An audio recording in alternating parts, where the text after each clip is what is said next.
system.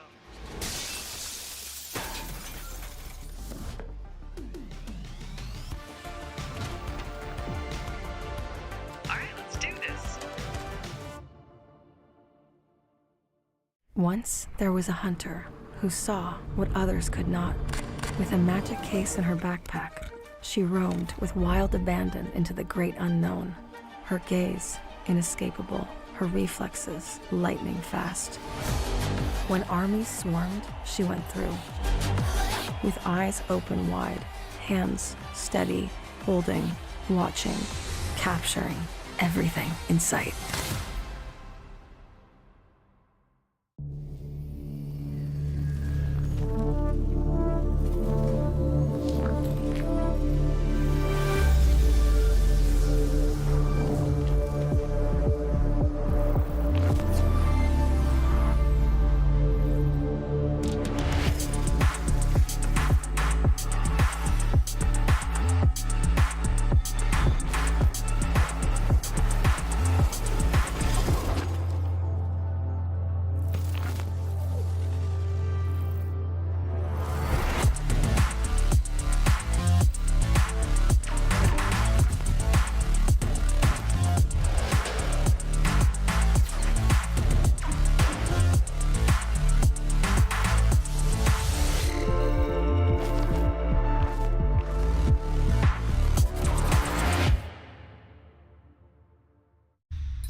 The Crucial Pro DDR5 RAM kit comes with a sleek, modern look that will complement any build. But aesthetics aside, it's the performance that really matters. So let's dive into it. The default JEDEC timings are 46, 45, 45, but it does come with 2 XMP and Expo settings for those looking for a little more performance. With XMP 3.0 Profile 1, you can push the speed up to 5600 megatransfers per second. If you prefer a slightly lower speed but tighter timings, Profile 2 offers 5200 megatransfers per second at 42, 42, 42 timings. We've run some benchmarks and stress tests to give you an idea of how it performs. In general, dropping the speed and tightening the timings with the second XMP/Expo profile yielded better results for us on our test system. Paired with a Ryzen 7800X 3D, we saw anywhere from a 1 to 5% performance bump depending on workloads. All in all, the Crucial Pro DDR5 64GB RAM kit by Micron is a fantastic choice for first-time builders and enthusiasts alike.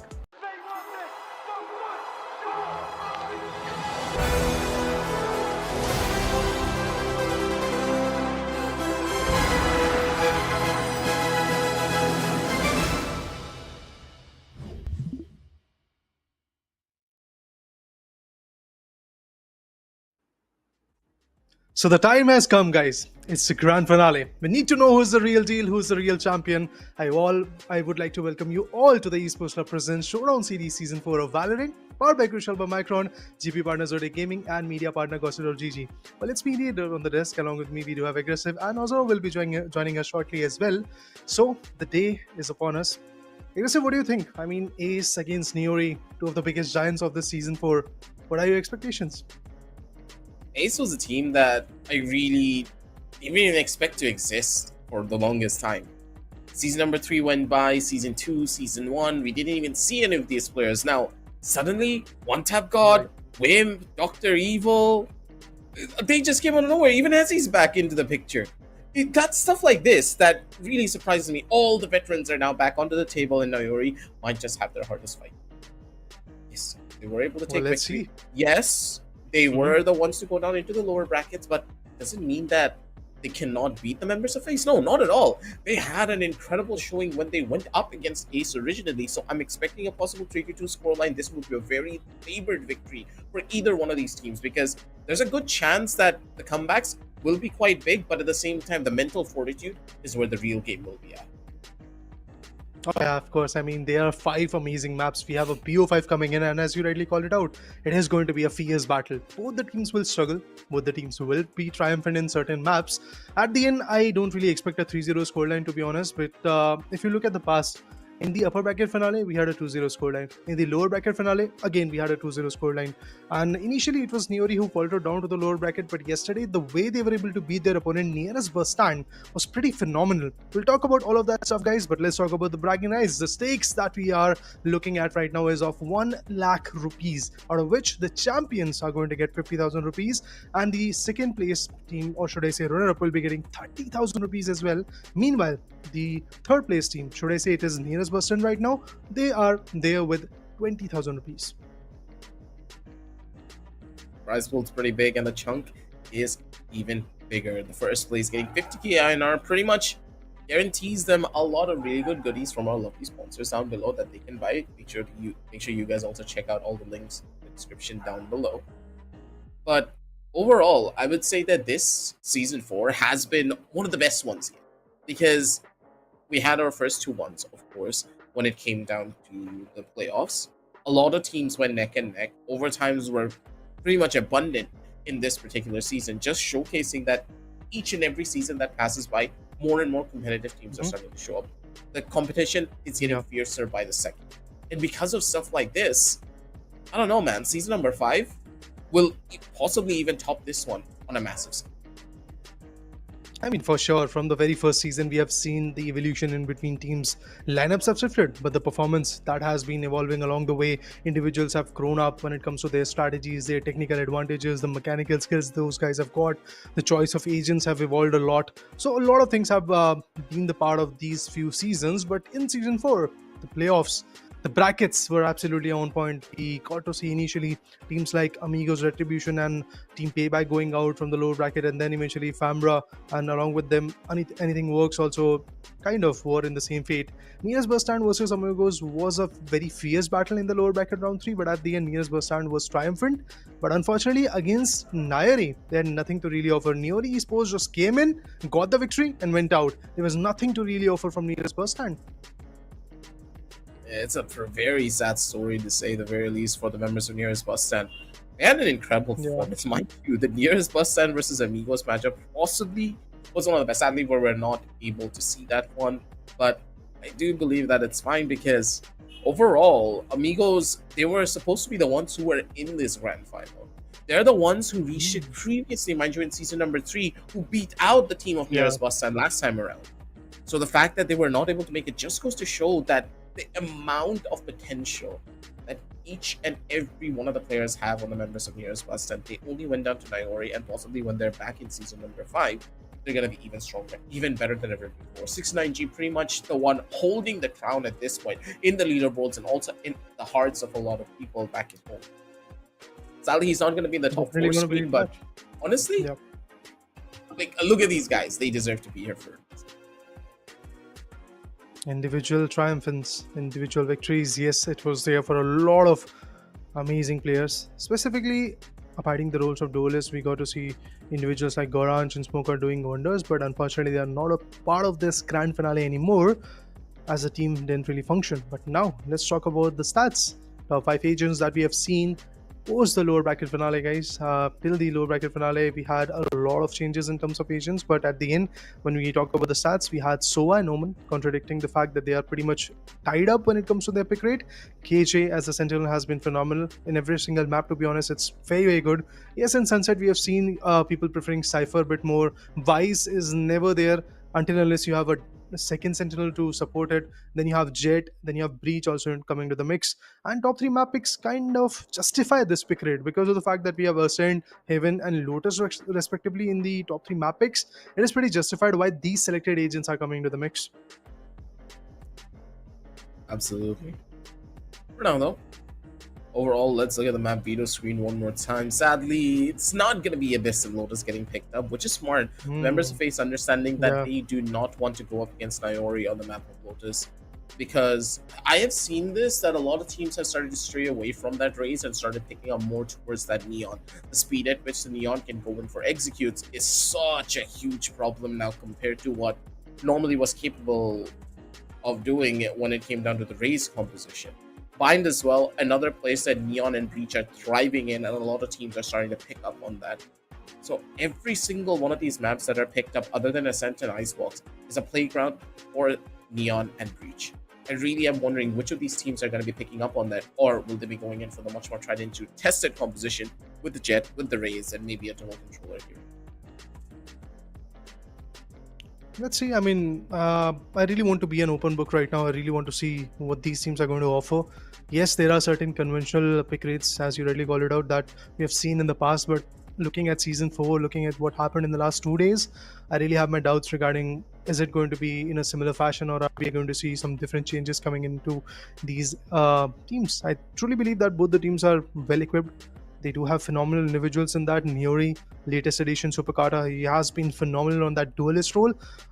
Bind, I'm happy to say this, that Bind is here in the mix. Sunset is there in the mix because it's a BO5. You can't really put them out of the equation. But I'm happy to say one more thing, that Ace knew that they had to ban Lotus as soon as the map V2 starts. Because yesterday what happened to Nearest Bus Stand in the map of Lotus was pretty evident, that if Niory gets that map, it is a 70% chance that they are going to get the map as well in their name. That has been the case. Like, if you see the history of season 3 and season 4, every single time when Niory came into the mix of Lotus, they were able to conquer. Never in a single map I thought or I saw a competition where the other team was trying to be a little bit more dominant on Niory. It was always Niory which was triumphant in this particular map. So banning Lotus was a very good decision. But coming back to Bind as the first map, well, let's see what happens, because yeah, there are certain important stuff that you need to do while trying to go ahead and enter on B. You need to check out where the setups are. You need to be very vigilant with that particular scenario. You need to take the control of hookah, go from B long. I don't know what's going to happen. It's just we're patiently waiting to see how these plays are going to pan out.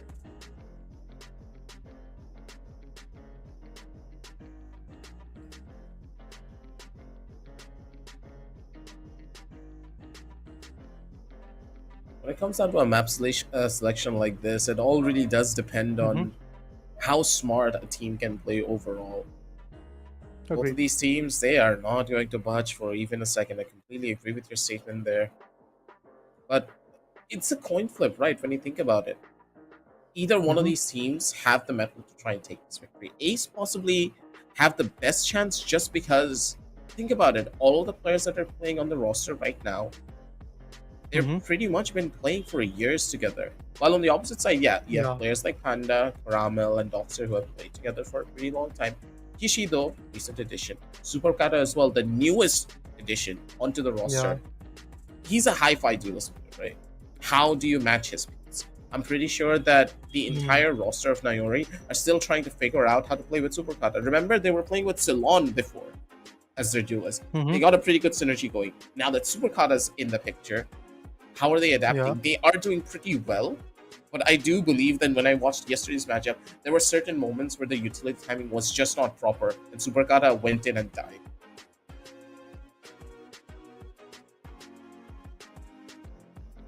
Agreed. Yes, there were certain changes and some usual deficits that were there in the last matchup that we witnessed from Niory's perspective. But talking about Ace, pretty interesting team. Kawaki is there. We have Wimp. Always loves to go with the deadlock, and when we have Ascent in the mix, I think we are once again going to see that same exact stuff. One tap god on Jet, on Raze, he has been phenomenal. But really need to know what he's going to offer against Superkata. Because that individual, that duelist is very fast paced. His play in the map has been phenomenal. We have seen him on a very versatile role, like he is aggressing, he's taking control, he's getting the fights done. But at the end, yes, the team support is somewhere which is lacking, and that's why yesterday also I was having my doubts regarding Niory's win. Because yes, as a team they are amazing, but due to these certain recent additions, there are certain gaps that needs to be filled. Otherwise, the other team is going to fill in and push them out. Absolutely. And one of those biggest gaps is one tap god. You need to know how to shut this man down. If you do not stop him, he will take over the entire server. Superkata is individually one of the most brilliant players, I would say, in this entire season. Like, I don't think anyone will disagree with that. Individually, he's possibly the best duelist that we have seen in a very long time. But at the same time, what does one tap god have against him? It's primarily the way that he plays around his team. Team play is one of the biggest things from one tap god in a lot of instances, and because of that, he's able to easily take over the map a lot better in comparison to a lot of the other duelists. Hopefully, Niory have ironed out a couple of these problems. They did look a lot more better yesterday. Hopefully today, as they've scrimmed a little bit, have talked about what has been going wrong for them, they can really get themselves back into the picture here, because overall the team synergy, it's looking good, but hopefully it's going to be up to par to what Ace is probably going to be bringing onto the table. Ace had an even more of an extra day, right, to do this prep time, to understand what Niory's game plan is for all of these maps. This is where they must have been watching the stream, getting the strategies, getting the insights from the last day. What Niory did against Near's Stand was pretty evident, and that's exactly why I can say this, that the ban for Lotus was justified. Yeah, exactly. I kind of was saying that yesterday as well with those who are on the desk, that they should ban. If Niory reaches out to the grand finale, the other team Ace should definitely ban Lotus as soon as they get the map return. That's exactly what happened. That means the homework is being done from Ace. I am definitely confident by saying this, that they are learning, they are trying to grasp whatever the weak spots are there from Niory, and if they can capitalize on Superkata somehow, I think the job will be a little bit more easier for the team. Absolutely. Play it smart, play it silly. That's the name of the game here. But for now, ladies and gentlemen, as we are waiting for the game to start, make sure to, again, check the links down below in the description from all of these sponsors at Crucial by Micron and also Japan Gaming. If you are looking for a GPU, RAM, SSDs, we all have you covered. I myself got myself a 2 TB Crucial SSD, and I'm starting all of my games there. Runs perfectly smooth. Plus, I have a year and a half, 2 years of warranty on it. So Crucial, they always do have you covered for all of your needs. Plus, guarantee the fact that it's going to be running well as well on your system. But overall, Raider, back in towards the game. I'm interested to see what kind of composition we're going to be seeing on the map of Bind, because Bind has now evolved into a map where a lot of teams have shifted out their overall metas. Some are going in for a double controller setup with Sky no longer being into the picture anymore. Some people are picking up on that fade. The Gecko is also really strong on this particular map. Chamber is now really buffed up, so you can play Chamber on the map of Mine and get a lot of value out of him. Astra super strong, but I don't think a lot of teams are wanting to go towards that Astra composition. It's just so many question marks for this particular. Oh, Kishi has got that initiator, the Sky. And even Dr. Evil is going for the same stuff. More or less a mirror Ooh, the composition Chamber because and there's a difference Astra. of Sentinels. Yeah. I mean, definitely need to know what is going to happen because this whole Agent Select screen was going over my head because a lot of different changes are there. Some conventional picks, some unconventional. Let's see how it's going to pan out in the game. Yeah, docs are going on to that Clove as well. I still remember Yeah. Panda from season 3, right? He went on to the interview and just said, we wanted Doxter to utilize his whole aim. So we told him to pick Clove. And if anything happens, even if Doxter dies, don't worry, Panda is here to smoke for you instead. Wow. I love the ideology of the team, but Niory, they just want to fully utilize that raw aim potential that they have on that roster. I love the ideology in that sense because Doxter, he's a. I'm gonna say it. His aim is beyond replicable. Like no one can try to match him on an aim duel if he's confident trying to. He has put in the hours, and I Yeah, still I remember mean, Doxter being one of those yeah. players back in 2021 that was still struggling to get out of Diamond, and now look at him in the professional stage, beating a lot of the other players. Yeah, look at him go. Being very efficient with the play. But yes, guys, we start off with the very first round in the grand finale today of Season 4. There's a fight in Belong, and there comes the first pick. One tap god indeed taps out and gets Caramel out. There goes the Sentinel. No more backstabs are available. So let's see if they're going to get this advantage. But Ace on defense, they've already opened up. Probably a Trailblazer. Yup. They're trying to get the info if there are players still holding the same exact angle. There are, not just one but two. The spike is still moving towards B. If Supercarda goes down, it will be a big trouble for the team. They're gonna be able to take orb control though, which is perfect. Big opener, but Oh, one tap. look at that. He's not giving anything away. Look at this. And he goes in for. Wait, he spammed them. Oh, the smoke. One enemy remaining. Flawless. Oh, Nah, see, not with the like head enter. this. Hunts the last guy, Kishi. And there goes the very first round. And it's a flawless coming in from Ace. Wow. From here, I can only imagine what is going to happen. The bonus buy will be there. Outlaw, Guardians, Spectres. Supercarda goes in with Sheriff. He wants to go bold. But will he get something or not? Let's wait and watch. Ready to see how this is gonna be going. Well, there's gonna be a little bit of a tech boss coming in from the members of Niory. As I do believe that they got kind of hit hard there. Supercarda just getting spammed out through Yeah. the smoke. That should not have happened at all. One tap got though. Look at how close he is also towards that showstopper. Yeah, Supercarda got an orb, but at what cost? Giving away 3 kills to one tap god, who's a little bit closer to getting this ultimate online, and the faster that he does, easier things are going to get moving forward. Overall, though, I will have to say Ace did a wonderful job of just not overcommitting to anything, and Wimp being on those setups, being on that breach. That's what you want. Mm-hmm. This double initiator composition can do wonders for this team. This setup, I'm a little bit worried now to what the members of Niory are going to try to do to counteract this Raider. Here. Yuri's players are marching right now, once again taking the orb. Supercarda definitely wants to go for the showstopper. Oh, Wim gets the first one. Will he get 2? Ramil, the last round, he was the first blood.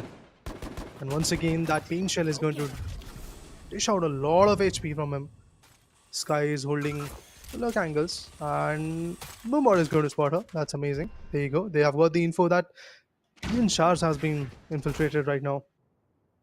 Trailblazer, nothing of a value. Caramel, still pushing, still trying to figure out if he gets one auto picks or not.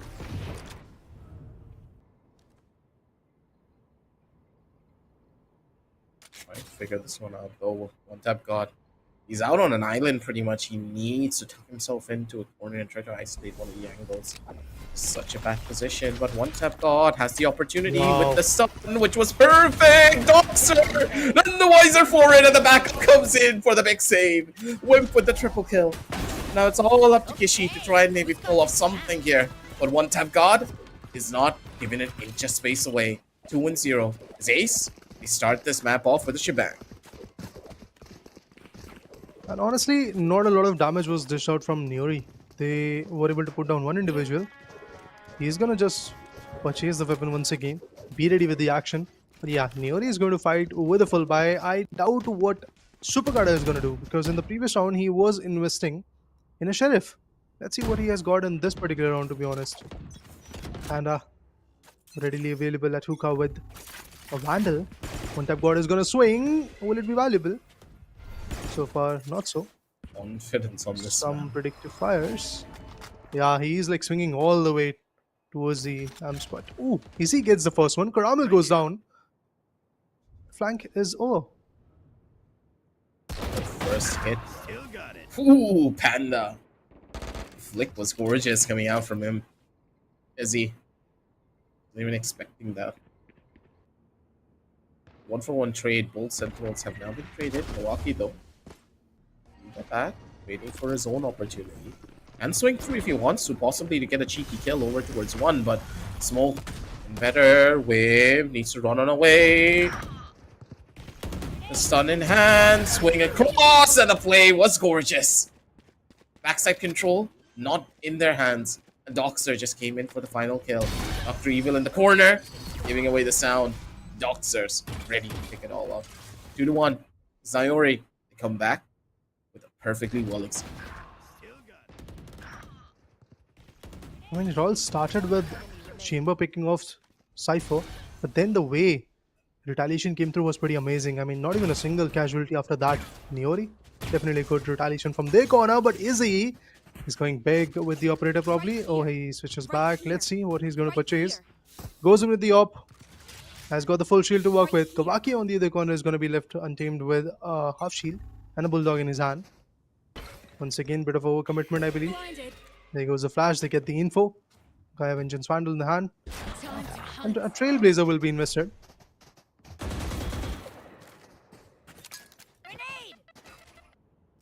Smart Trailblazer usage as well. Oh, good damage. On. Big damage. Except on the headshot, but that's completely okay. Cage triggered. Give them a tiny bit of a scare here. So members of Ace are just trying to play based upon information, dealing slight bits of chip damage as they're trying to entry on towards the side is so much more crucial than trying to brute force the kill out. They understand Niory. They're overthinking everything now. Panda. It's waiting for the first fight. Should be able to take it soon, as one tap got still with the pain shields in hand. Second.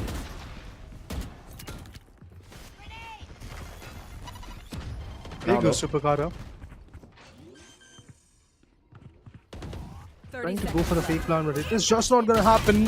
One tap God takes on Panda. Will that ultimate be sufficient? Yes, indeed, it is going to get it. Caramel becomes the last one standing. Pain shells will damage him for sure, but Izzy. Oh, he finds him. Look at that. Beautiful, beautiful pick coming in from Ace. Instantaneously, a good retaliation. And look at one tap. Like, he was down to like 1 or 2 HP. That's all. And he just got a through smoke kill and then sip his tea. Yeah. Oh, 2 HP. Oh god. Just look at these guys. Look at this man just took up his teacup and just started drinking it. Another day in the office for him. Team Ace is just... They look to be unstoppable. The synergy of this team is what's really insane.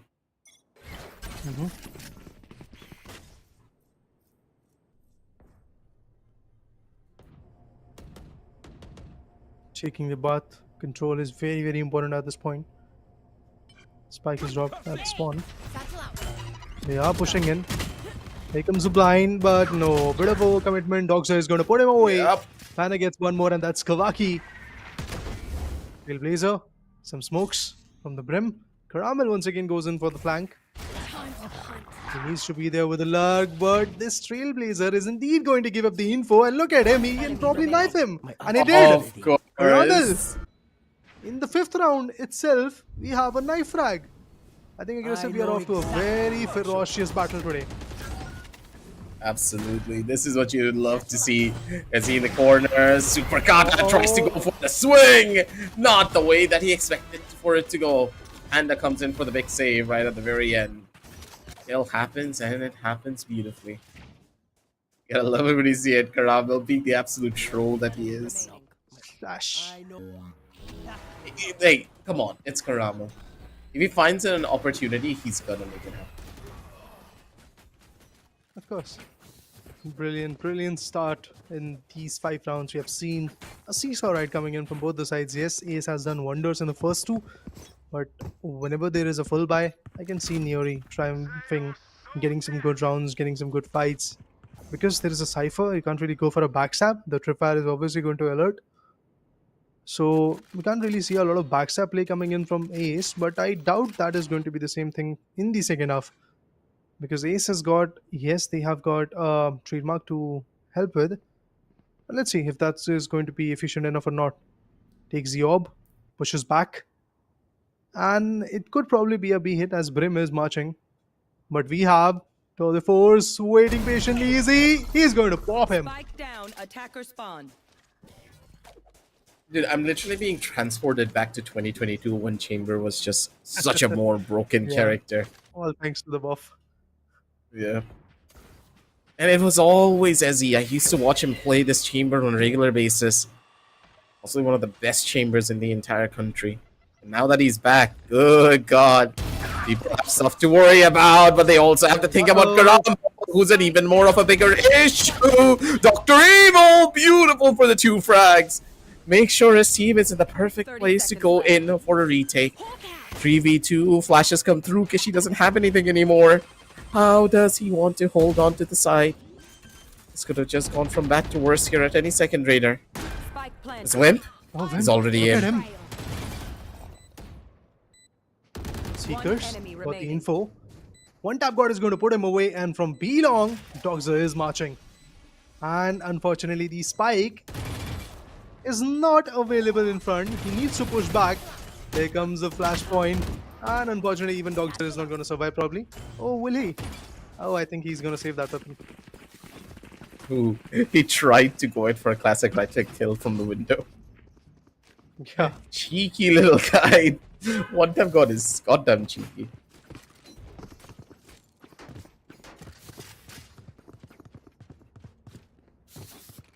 Well, about time Maybe for a a tactical pause. timeout.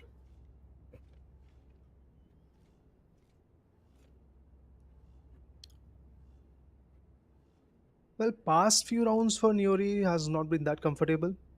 This tactical timeout is much needed because in a map like Bind, you can't really give a big lead to your opponent, and that too on defense. So let's see what the Niory is going to cook. Back to the drawing board, planning, plotting, figuring out what's going wrong for them.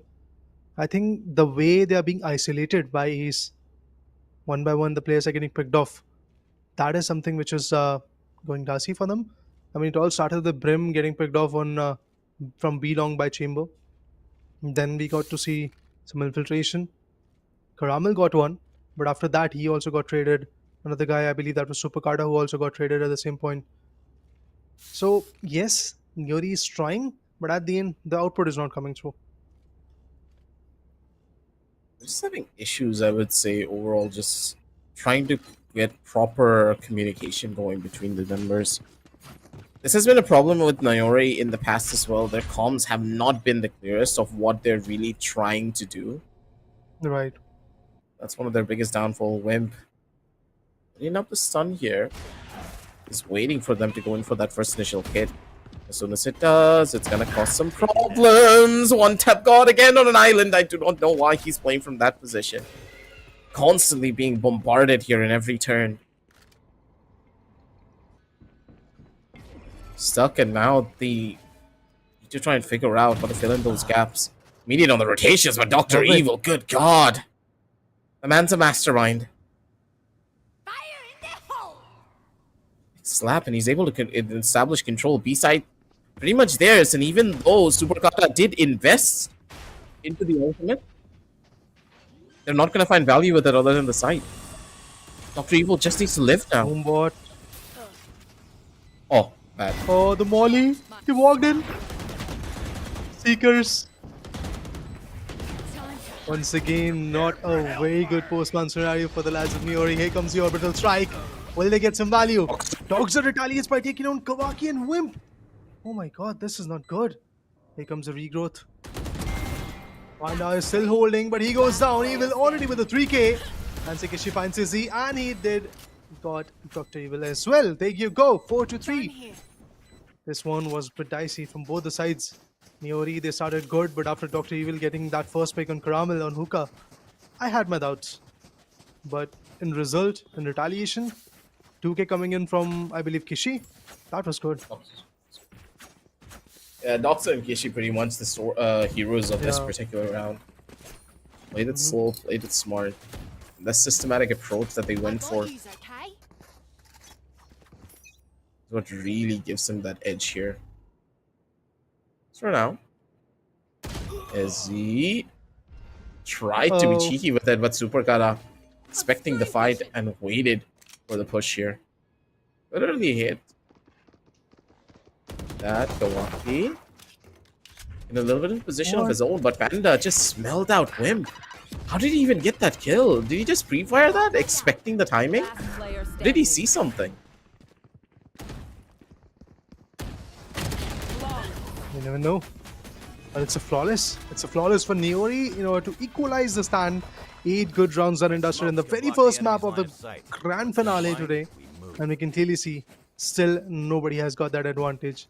The previous round was a bit economical. It was a thrifty one for the lads of Ace. They were not really investing a lot. Now in this round, they would look forward to change everything. Dimensional Rift is available. Sorry, not Dimensional Rift. Astral Divide is going to be available for them. On the other corner, we have Clove with the ultimate. Easy investing big with the operator. This is a gutsy move. Once again, he might get Panda. Oh yeah, he did. Look at him. That's a huge kill too. That's a controller now gone. What are you going to do without your primary controller? Yes, Doxer smokes are fine. It's going to give you an entry. But those smokes don't last for a very long time. Duration is so short for all of it. Doxer's head spotted, but what damn god! An unnecessary duel! And Doxer! His raw mechanical skill being utilized to 100%. Doxer in the back, goes in for the fight. He's going to be able to fight a triple. And Doxer, how do you do this on a Clove? The man's playing a duelist in the shape of a controller. Last player standing. He's looking for him. There goes the 4K. Yep. We got a knife frag. We got some flawless rounds. Now it's time to bring in the ace. Doxer is trying to check out if somebody is going to peep from spawn, but that's not the case. He's holding the Haven and now he's backing out, probably going to go for the save. Unfortunate, but yes, guys, we are not going to see ace in this round. Maybe in the near future, not this one. Yeah, it just didn't happen the way that you would have wanted. Doxer, he's hungry for the ace, but I don't think ace is going to give him any crumbs at all. A good couple of shots still coming in from Doxer, man. This guy's aim is just beyond comprehension sometimes. Right there. That works. Man just loves to play his own point-and-click adventure game.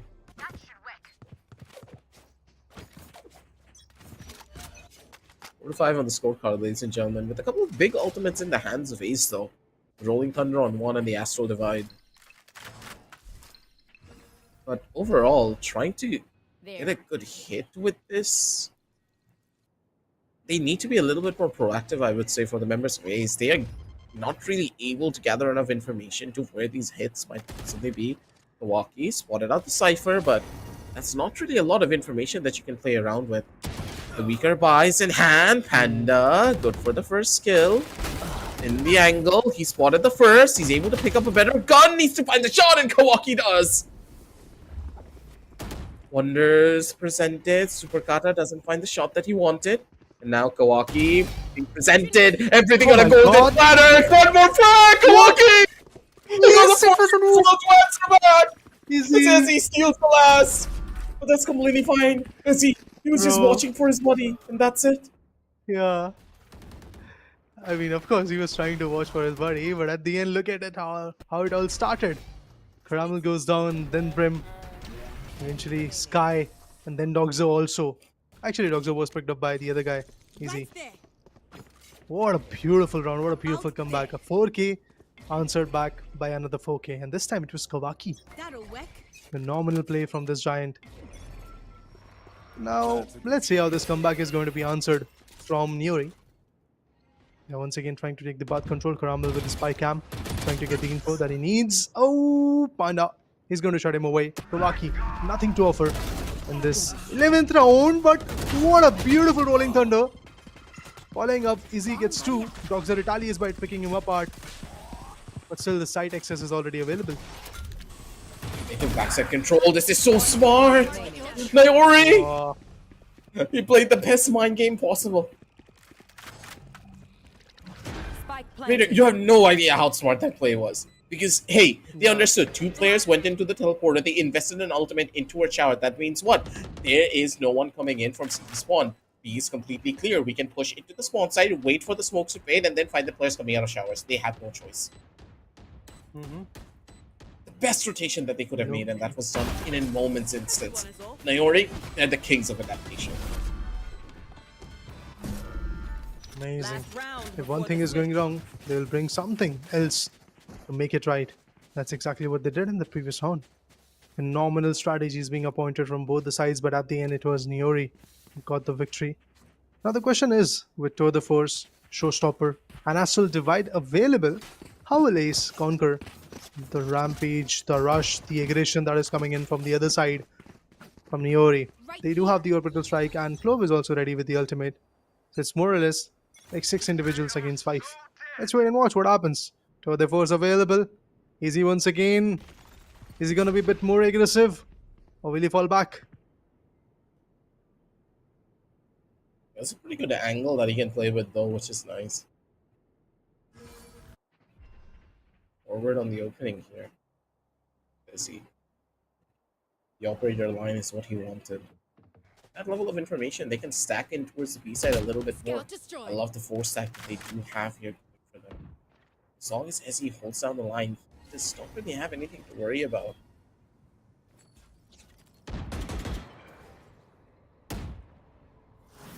Oh, no. This is a big commitment. But Showstopper! He can get 2! Gets only 1. Goes into the pain shell. And the satchel orbital strike is definitely going to damage the Vlads. It's not enough. One tap god finds one more. Clove is ready with the ultimate. What is happening? Kishi finds one more. Dr. Evil. So much of a chaos. But finally, Panda and Kishi are going to make it possible for the team to get the plan done. 30 Astral seconds Divide. left. But still, I believe it's all about the Spike post plan now. planted. Oh, look at Kishi. He's going to be able to slip away through the cracks here. Astral Divide giving them a small opportunity. As he is able to jump down without any form of noise, but time's taken away. 30 seconds left on the clock to try and get onto this bomb already. Smoke's causing even more problems. They do have a chance. The smoke's already in play.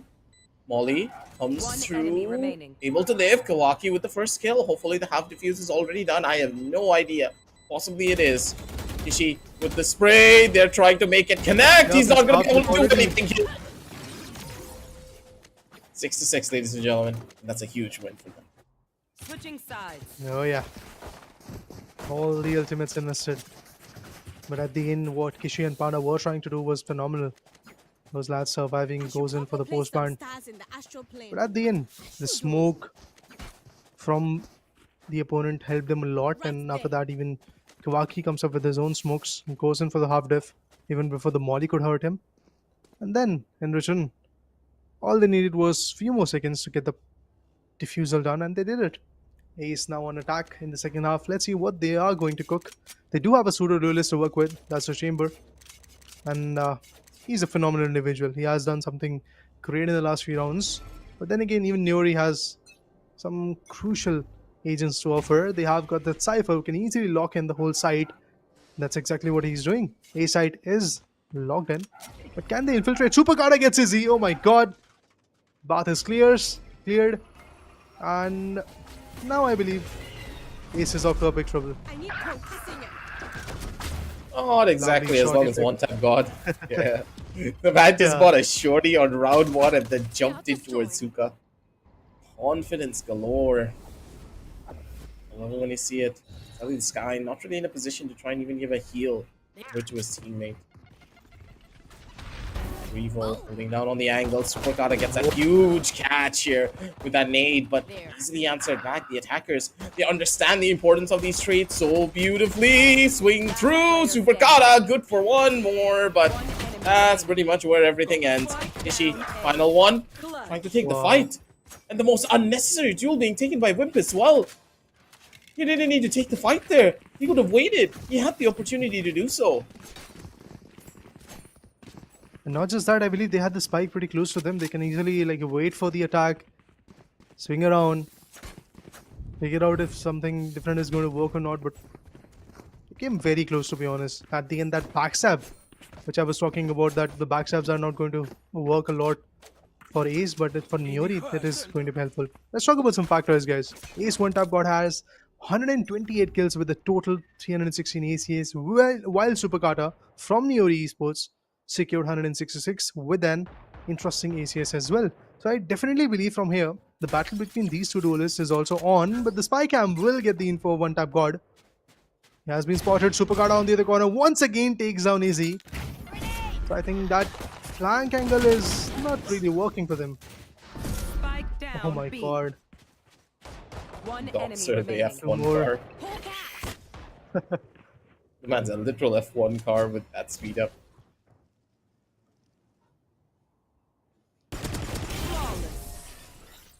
And a 3k will sum it up.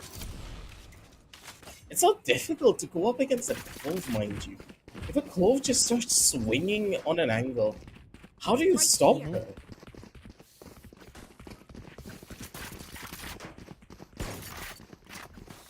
I don't think you can. Right here. I think Ace definitely needs to figure out how they should make an entry. Raze, I mean, one tap god is definitely trying to infiltrate, but Izzy and his flank angles are not really working anytime soon. Every single time, whenever Izzy was trying to infiltrate from bats, we had Supercarda shutting him away. But this time, they're not really penetrating that angle. Watching here. But Sky is moving in. It's a 1v3. Dr. Evil gets the info. Swing around. Put up a damage. Here comes a DK. Easy is going to find Dogzer. Wimp gets Panda, and there goes the B side. It is going to get wide open. Oh no! Karamel is still surviving, so not that easily. It's very smart coming out from them. Trying to bait these defenders in with horrible positions. The Supercarda tried to get information and he got caught for it. There's good smoke coming out from Doxer too.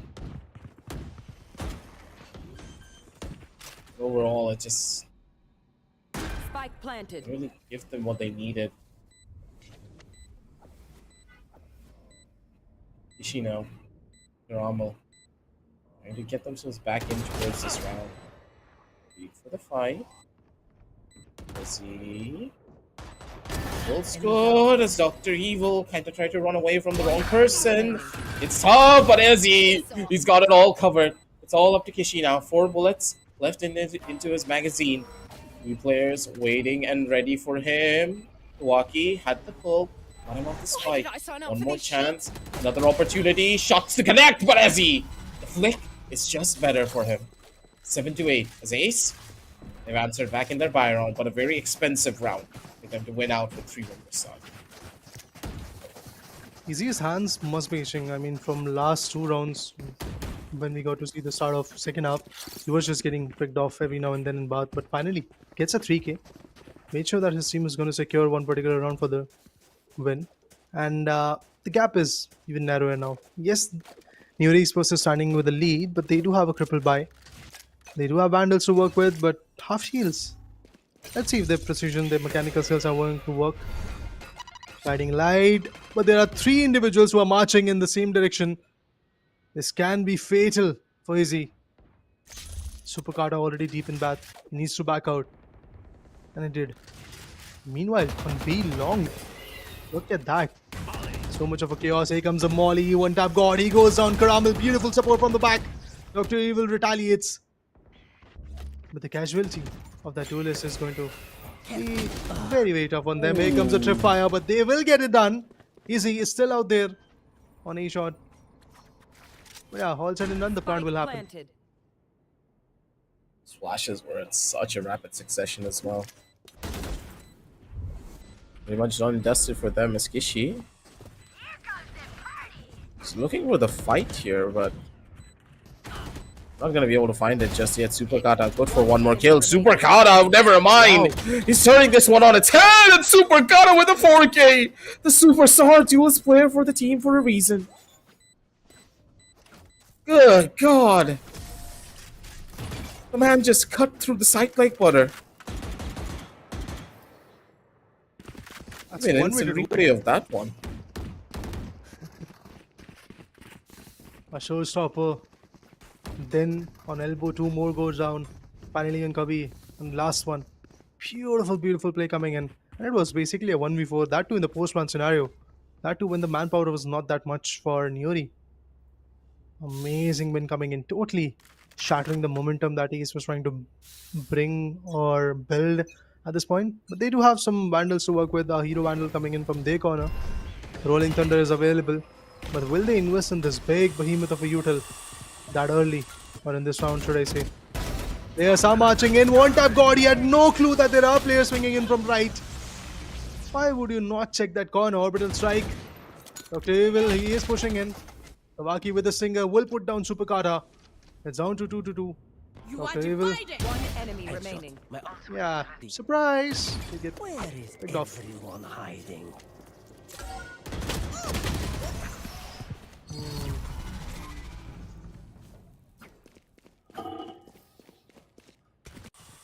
Ronaldo.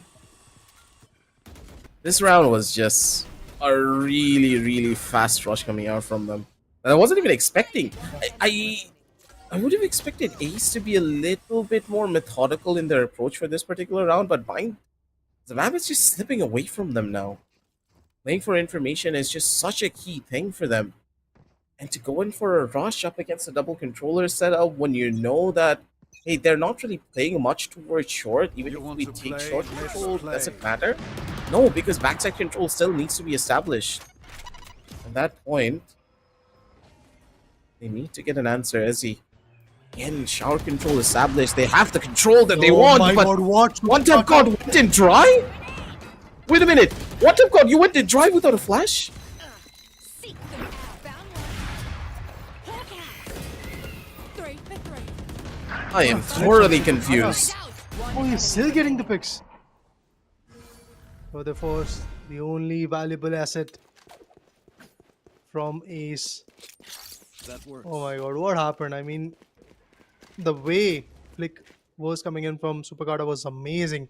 Now he's trying to get some value from this corner. One-way type of smoke, which can help actually. Easy. Here comes the Molly, denying the entry. And on Haven, I believe Panda is already well appointed. But Panda goes down. Spike is in the mix. The crossfire angle has been deployed. Headhunter in the hand. Supercarta, do not do that mistake. You cannot really peek Supercarta if he's hard picking onto you. You have seen how he can be efficient. And there you go. Gets a 3K with an operator. Amazing. And it's just doing wonders.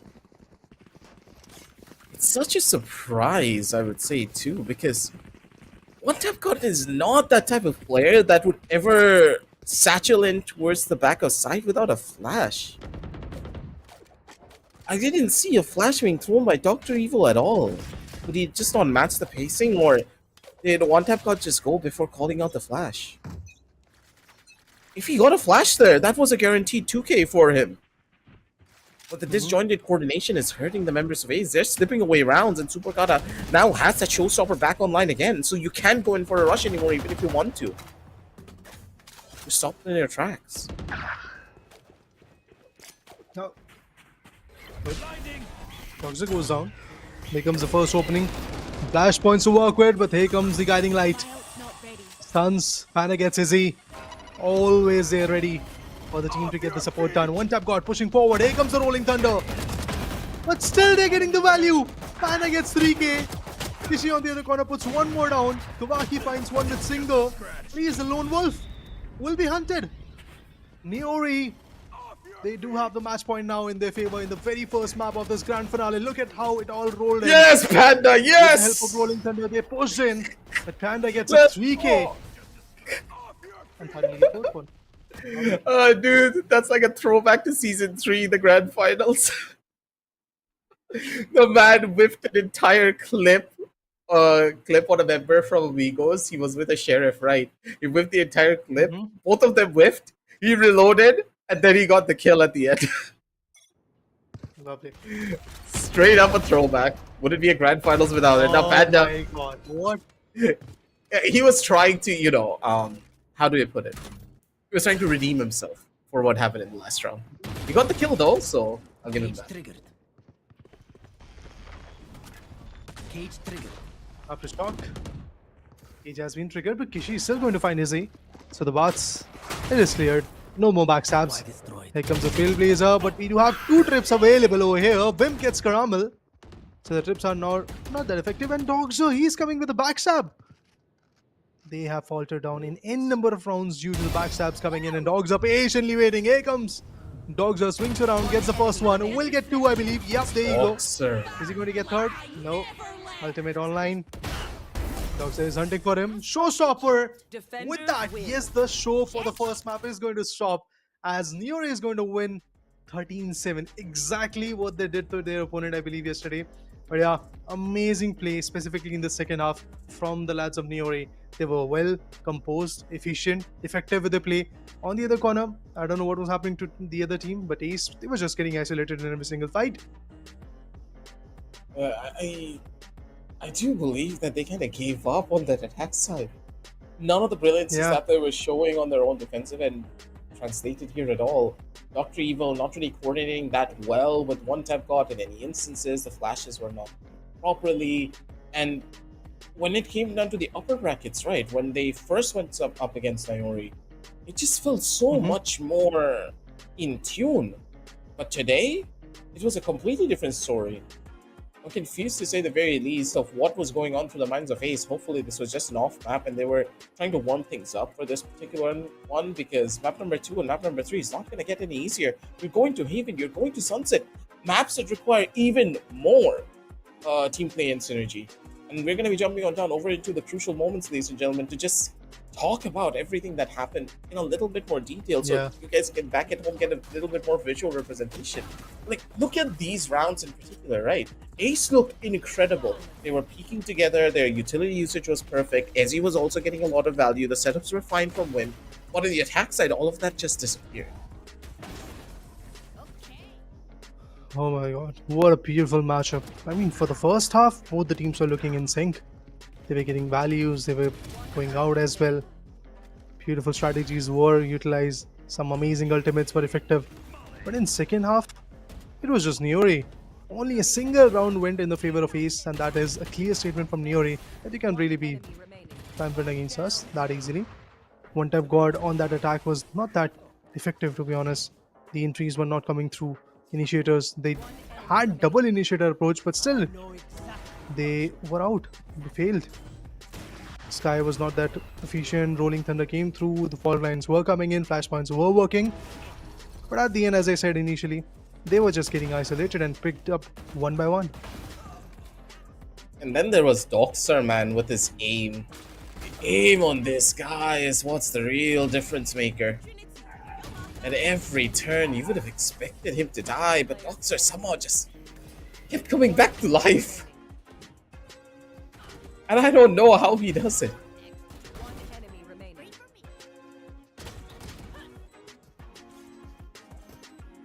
Doxer is a phenomenal individual, no doubt in that.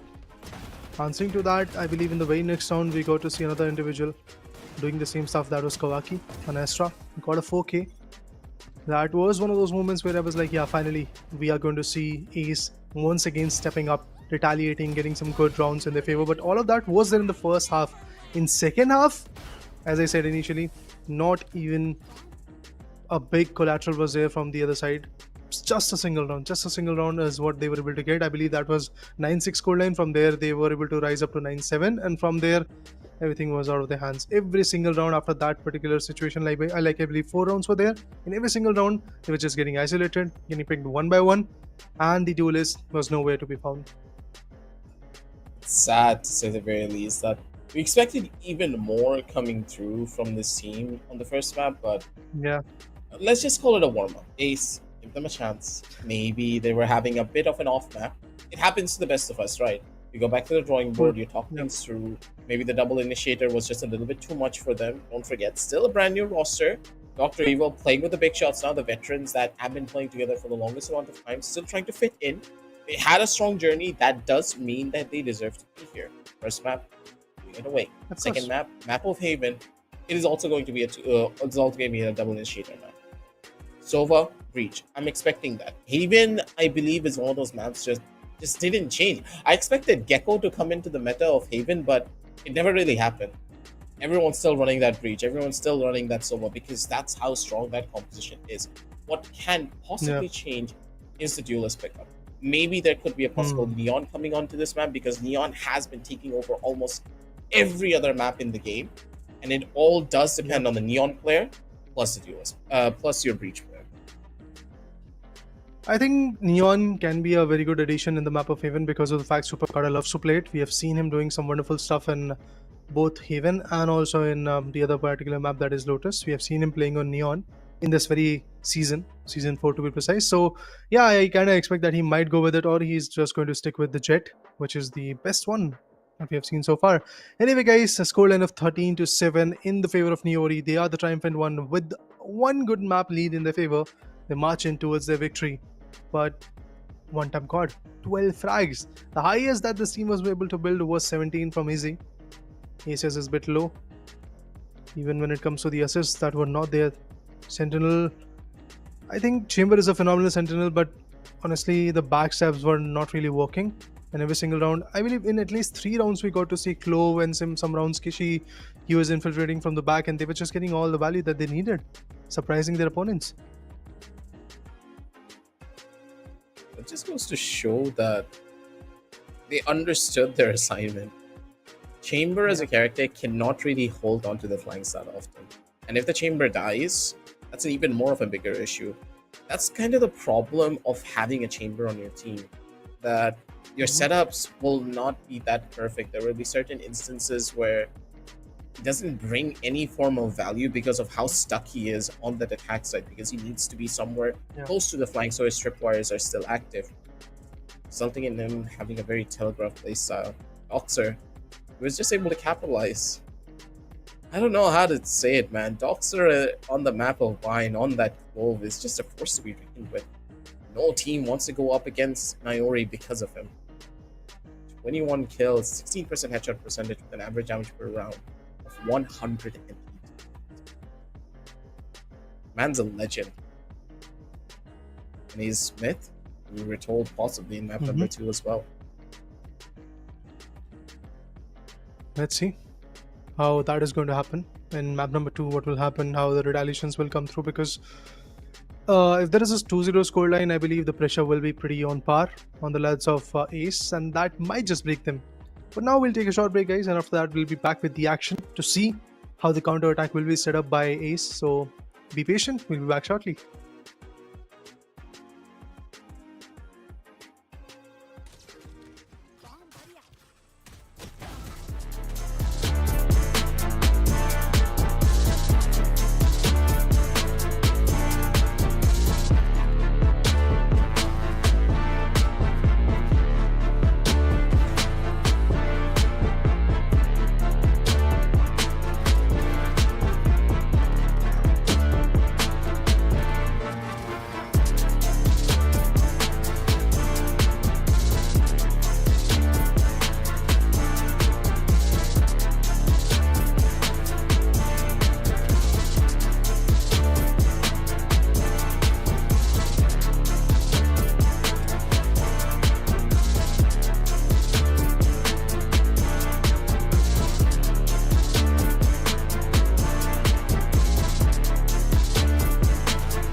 And as promised, ladies and gentlemen, we are back after a very short little break with the Esports Showdown Series Season 4 Valorant powered by Crucial by Micron with our GPU partners Zotac Gaming and our media partners Gossip.gg.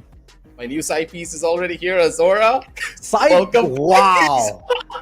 Aggressive. Up to the desk. Yes, just like my name, I have to be aggressive when I introduce my boy here as well. He's now back into the picture, ladies and gentlemen, because map number 2 is right around the corner. And I'm pretty sure you've been watching map number 1. Things are about to get heated even more. The last map was a little bit sad, I would say, for Ace. I want your take on that. It was indeed. So here's a third man's perspective.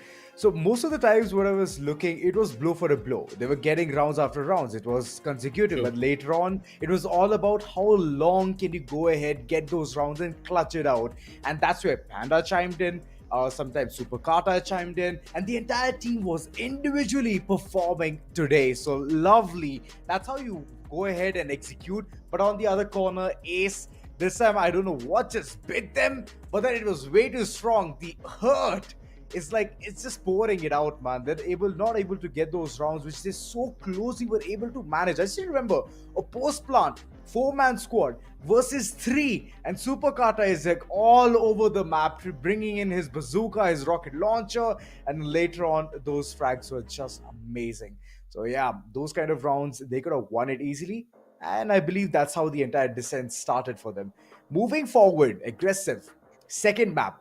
What is your call on it? Is it going to be fun? Is it going to be a neck-to-neck game? Will we see a 3-0 or a flat 3-2? What's going to happen?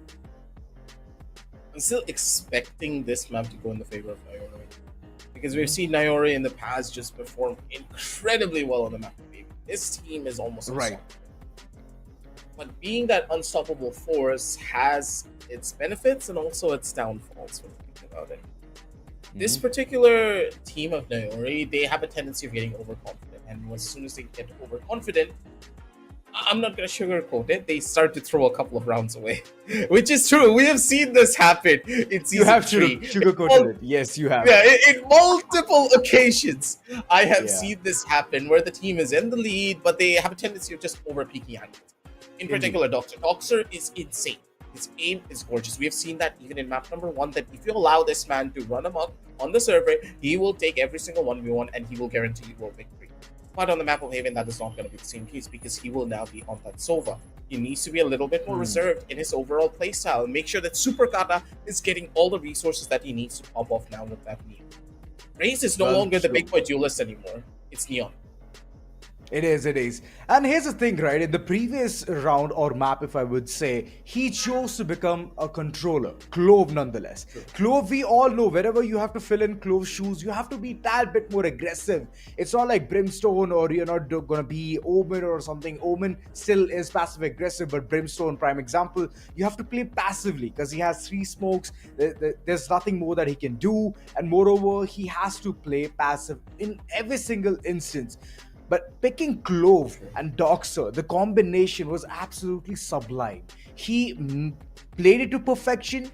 He brought in all those frags. I still remember a lamp region. There was, I believe, Chamber, Izzy, who was just holding it down to the wire, just hoping that, it's going to happen. People are going to push. But that's where Doxer just rams from the back and then just pushes every single one of them away. So, yeah, there has been so many occasions where we have seen such kind of situations and still Doxer runs away with kills and brings a round to home. Absolutely. Doxer is just someone you cannot stop. But as we are talking about the members of Niory, let's talk a little bit more about the sides of Ace and see exactly what they have to say. From our lovely boys at Gossip, we got an interview for you from Dr. Evil. Ready? Hello guys, this is Hikam Sari from Gossip.gg. With me I have Dr. Evil from Ace. How are you, Dr. Evil? I'm good, bro. What about you? Ekdam badhiya. So, before we start with the main questions, let me ask you about what does the name Dr. Evil mean? It's normal. I like this name when I'm watching Gangs of Wasseyper movie and I see the subtitle. You know that scene when he just Mundan wala scene, Yeah.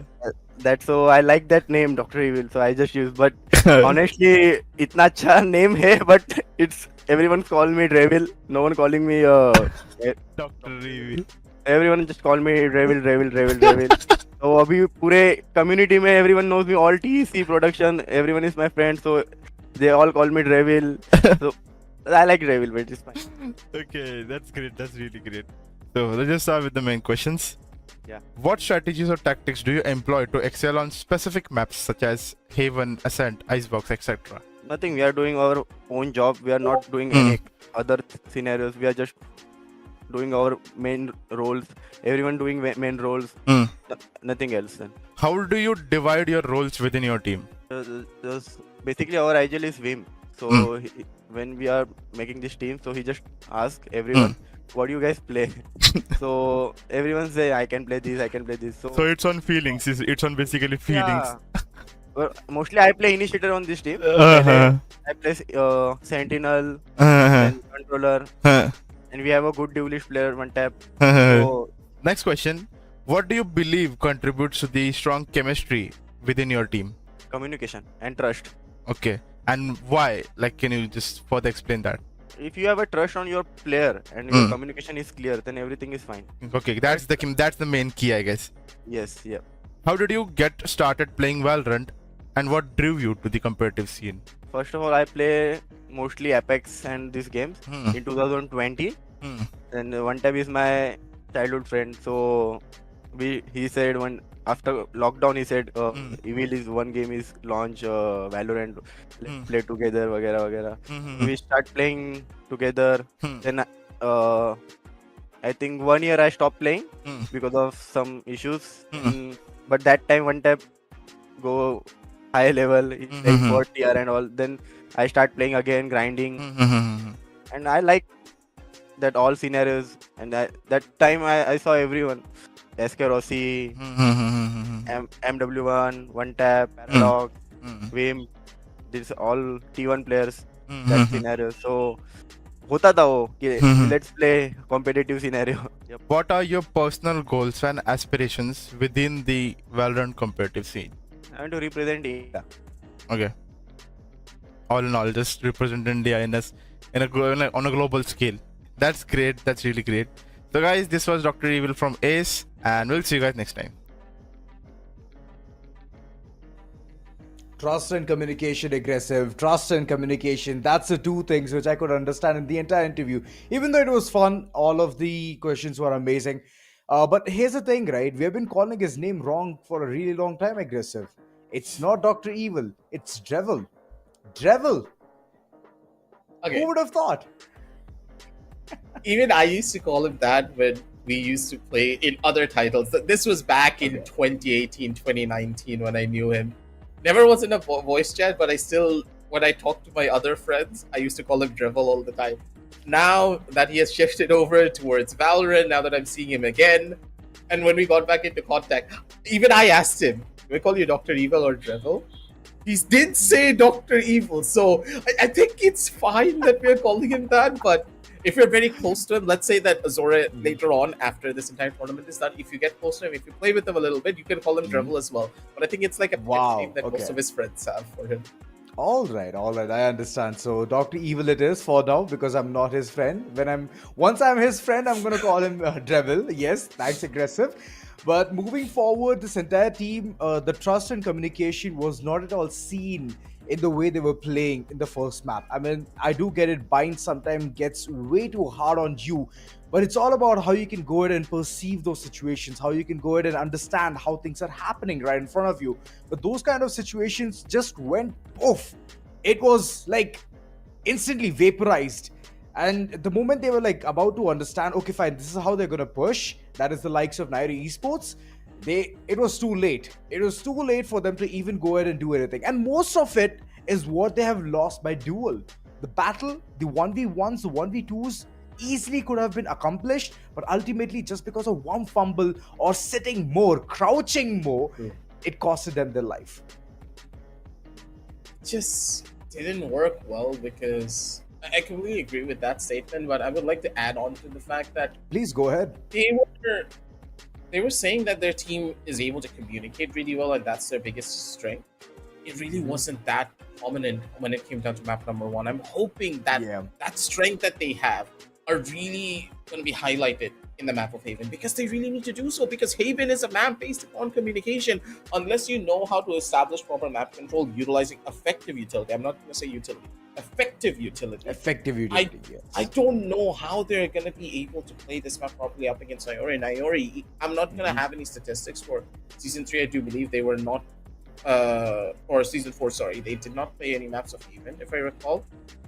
But in Season 3, when they played Haven previously, we saw how dominant Niory could be on this map. And they were playing with Salon before, not even Super Kata. Now, Super Kata, he's picked up on that Neon for this map. So it's even worse. You're going up against a hyperspeed duelist that can take a 1v4 and instantly take you out, even if you're peeking him from 4 to 5. You're in a tough spot unless you try to stop him at a trip. Haven, most of the time, I've seen Super Carter go ahead and pick Jet. He has never inclined himself towards picking Neon, because Neon is his favorite pick on Lotus. Don't mind me, because the way he was playing, filling in the shoes of being a duelist in the map of Lotus, it was amazing. But whenever he comes as being the Jet for the likes in the map of Haven, he needs an enabler. Enabler as in, he needs Kishi to go ahead and pick that breach, to bring in those flashes, those stuns, and the moment they go ahead and do that, that's where you can go ahead and enable your duelist. But for now, let's just go ahead and enable this interview session with Panda nonetheless from the likes of Niory Esports. Enjoy this one. Hello guys, this is Ekam Sari from gossip.gg, and with me I have Panda from Niory Esports. Hello Panda. Hello Hari, how are you doing? Ekdam badhiya. So as a recap, I interviewed Panda in season 3 and he won, like he and Niory Esports won the TEC Showdown season 3, and of course I get the pleasure of interviewing him again. So of course he's a familiar face to you guys. So how are you feeling right now, Panda, after winning season 3 TEC Showdown? Feeling pretty good. I would say confident, not overconfident, and hoping to win this season as well. Okay, that's great. So let's start with the questions. The first question I'm gonna ask you: after winning the season 3 TEC Showdown, what have you learned so that you can just implement in this season also and just take the cup away? I think we've adapted more patience. We've learned more of mid-round plays. We've improved more on aim. Everyone's been grinding individually. So I guess we've improved overall. That's great, because Niory Esports is one of the teams that were invited from Premier, and of course Niory Esports proved themselves in season 3. And let's see them in actions in the playoffs. Like what will they cook in this season, of course. Oh, definitely. So the next question: how do you manage the pressure of competing in a tournament environment?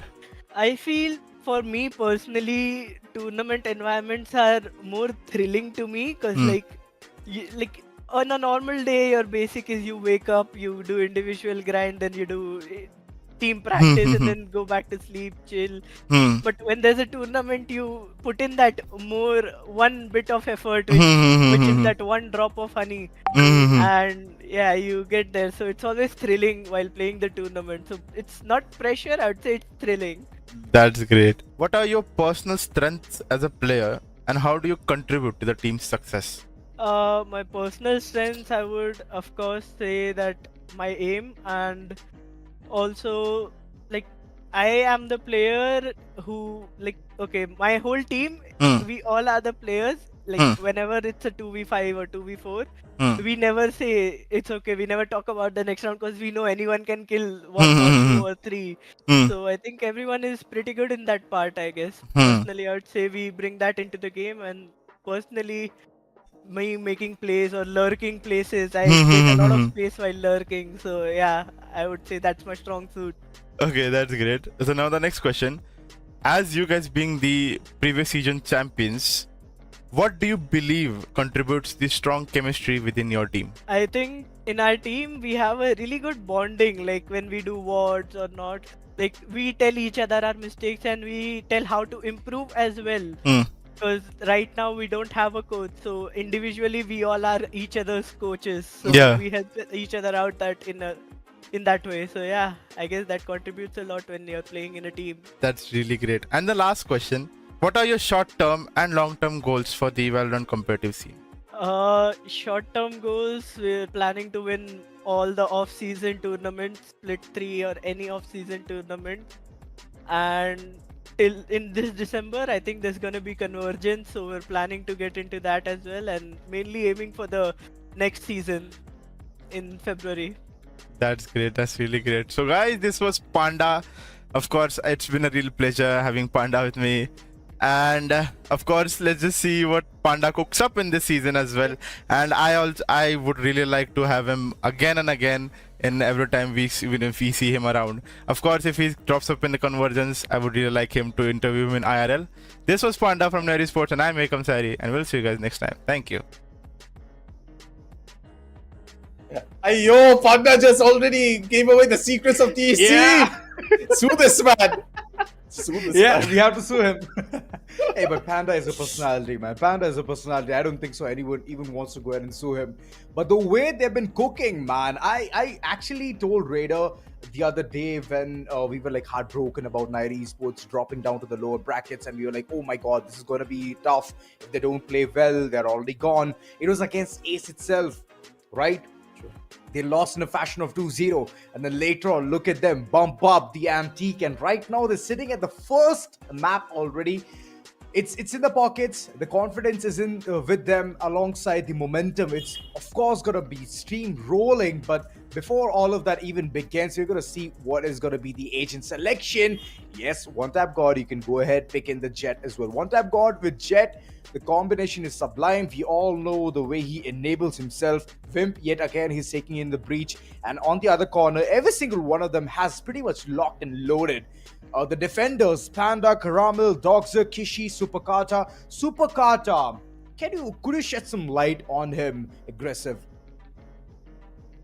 I'm going to honestly say that his biggest strength is the way that he's so self-reliant.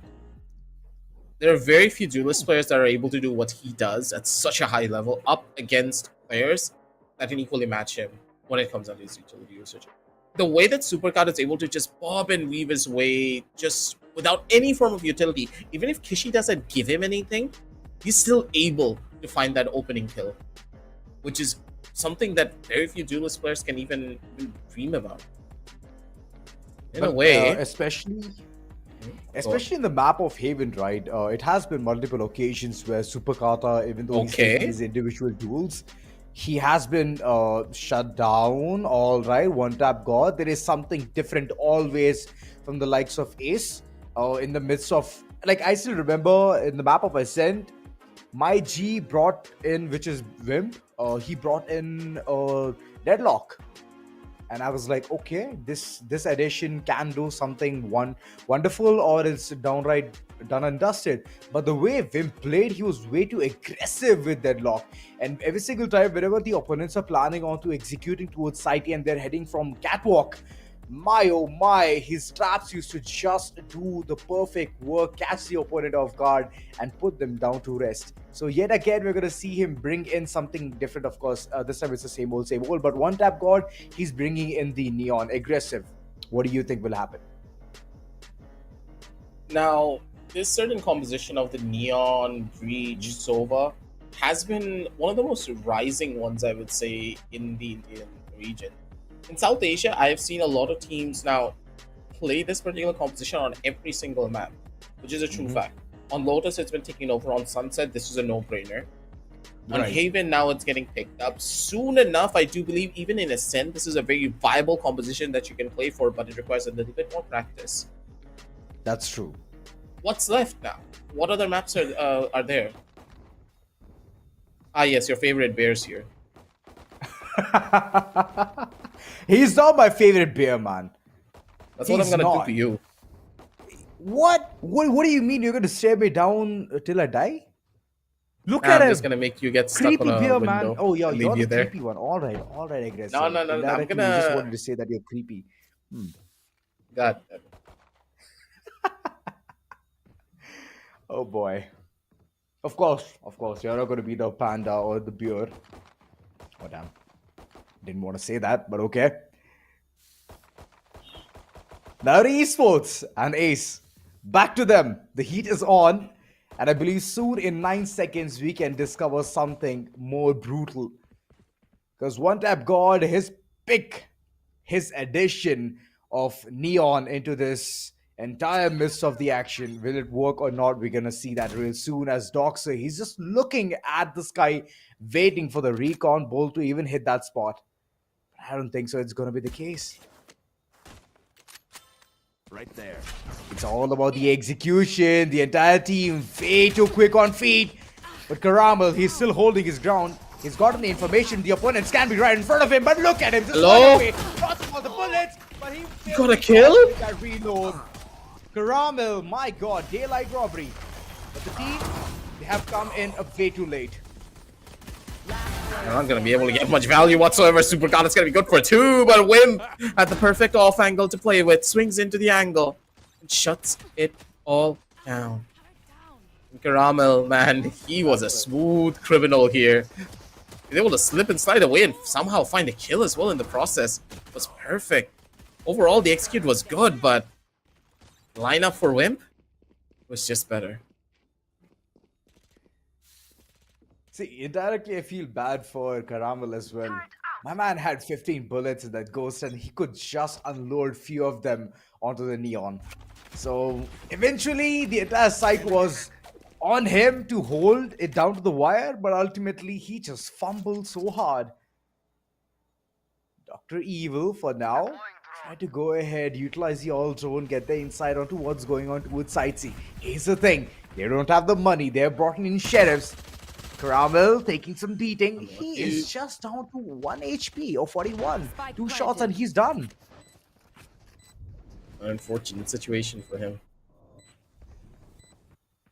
0-1 though on the scorecards. Super Kata. Got a bit of a chance to maybe go in for that like once to, but I don't want to opt for anything big here just yet. One Tap God on the angle, swing across. Bulldog able to find all the value that they need as they're trying to converge into the site, but I don't think they're gonna have even a chance. There's too many stronger weapons on the opposite end. Super's gonna be able to shut down 2 though. Oh my god! Super And be the 4th. Oh no. 2 on 3. Man's a wrecking ball. Yeah, he is. Give him any weapon, he can just go ahead and showcase his individual prowess. Niory Esports, no matter they're losing rounds, but they're winning hearts, man. The second round itself, Super Kata enabling himself, getting those beautiful shadow shots, sitting on 5 kills already in one orb away to get that ultimate. This is a big move already, and Vimp, you can see him, he has his Rolling Thunder as well, so the site can be cleared instantly. So across here already. Trying to make a forward side in entry here, but still not yet given much of a chance. One Tap God, perfect on the swing. He's able to survive here. Get the first hit. Dr. Evil! Yeah, they don't have anything. Run through. Spike planted. He's just gonna be able to turn it all around on its head. In towards the back, Super Kata on the angle. The spray was perfect. He's looking for even more. The retake just about to start. 1 more kill for the equalization. They need some information to play with though. Super Kata. He's trying to go in for the hit. The flash ready in hand. First initial push. Wimp's gonna be able to dodge it. Find the kill instead. Kishi with the double. Beautiful in every regard. Kishi surviving and kicking for just a little while longer, but his weapon and the time still not in his favor. Taking away to the very last second. 15 seconds left on the clock for him to get onto the spike. Now onto the 10. He has nothing left and he will drop onto the ground. 0-3, ladies and gentlemen, as Ace. They take. They're taking away rounds like it's nothing, and that Rolling Thunder, my god. It was a beautiful initiation.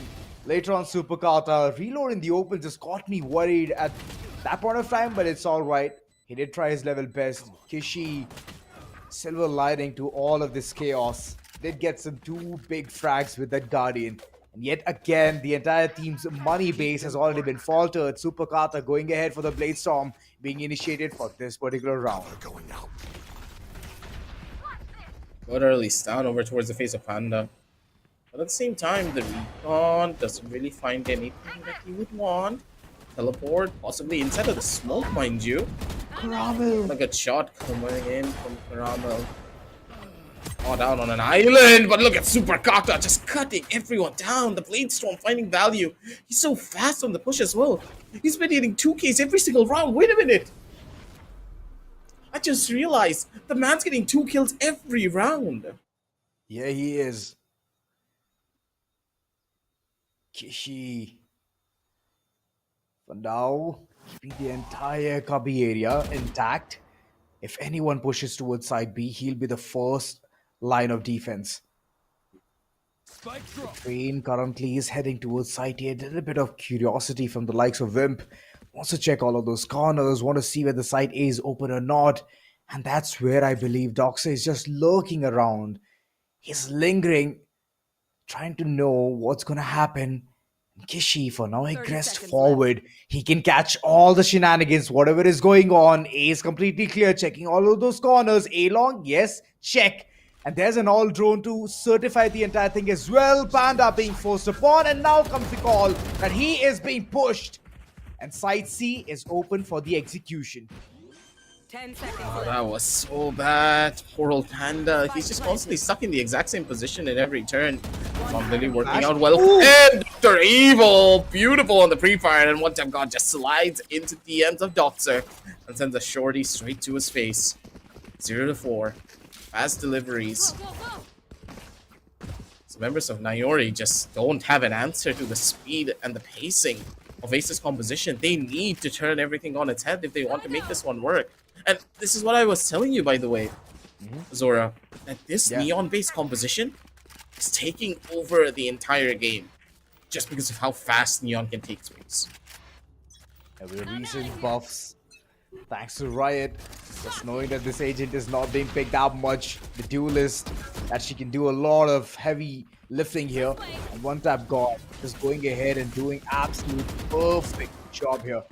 The economy does not look that great for yet again for the likes of Niory Esports. I can see them holding sheriffs and whatnot, but Panda is already headed towards the spawn area.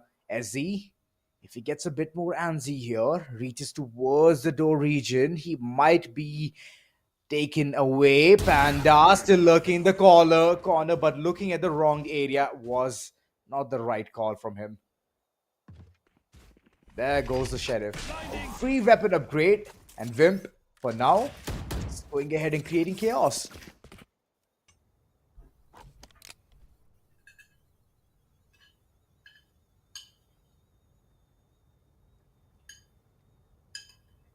Hi, I'm pissed.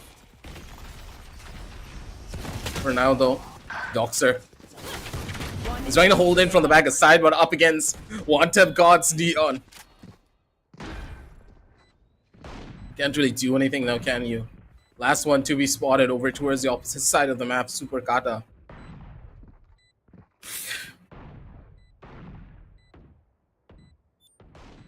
Sorry about that. He's just waiting with that operator on the angle. Possibly one player to be spotted in towards him, but that's pretty much it. He's gonna try to save this off, but time not really in his favor. Trying to make the rush. Super Kata position revealed. Stunned out as well.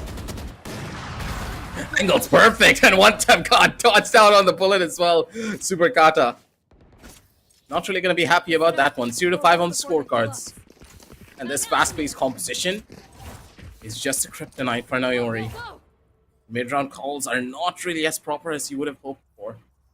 For Ace, that's what they're banking upon.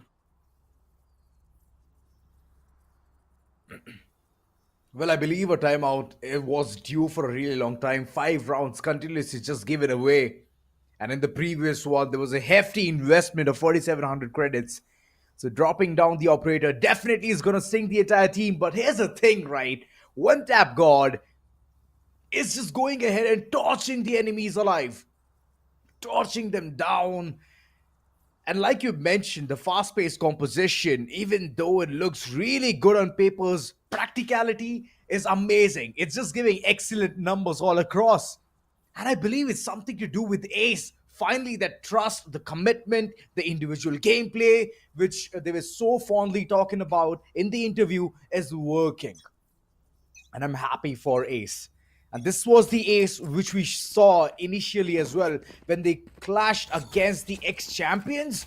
The way they played, the way they defeated Niory Esports with a scoreline of 2-0, I believe it's back.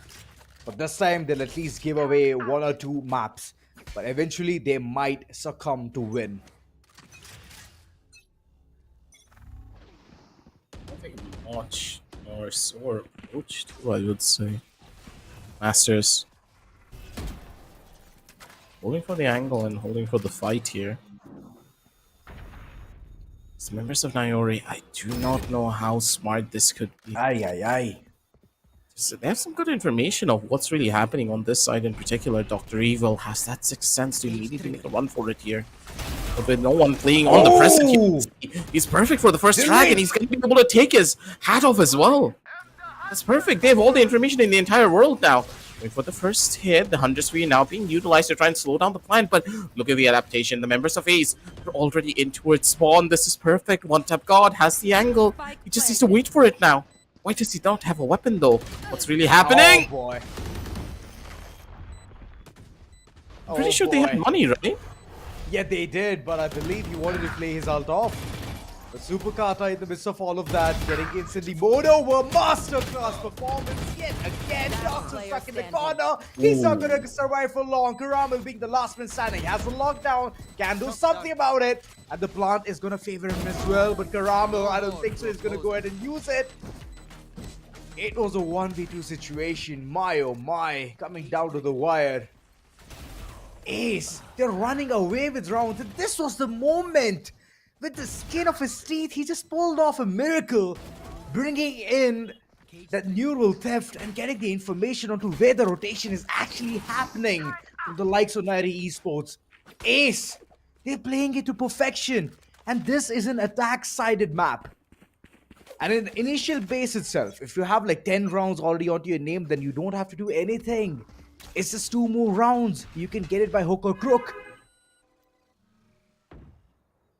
Under the hook or crook situation. The way that this team is fighting into them, it's just incredible. But a very dry duel now being taken by One Tap God. Man was a bit too overconfident and a bit too overzealous for these angles. Gishi, another big hit for his own sake as Masters. In the perfect corner here, he's expecting the Killjoy to be on this fight. Waiting for a flash, possibly a stun, something to give him the edge here. Rommel on the angle!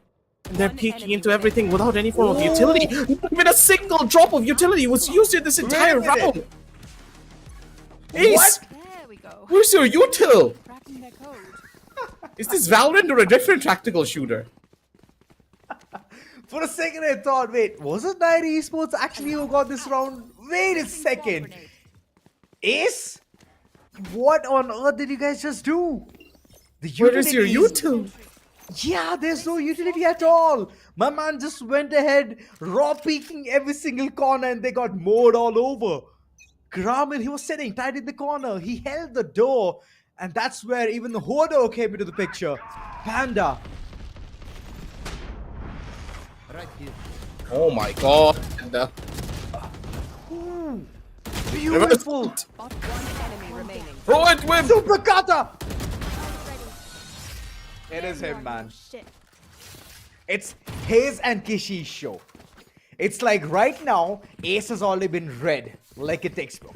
All those executions, all those fancy rounds that they got initially, right now it's all put down to rest. Second on board, Niory Esports slowly building up that pace and trying to outsmart Ace. I'm so confused to why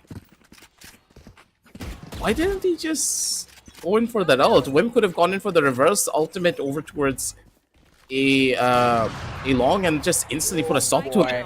And now Super Kata, he's running away with it.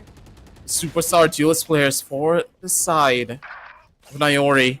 Really heating things up, but Ezzy on the opposite side gets a kill of his own. Doxer's able to trade back, keep the man advantage in their favor. A chance and opportunity. This shot coming in from Super Kata. And one tap god, able to capitalize. Takes on a big kill, mind you. That's the operator now gone. So B side could just be theirs for a possible entry and a plan.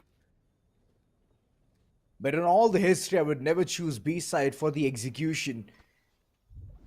Because the retake opportunities the defenders have is a lot. It's all about how good you hold. And that's where Ace is just thinking they're struggling. They're planning on to heading towards site A. And that might as well be a very good call until Doxer just goes ahead, calls it first, and gets those heads. I got Slowly the choo-choo train, it is heading towards site A. Doxer is still holding the link area, trying to understand whether it's going to be a shift from B or not. Devin for Smoke coming through. Yes, Heaven being informed. Smoke will come through any moment. And it's going to be a post-plant scenario coming in real soon. Corners being checked. One tap God making sure that everything is seal-proof. And they will get the entire side to their own. No one's watching flank. No one's watching flank. Evil! What are you doing? One enemy remaining. Oh! This is done for. The retake ain't gonna work now. Nobody is watching the flank. Masters being the last man standing, paranoia in hand, but the paranoia is gonna go miles away from the likes of Doxer. And there comes the round for the lurk game. Karama, my god, the sneaky peeky one has brought in this round.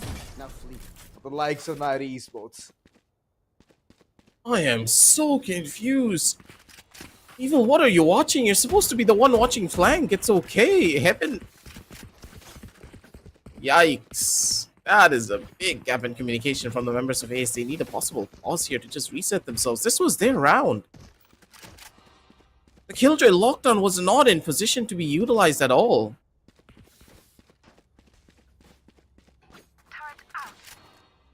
That is tough. Thanks. Mistakes, aggressive mistakes cause you a lot of rounds.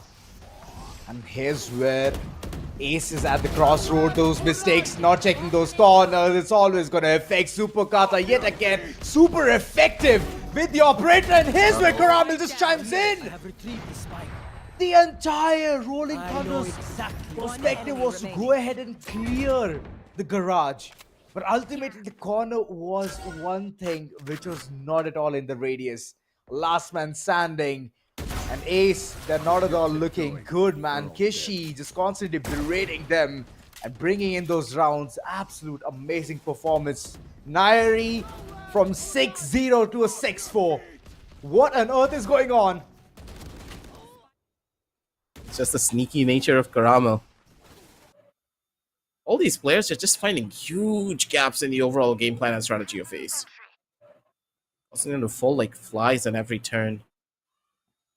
Wim though still leading the charge when it comes down to the overall frags, but frags does not mean everything now, does it? Line up ready and in hand as they're trying to go in for this hit. A good short recon coming through as one tap god. Yeah, they do not want a piece of this at all. Oh boy. It's alright, I do understand. Look at one tap God. It's like they're just waiting for his ultimate to get exhausted, and that's where they're gonna go ahead and do those executions. There comes Hunter's Fury in exchange, getting the constant tags, and Doxer sealing shut Dr. Evil. So no more Evil Knievel tactics in this particular round, as the entire team, they're faltering down. 3 players remaining, and Vimp his way to low. Karamil through the boxes, he's punching down opponents. And they have to swing at this moment. They have to one-tap God stuck in the corner, and it's a flawless coming in yet again. 6-5, ladies and gentlemen. This is masterclass performance coming from the likes of Niory Esports. It's their map, it's their favorite. They always love 3-sided maps, and here's where we can go ahead and see how the champions from the previous season are nailing this one as well. It just took one pause, mind you. One pause. One pause. And this team has now transformed into a beast. I will rip the light from them. This is legendary. And that's the beauty of it. Dr. Ramel waiting for the first fight. Oh my god. So much value And as soon as they tried to run into his mid, they instantly got mowed down. The hit was perfect. Kurama with the double kill. He should not have gotten a double there. And Max get one, yes, but even if he didn't get that one, there was everyone was ready to find a trade for him. I can't explain this. It happened so quick, a blink and you miss it pretty much. It was like every single one of them wants to just go ahead and execute towards mid, and that's one of the things which Niory Esports is understanding. They have already understood after the 6th round, they haven't given anything away for the likes of Ace. So you can understand that they've already gotten to know the tactics, the pushes, whichever they're going to go ahead and initiate, and whenever they're in a jeopardized situation, how they think. So it's just falling down, it's crumbling. It's like House of Cards for the likes of Ace. And this time, it's all about the pistol. Being in the defense, it's not looking good at all. One tap God for now just taking those shots in air. And Super Kata, he has taken one blow to his chest. It's a game of surviving now, but one tap God. Oh my God. Never mind. Super Kata on the opposite side. Shock darts galore. Dr. Evil showcasing why exactly he is the evil mastermind of the team. Looking for the last duel and a 4K for the Drevel. 67, ladies and gentlemen. See Maze? They're back in it. Dr. Evil at the helm of it all. The call, man. The call was so beautiful. They're heading towards mid. A main was already being contested, and that's where the shock dart actually landed on target, shutting down Super Kata, the force to be reckoned. Because here's the thing, it doesn't matter if his HP was around 49 or 50 or whatever it is. It's all about his dashes. It's all about the presence. Once you know the Jet is still alive, you can do more than just that. Caramel for now, mid endeavors, and he knows that he has hurt someone just bouncing like a bunny. Wimp it is. But he needs to check that corner. He needs to be very cautious. He needs to be careful, as he's going to be constantly shot down with the Ares. I was trying to go in for a little bit more of a closer hit now. Super Kata again. That's a huge pickup over towards the first. Oh turning Lord. things Someone around its stop head. Never mind, Super Kata. Dangerous and deadly as per usual. Ares not finding value just yet, but this weapon now being buffed is pretty viable in every turnaround. Wimp utilizing it to its fullest. Gishi able to find the frag pick up. Unnecessary duel coming in from Doxer. He could have doubled up, but instead he went in for the fight while Kishi was low. 6 to 8. Ace, they get the round, but at what cost? Technically, no. I would say this was a very successful round for them because Niory were not able to find the plant. Not able to find the plant, but they have the money to go ahead and bring in those weapons. Mind you, this is the 3rd round. And it's all about the bonus buys from the likes of Ace. True, but I'm talking about the economy just snowballing in out of control. In this round, yeah they're going to be able to buy. But in the next round, they're going to be a lot more weaker. True that, true that. Unless they go in for the post plant, it's not going to work out at all. One tap God, his position has been revealed. He's getting way too excited, I see. Finally heading back. If he's going to be caught in the midst of all of this action, it'll be bad, but look at him. Quick on feet. And he's already positioned himself towards garage. Masters on the other end. He's holding a ghost. And off angle nonetheless. A big combination there. And on the other end, the other shore, which is site A. Tripwires. There's even cameras to get that information. I believe this can be a perfect approach for the likes of Ace to get this round as well. Creep fires from this man is what's really the biggest surprise. Super Kata is just instantaneous. His crosshair placement doesn't even shift away. He's how to take these fights to perfection. So for now, hunting down the players in towards the A side. Dr. Evil being the prime target here. 30 seconds left. The hunter could just become the hunted here. Ample amounts of it. I'm not liking this. Being thrown, and this is just done. Ezzy's gonna be able to shut down one though. Panda, he's on the back foot for this. A little bit of spam. They have control. There is no way with the weaker weapons they're even gonna be able to survive this hit. or even And going for a moreover, retake. every single one of them is so weak as well. Look at the way even Cypher has mere HP alongside Neon.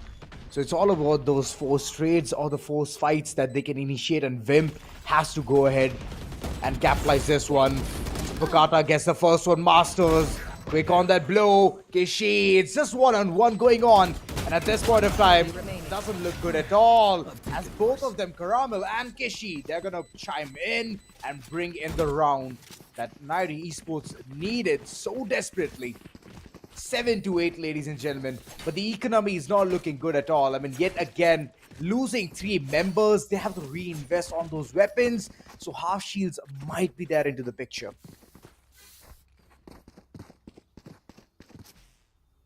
I need to wait and see.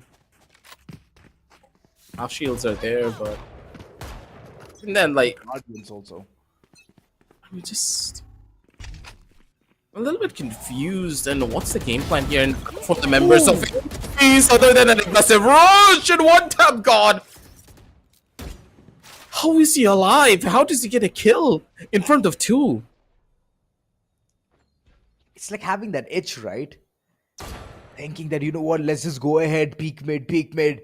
Let's get that early advantage. Let's at least shut down 1 or 2 players, especially when we have half shields. Why would you do that? Come on. Just think about those moves. Think about how you can go ahead and initiate things. Panda for now put to rest as well. Last man standing, Doxer.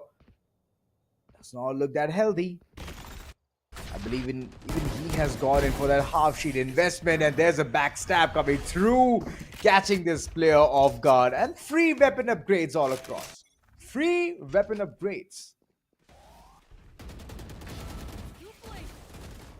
I'm still shocked to the fact that one tap god is able to find 2 there in front of 3 people. The mental fortitude to do something like that is something very few players have. An ace, strong start, rocky middle, but right at this very end stage, where double digits could just be coming on the board for them. They're able to find a good opening early on. Ishi waiting with a possible flash, expecting the Neon to just jump straight in, but wasn't really the case just yet. Dr. Evo on the angles, able to jiggle and just run, boy, run! You need to live, you're the only one on the A side. Wait for a full-scale retake. He doesn't need to fight this, and yeah, he's gonna be able to get out. Good utility at the very end, being baited out, so overall the retake, very much a probability for them to play into. 1 more kill for him, and he does have the Hunter's Fury. So he needs to play for it smartly. Vimp is waiting for the execution. It's all about those links, and Vimp, look at him, just prepared for all of that is to become. There comes a concussion from both the sides, and right now Supakata, he needs to run away, but Doxer far off. He was just waiting for this golden opportunity. Couple of investments of the ultimates. This is a very heavy round, and Niory Esports, they would really want to get this one sealed shut, and that's what they're hoping for. Running ahead, taking those fights. Supakata definitely winning this one. As Niory Esports, they're gonna get the 8th one on board. They just didn't really have the utility to make any of this happen. That reading was lost as soon as I saw Dr. Evo not have his Hunter's Fury.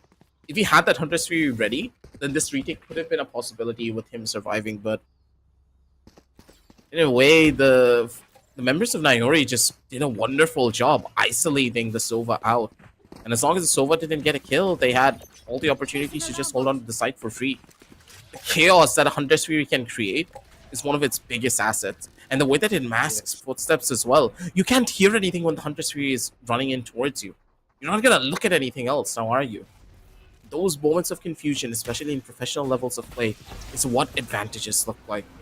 Superkata though, in for the angle, and as he just beats the timing, understanding that the drone's coming in, so he had a chance to go in for the swing and go in for a kill too. Into the minds of Niory here. Ramel's able to answer, but that's it. Full reset coming in from both squads, a 1-for-1 trade each. Indeed.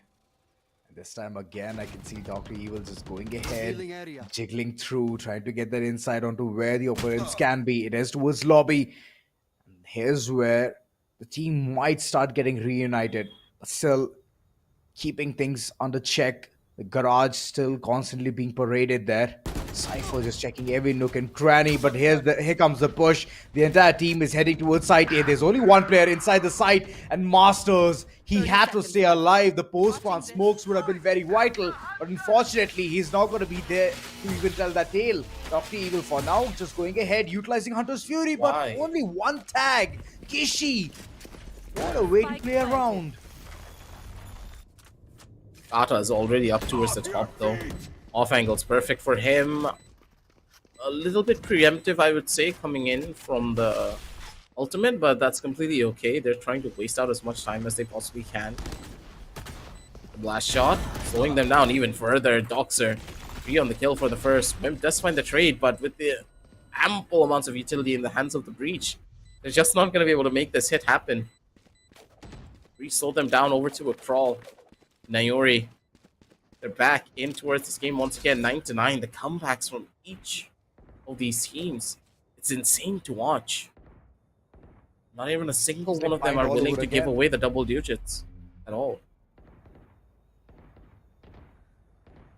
It actually looks like Bind all over again. Getting those rounds after rounds. Nobody's getting that economical advantage. Except for Niory Esports, they're getting those consecutive wins as well. And on the other end, you can see the entire economy shattering away. One tap God, he has his ultimate. All he needs to go ahead for a full shield, and that's what he's going to do.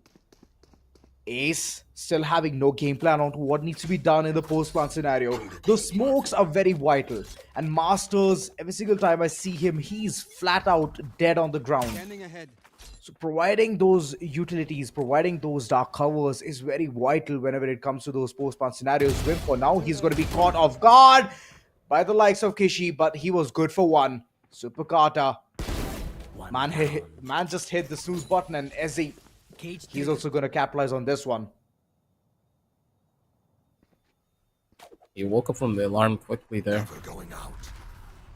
Niory just trying to find another opportunity for themselves. Doesn't really want to opt to use the teleport here. Jumping in towards danger. It's Panda. Waits on the angle, but Dr. Evil swings out a little bit too wide. He's been doing this too often, and Doxer able to catch him on the angle for it. Masters in the corner. He's waiting for this fight now. Ramal probably is expecting this duel as well. Needs to be careful of how he takes this fight. Any form of noise that he makes will be his own downfall. It's coming in towards the A side. Smokes comes through. And Masters, he just needs to be patient. And he is. Ramal. 30 seconds left. Not even expecting the fight. Needs to worry about it and uses the into the shadows to immediately get out of the angle. Sounds perfect. One enemy remaining. Oh my They have god. the hit. Last player standing. They do. Last man standing. And he's going to go down. One tap God. Made it look way too easy. Even though the paranoia from the likes of Panda was sublime, he could not do much there. One tap God, he's constantly getting his ultimate. I believe this is the second time I've seen him utilize it. And Ace, for now, they've gotten the 10th one on board. My oh my. Those corners, if you don't check it, that's how you get punished. And looking at the way the From the Shadows was utilized as well. My oh my. It was a good move, ultimately, from Ace. 10-9, ladies and gentlemen, and Niory Esports, right now, they have some heavy-hitting ultimates, but they have to use it to perfection, because there's Rolling Thunder in response as well. Rolling Thunder is finding ample amounts of value. Masters, though, does take a couple of dunks to the head now. Very low, to say the very least. Flash and a recon bolt, gorgeously done. I love the overall utility usage coming in from the team as well. Synchronization of util is what's the perfect hit? No. What? This is what happens. This is what happens when you have all the ultimates and use it so prematurely.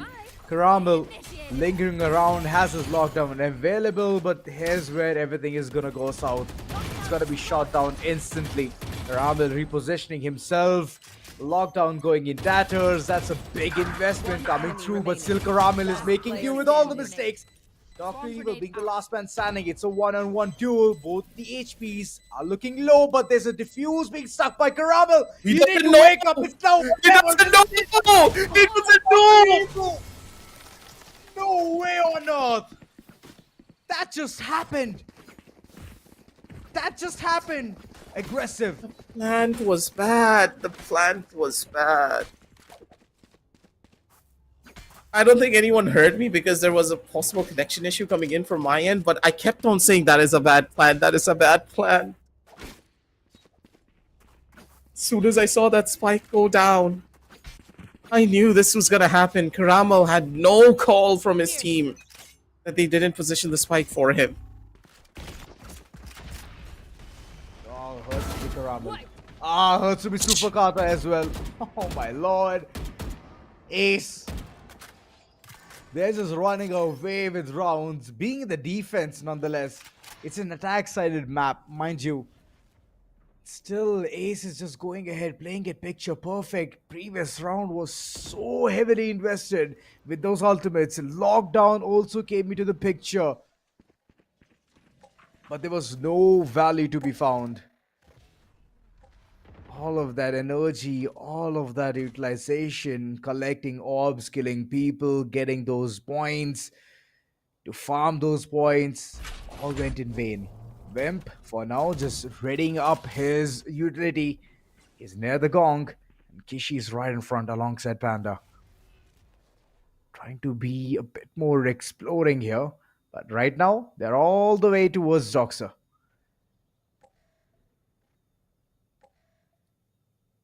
Reunite. Trying to maybe get into a much 30 more seconds forward position.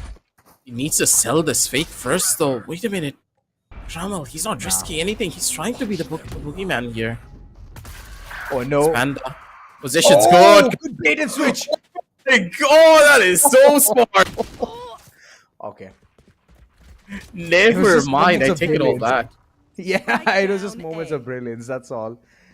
But ultimately a good move. Dr. Evil getting the information onto where the opponent can be. There it goes. Doxer currently is going to be pincered constantly. Players just running around. Vim gets those shots right and one tap god. Well, him being Neon has been a boon for the entire team. He's been running around getting those frags. And currently it just seems like it is the show of Ace. They're going to get this one done right, dusted. Way too close towards the last round. Already getting the match point.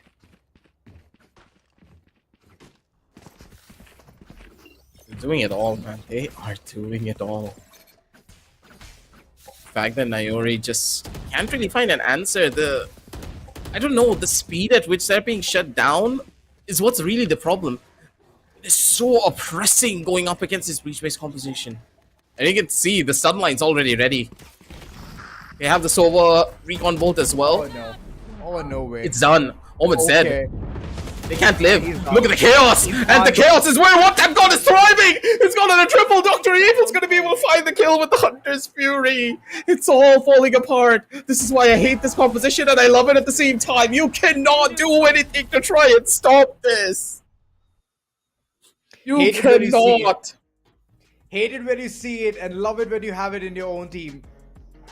My god. Things have fallen apart so quick. We saw a phenomenal comeback coming through from Niory Esports. 6-6 was the first half story. And second half getting the pistol right. Ace, Asmodeus, my god, they've been smoking hot.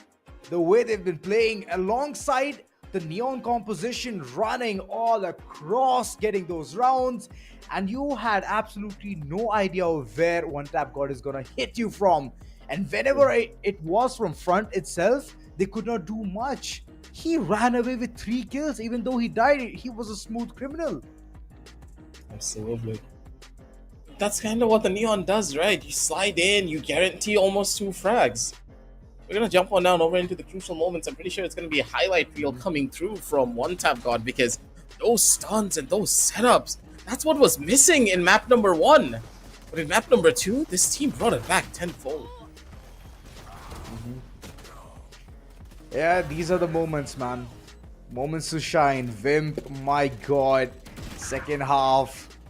The pistol round itself, this man did wonders. But initially, it was Superkata doing some kind of heavy lifting, and later on even he was getting isolated pretty much instantly. That's where the entire team was crumbling down. They wanted the support, they wanted the duelists to do something and run away from with frags, daylight robbery. The plant, my god, it has been constantly been like it's a big mistake, right? At that one round where Caramel thought that he can go ahead and utilize his nano swarms and delay the defuse, but ultimately he could not do that because the defusal, the spike, it was planted way too far. It's always a difficult thing to pin down a Neon, but you can easily pin down a Jet. They used the recon bolt, they had the stun, they used the stun, then the concussive blast. A flash was prepped and ready as well, just in case none of that hit. And what will the Jet do? The Jet can't run away that easily. She uses the tailwind once, and that's it. What's she gonna do after that? Well, Neon, you can run at the speed of light, get out of that situation, slide back in after all of the util is gone, then get a kill, or possibly use the second slide to find another kill right after that, or even run away from a sticky situation. There is so much value that the Neon brings down to the table, which is why I kept on saying, either one of these teams, if they go Neon in this map, it's going to be a difference. And that Neon was the biggest difference. And Ace has been one of those teams, right? They've always brought in the combination weird as possible, but still they have made do with everything. Trust and comfort, alongside the communication, which keeps on happening here and there. There were mishaps, but ultimately this entire team just went ahead, brought those rounds which they needed, and that's how they win it, man. Wimp, man, this mid endeavor was good. Ultimately, it paid off a lot. SE chiming in as well, and the round kept on crumbling. Masters, masterclass performance. My god, this dude was just stuck in that corner, and he put Caramel to sleep. And call quits as well. He brought in the ultimate into the picture from the shadows and ran from that corner. This is where everything just ended. Caramel could not do much. It was a 1v4, and this is the scorecard right in front of you. Even though Superkata has gotten 25 kills onto his name, it doesn't seem like he has done most of the heavy lifting. It just seems like wherever he went in for those fights, he got pretty much isolated. And at the rounds where the entire team was counting on him, well, those were long lost. I don't even blame Superkata for any of that, though. He just got isolated by utility. You have to give it to Wimp and Dr. Evil, man. Like, they did wonders. It's not even Superkata's fault, because he just got util bombed. What is he gonna do? He's trying to make space for his team, but he's just not able to, because his opponents have read into his playstyle. They've gotten into his head that as soon as he starts pushing, we make our util get ready. He's isolated now. None of his team members can help him. And if they try to help him, they're going to be the ones to die instead. So the optimum plan for Niory would have been just to try and bait out the util first. But baiting out util against a Neon-based composition is difficult. So let's say in this composition, they don't utilize their utility. You waited, allowed the Neon to get into a much more closer position, then they brute force the utility on top of you, and then you're stuck on a very unfavorable fight because you're going up against the Neon. It is so difficult to try and it is always going to be difficult, aggressive, always going to be difficult whenever there's going to be a wild card entry of the agent into the picture, and especially Neon coming into the picture. We all saw the way Superkata uses Neon in the map of Lotus, but then once it's used against you, you're like, wait a second, this even I could have done in the map of Haven. And that's where I was thinking that Superkata might bring in that wild card agent, which was Neon. But okay, it's all right. The second map is already done and dusted. We're going to be back soon with a small little break with map number 3. Stay tuned.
All right, we are back once again into the action, but with me, it's going to be Raider because Aggressive was going way too aggressive on his co-casters.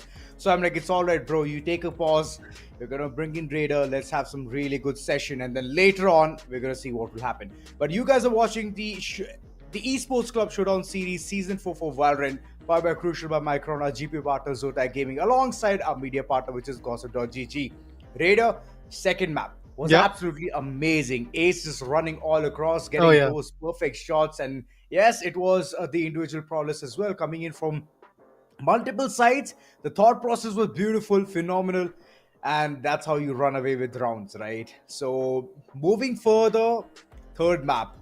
What is your hopes? What will happen?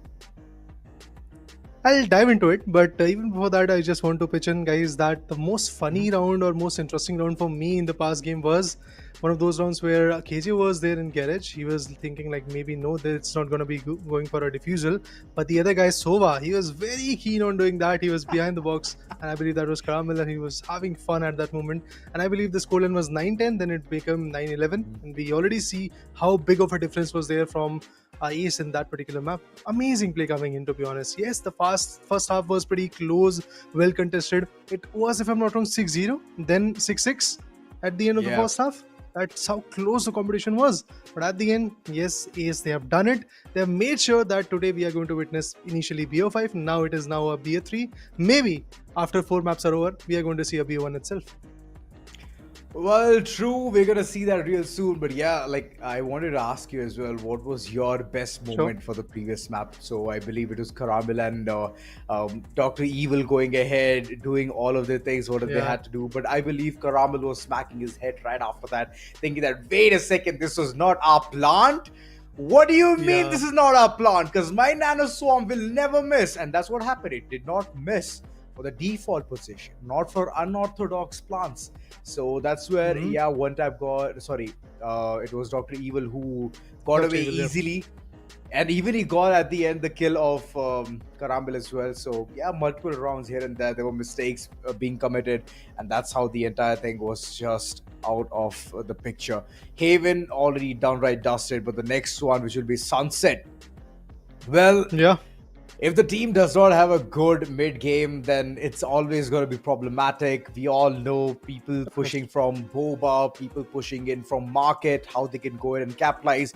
And I believe Cypher is going to be in the picture. Cypher always is picked in this particular map because of his tripwires, because of the way he can just bring in the cages and just make it like a ring of death. So yeah, I'm just hoping such kind of plays are going to come into the picture alongside some fancy picks as well. For example, previously, even Aggressive went ahead and told that it's a fast-paced, the fast-paced action coming forward from Neon. So this time also, I'm hoping that Ace is going to do something different. I mean, even before going to the break after the first map, I called it out that maybe yes, Neon is going to be in the scenario, because remember, Ozora, me and you were casting, I believe it was day 2 or day 3 when we got to see the upper bracket semis, and at that point, Supagada was the one who was playing on Neon in Lotus, and he was phenomenal at it. And we have seen that after the update, Neon and Chamber, both these agents have been phenomenal. They have been buffed up, so that's why people are enjoying it. And being an individual like Supercarda, the kind of mechanical skill, the aim prowess that he has got, I believe that Neon choice was good, but supporting that, I believe that's where kind of Niory slipped down, and it happened against Nier's burst stand as well in the upper brackets. Similar thing happened right here in another Heaven, guys, to be honest. This is the grand finale. Things should have been improved, but that support on that duelist was never to be found in the second half specifically. Attack didn't really work for them. Yeah, but always whenever we see Jet, we know that Breach is going to do something better to go ahead and complement the entire move style. But it just feels like the combo was never to be found for the likes of Niory Esports. Take it. This was the second time I'm seeing them play Haven. Last time they somehow managed to squeeze it through. That was against nearest bus stand itself. The late round right now, as you can see, they could not go up against Ace yet again in the map of Haven. Bringing in all of those agents, which is Caramel with the lurk gameplay, the way he used to initiate backstabs earlier on.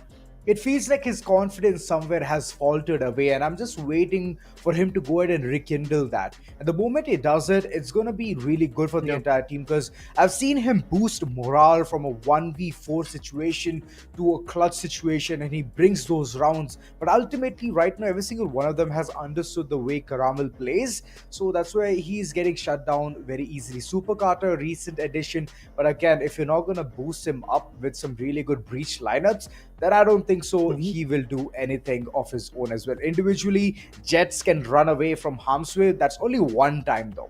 There's only one time that you can dash away from your problems, but other than that, you have to go ahead, head on, collide with the Bulls, and it's Yeah, pretty do or much. die.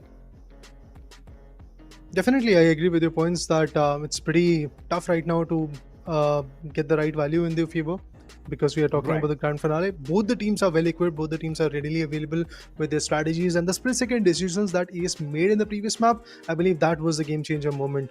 Like, yeah, talking about the exact moment when Caramel and Dr. Evil were in a 1v1 scenario, the post-1 scenario, the defusal that came through was pretty sneaky. He knew what he had to do. He was able to go ahead and get that ninja defusal done. On the other corner, Caramel was pretty much stoked that what happened over there. He was confused that how could this happen? I was able to place Nanoswarm, I'm peeking, I can't really see where my opponent is. And he had no idea that he was sticking it, because yes, there have been certain instances where people have faked the defusal, people have faked the plant as well. But at that moment, at that round, yes, they had the upper hand as well. They had some different angles to play with. They were able to confuse their opponent. That's exactly where Ace can once again be triumphant in the map of Sunset, because similar things will happen. You do have a lot of boxes, you do have a lot of angles to play with. Taking the mid control, as you rightly called it out, is very, very important, no doubt in that. But if you are good at it, you can easily infiltrate A, or if you are trying to approach B, then there is a different scenario how you're going to infiltrate that, how you're going to get the value out of it. But yes, mid control is something which has to be the part. Bringing in Neon once again from Super Carta, it can either make the storyline or completely break it open. It can backfire. It's a 50-50 odd ratio that I want to go with True. in this particular map of Sunset. Jet can be a far more reliable agent, can be far more effective with those dashes, with those updrafts, with those cloud bursts. You can easily get the right value for the team. And honestly, Super Carta is doing it. It's all about how his team is going to complement, and that is something that we are seeing from the very start of this season 4. As soon as we got to see for the very first time what Super Carta is capable of, we said this, that let's see what his teammates are going to do to complement his strategies, complement his aggression, because he swings like hell and he gets the value for the team. But after 1 or 2 frags, there is no support. So here's the thing, right? We haven't quite gotten the information or the data onto how the entire team works in the map of Sunset. I believe we earlier on itself we could not see those actions come through. So this time it's going to be like a wild card entry itself for both the corners. Even Ace is going to be playing Sunset and alongside Niory Esports as well. Overall, the way the entire thing was structured previously, it was pretty much simple. Similar maps coming all across, and I believe that Niory Esports just ran away with victory. Only one map was given away for the likes of Amigos in previous season, but this season it just feels like this BO5 is going to be more intense.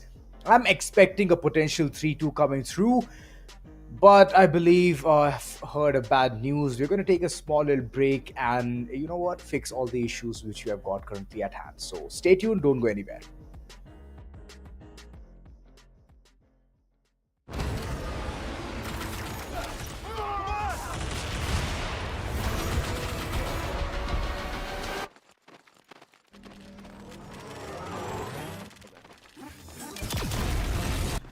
When are you gonna upgrade your system?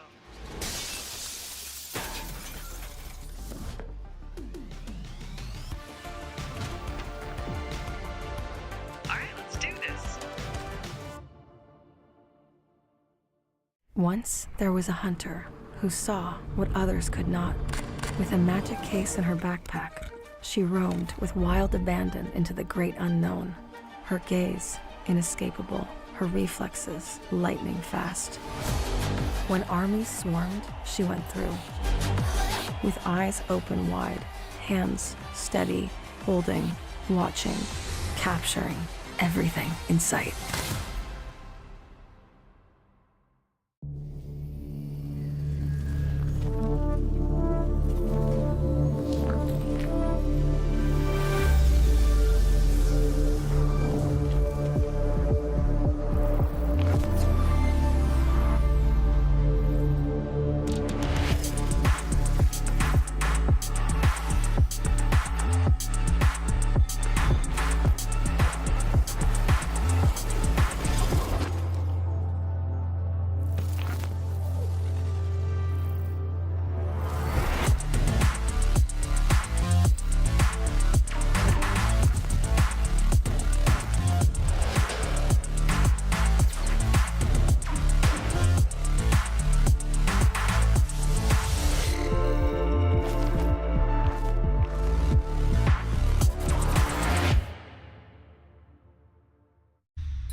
The Crucial Pro DDR5 RAM kit comes with a sleek, modern look that will complement any build.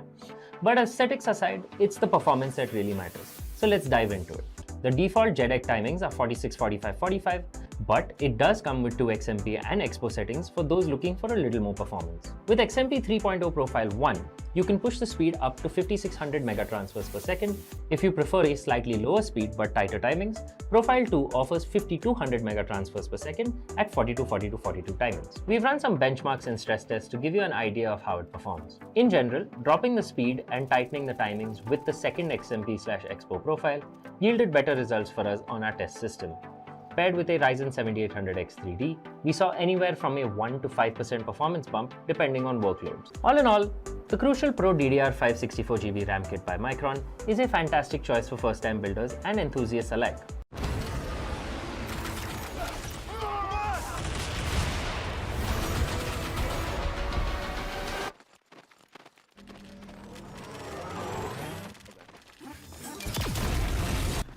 When are you gonna upgrade your system?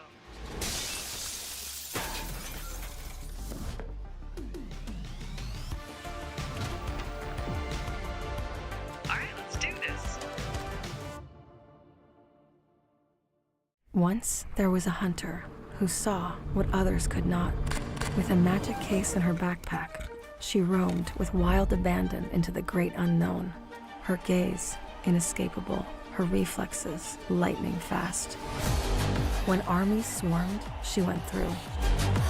With eyes open wide, hands steady, holding, watching, capturing everything in sight.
The Crucial Pro DDR5 RAM kit comes with a sleek, modern look that will complement any build.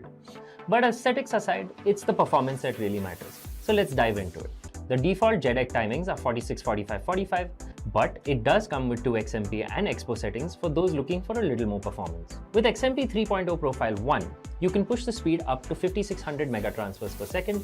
If you prefer a slightly lower speed but tighter timings, Profile 2 offers 5200 megatransfers per second at 42, 42, 42 timings. We've run some benchmarks and stress tests to give you an idea of how it performs. In general, dropping the speed and tightening the timings with the second XMP/Expo profile yielded better results for us on our test system. Paired with a Ryzen 7800X 3D, we saw anywhere from a 1 to 5% performance bump depending on workloads. All in all, the Crucial Pro DDR5 64GB RAM kit by Micron is a fantastic choice for first-time builders and enthusiasts alike.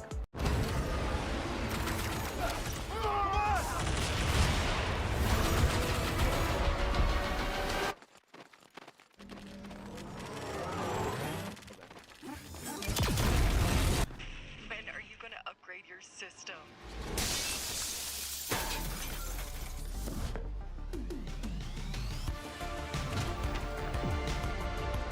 Alright, let's do this.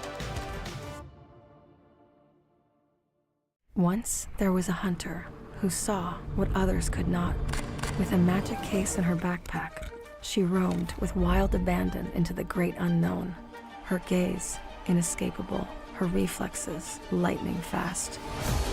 When armies swarmed, she went through. With eyes open wide, hands steady, holding, watching, capturing everything in sight.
Crucial Pro DDR5 RAM kit comes with a sleek, modern look that will complement any build. But aesthetics aside, it's the performance that really matters. So let's dive into it. The default JEDEC timings are 46, 45, 45, but it does come with 2 XMP and Expo settings for those looking for a little more performance. With XMP 3.0 Profile 1, you can push the speed up to 5600 megatransfers per second. If you prefer a slightly lower speed but tighter timings, Profile 2 offers 5200 megatransfers per second at 42, 42, 42 timings. We've run some benchmarks and stress tests to give you an idea of how it performs. In general, dropping the speed and tightening the timings with the second XMP/Expo profile yielded better results for us on our test system. Paired with a Ryzen 7800X 3D, we saw anywhere from a 1 to 5% performance bump depending on workloads. All in all, the Crucial Pro DDR5 64GB RAM kit by Micron is a fantastic choice for first-time builders and enthusiasts alike. Well, we are back. All the issues have already been rectified. It was apparently a power cut. The outage always works, you know how it is. But yeah, we are back once again. Raider, the energy seems to be really high, man. The way we had the conversations before all of that, the break which we took, and the performance, how we're seeing throughout from the likes of Asmodeus alongside Niory Esports. Well, I'm believing that the odds are against Niory Esports. Niory Esports, they have to step up. Sunset seems like an ordeal, and the way Ace have been playing, right, they have been confident, and I believe that's one of the key factors to go ahead and win the entire tournament. Well, after the initial setback in the map of Bind, yes, I believe their momentum was kind of shattering, but then the way they were able to bounce back was pretty amazing. I mean, that was a fun segment coming in the map of Haven. You guys enjoyed it. I was on the back ends watching all the action, all the comebacks that was there from Niory for a brief moment. Specifically in the first half, after 6-0, yes, there was a comeback, but after that, what happened in the second half was pretty much out of the box for lads like Caramel and all the other individuals. Even Superkada was getting isolated in a lot of fights. So all of that is definitely bound to happen in this next map that we have right now, which is Sunset, if I'm not wrong. It is going to be pretty interesting to watch how Sunset comes up.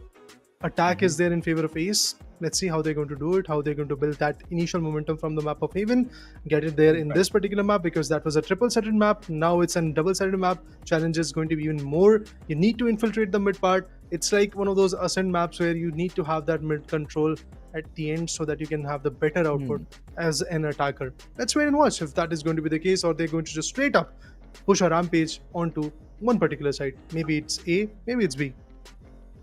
Well, Ace in the beginning itself for the map of Bind, they did falter with their aim game a bit. I was seeing individuals popping off. They were getting 4 kills instantly in the next round itself. But then it was just that to and fro. The battle was going again and again. And at the end, I believe that their engine came to exhaust. It came to cease. Those kind of situations, I hope it doesn't happen yet again. In Map of Haven, what a lovely play from their corner. They understood every single nook and cranny and mastered the addition. I mean, in the second game itself, Master just came in, and the way he played it to perfection was amazing. And moving further, it's going to be Masters yet again in the map of Sunset. So definitely that man has brought a lot of flavor.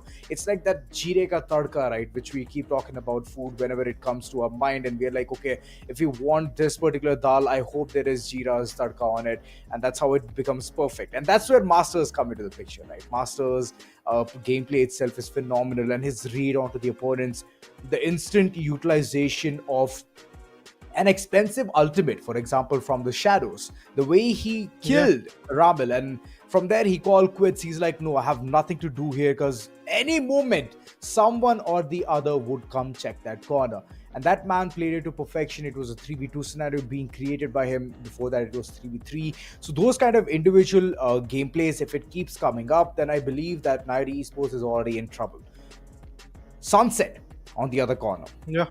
The agent selection will be very vital. We all know the Raze comes into the picture a lot. Very often, very much on point. Alongside, of course, Doxer and Dr. Evil, they will be going in for that Sova. They will be going in for that Initiator. But other than that, there's going to be, I believe, Caramel going in for the Cypher. Alongside the opponent as well, there will be an arch nemesis to it, the clone to the entire scene. But I'm just thinking about Ace, how they're going to be approaching towards a duelist line of sight, because we all know Yeah, Raze is going to be into the picture. I believe Super Kata. He might run around with the Neon as well. You never know. That man always baffles me. So, hoping that the entire team is going to be prepared for this.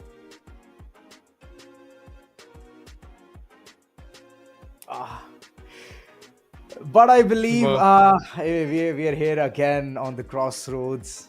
Ace has a power cut issue. Before it was Niory Esports, now it is Ace. I don't know what's going on, guys. We'll just soon go ahead and fix this one real quick, and we'll be back. Don't go anywhere. Stay tuned.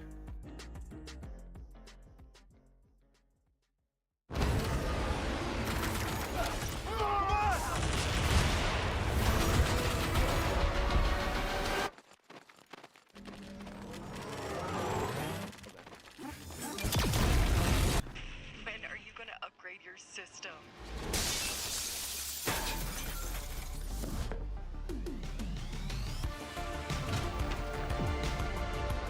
Alright, let's do this. Once there was a hunter who saw what others could not. With a magic case in her backpack, she roamed with wild abandon into the great unknown. Her gaze inescapable, her reflexes lightning fast. When armies swarmed, she went through. With eyes open wide, hands steady, holding, watching, capturing everything in sight.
The Crucial Pro DDR5 RAM kit comes with a sleek, modern look that will complement any build. But aesthetics aside, it's the performance that really matters. So let's dive into it. The default JEDEC timings are 46, 45, 45, but it does come with 2 XMP and Expo settings for those looking for a little more performance. With XMP 3.0 Profile 1, you can push the speed up to 5600 megatransfers per second. If you prefer a slightly lower speed but tighter timings, Profile 2 offers 5200 megatransfers per second at 42, 42, 42 timings. We've run some benchmarks and stress tests to give you an idea of how it performs. In general, dropping the speed and tightening the timings with the second XMP/Expo profile yielded better results for us on our test system. Paired with a Ryzen 7800X 3D, we saw anywhere from a 1 to 5% performance bump depending on workloads. All in all, the Crucial Pro DDR5 64GB RAM kit by Micron is a fantastic choice for first-time builders and enthusiasts alike.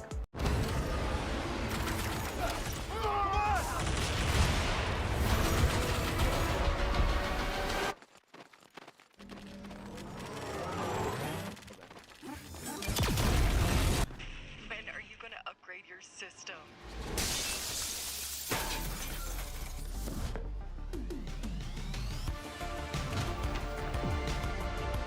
Alright, let's do this. Once there was a hunter who saw what others could not. With a magic case in her backpack, she roamed with wild abandon into the great unknown. Her gaze inescapable, her reflexes lightning fast.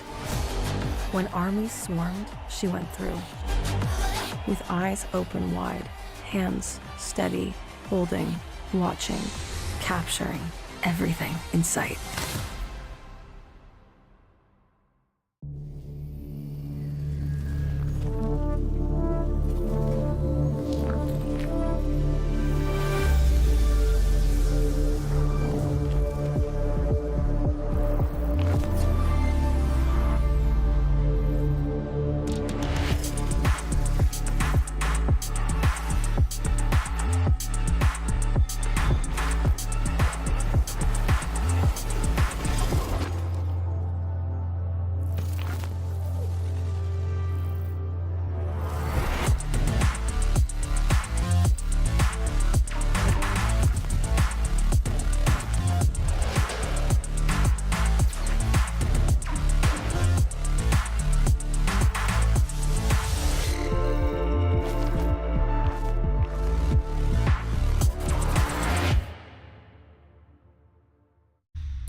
The Crucial Pro DDR5 RAM kit comes with a sleek, modern look that will complement any build.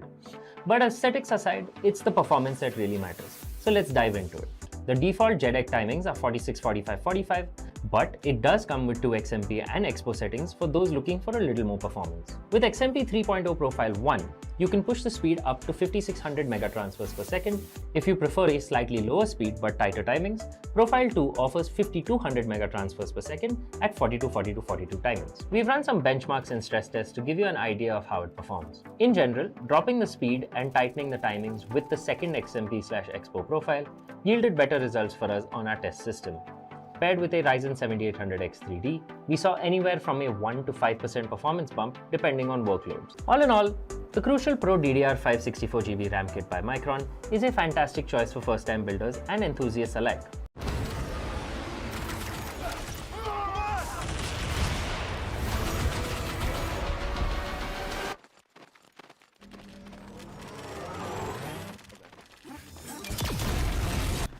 When are you gonna upgrade your system?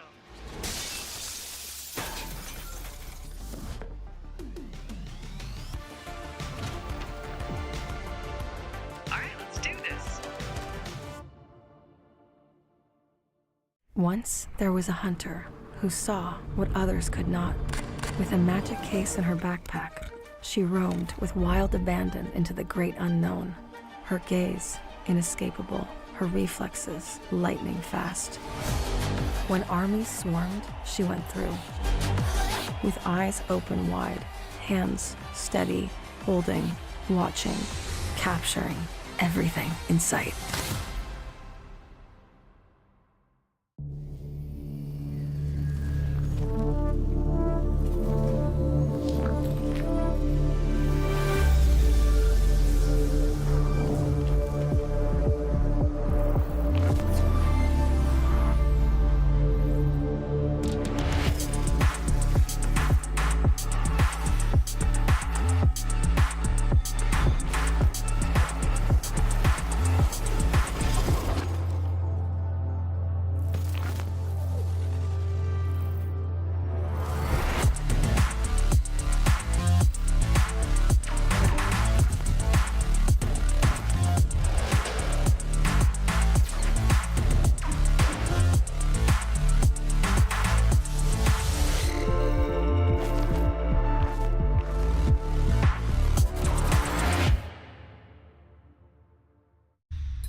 The Crucial Pro DDR5 RAM kit comes with a sleek, modern look that will complement any build. But aesthetics aside, it's the performance that really matters. So let's dive into it. The default JEDEC timings are 46, 45, 45, but it does come with 2 XMP and Expo settings for those looking for a little more performance. With XMP 3.0 Profile 1, you can push the speed up to 5600 megatransfers per second. If you prefer a slightly lower speed but tighter timings, Profile 2 offers 5200 megatransfers per second at 42, 42, 42 timings. We've run some benchmarks and stress tests to give you an idea of how it performs. In general, dropping the speed and tightening the timings with the second XMP/Expo profile yielded better results for us on our test system. Paired with a Ryzen 7800X 3D, we saw anywhere from a 1 to 5% performance bump depending on workloads. All in all, the Crucial Pro DDR5 64GB RAM kit by Micron is a fantastic choice for first-time builders and enthusiasts alike.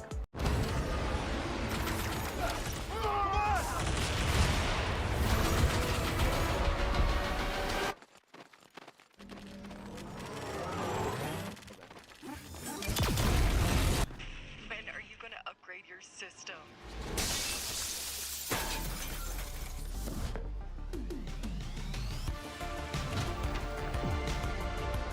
Alright, let's do this. Once there was a hunter who saw what others could not. With a magic case in her backpack, she roamed with wild abandon into the great unknown. Her gaze inescapable, her reflexes lightning fast. When armies swarmed, she went through. With eyes open wide, hands steady, holding, watching, capturing everything in sight.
The Crucial Pro DDR5 RAM kit comes with a sleek, modern look that will complement any build.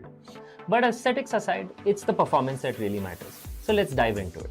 The default JEDEC timings are 46, 45, 45, but it does come with 2 XMP and Expo settings for those looking for a little more performance. With XMP 3.0 Profile 1, you can push the speed up to 5600 megatransfers per second. If you prefer a slightly lower speed but tighter timings, Profile 2 offers 5200 megatransfers per second at 42, 42, 42 timings. We've run some benchmarks and stress tests to give you an idea of how it performs. In general, dropping the speed and tightening the timings with the second XMP/Expo profile yielded better results for us on our test system. Paired with a Ryzen 7800X 3D, we saw anywhere from a 1 to 5% performance bump depending on workloads. All in all, the Crucial Pro DDR5 64GB RAM kit by Micron is a fantastic choice for first-time builders and enthusiasts alike.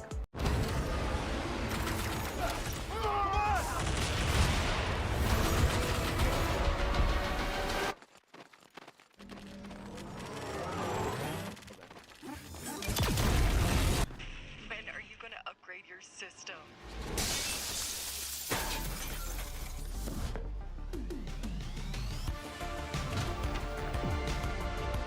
Alright, let's do this. Once there was a hunter who saw what others could not. With a magic case in her backpack, she roamed with wild abandon into the great unknown. Her gaze inescapable, her reflexes lightning fast. When armies swarmed, she went through. With eyes open wide, hands steady, holding, watching, capturing everything in sight.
The Crucial Pro DDR5 RAM kit comes with a sleek, modern look that will complement any build. But aesthetics aside, it's the performance that really matters. So let's dive into it. The default JEDEC timings are 46, 45, 45, but it does come with 2 XMP and Expo settings for those looking for a little more performance. With XMP 3.0 Profile 1, you can push the speed up to 5600 megatransfers per second. If you prefer a slightly lower speed but tighter timings, Profile 2 offers 5200 megatransfers per second at 42, 42, 42 timings. We've run some benchmarks and stress tests to give you an idea of how it performs. In general, dropping the speed and tightening the timings with the second XMP/Expo profile yielded better results for us on our test system. Paired with a Ryzen 7800X 3D, we saw anywhere from a 1 to 5% performance bump depending on workloads. All in all, the Crucial Pro DDR5 64GB RAM kit by Micron is a fantastic choice for first-time builders and enthusiasts alike.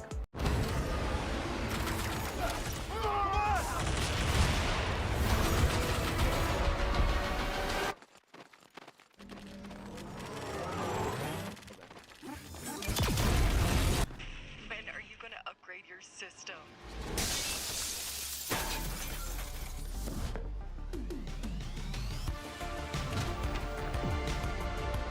Alright, let's do this. Once there was a hunter who saw what others could not. With a magic case in her backpack, she roamed with wild abandon into the great unknown. Her gaze inescapable, her reflexes lightning fast. When armies swarmed, she went through. With eyes open wide, hands steady, holding, watching, capturing everything in sight.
The Crucial Pro DDR5 RAM kit comes with a sleek, modern look that will complement any build. But aesthetics aside, it's the performance that really matters. So let's dive into it. The default JEDEC timings are 46, 45, 45, but it does come with 2 XMP and Expo settings for those looking for a little more performance. With XMP 3.0 Profile 1, you can push the speed up to 5600 megatransfers per second. If you prefer a slightly lower speed but tighter timings, Profile 2 offers 5200 megatransfers per second at 42, 42, 42 timings. We've run some benchmarks and stress tests to give you an idea of how it performs. In general, dropping the speed and tightening the timings with the second XMP/Expo profile yielded better results for us on our test system.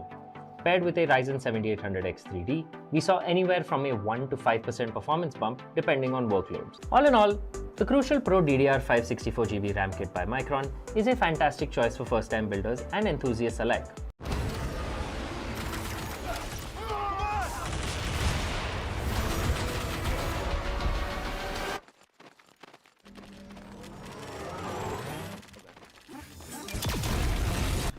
When are you gonna upgrade your system?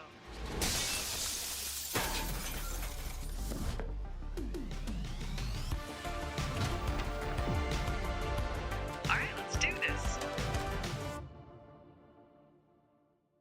Once there was a hunter who saw what others could not. With a magic case in her backpack, she roamed with wild abandon into the great unknown. Her gaze inescapable, her reflexes lightning fast. When armies swarmed, she went through. With eyes open wide, hands steady, holding, watching, capturing everything in sight.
Hey guys, as promised, after fixing all the technical difficulties, we are once again back at the desk of the Esports Club Presents Showdown Series Season 4 of Valorant, powered by Crucial by Micron, GP partners Zodiac Gaming, and our media partners, of course, GG.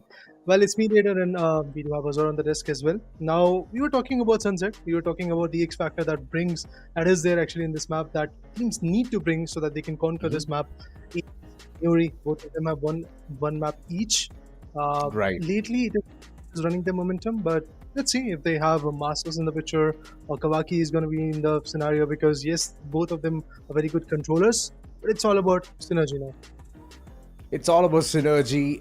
We could see that really well as well for the likes of Ace, but right now it's all about putting the entire car to the fifth gear, right?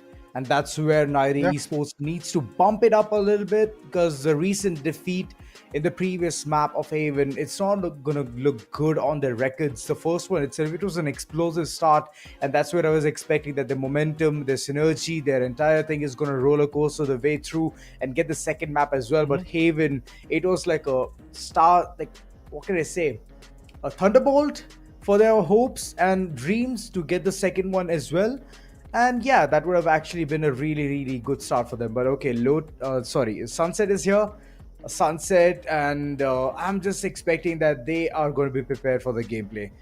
And series of power cuts here and there. It was first from Niory Esports, second from Ace, third from Niory Esports, and that's how the entire power demolition derby was going on. But hopefully everything is fixed, because we want to see how things are going to pan out, man. We are just hoping since the beginning that things are going to falter or fall in place for either of the side.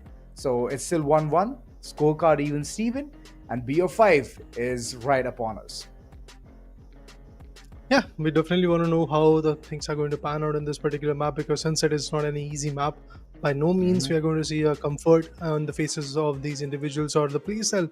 It's not going to be comfortable. But we want to know if they're going to stick to the conventional approach. Or are they going to bring in the breach race combination in this map as well, or they're going to try neon, maybe Jet? Jet is also pretty conventional, to be honest, as a duelist. So I honestly want to see what Superkata is going to offer.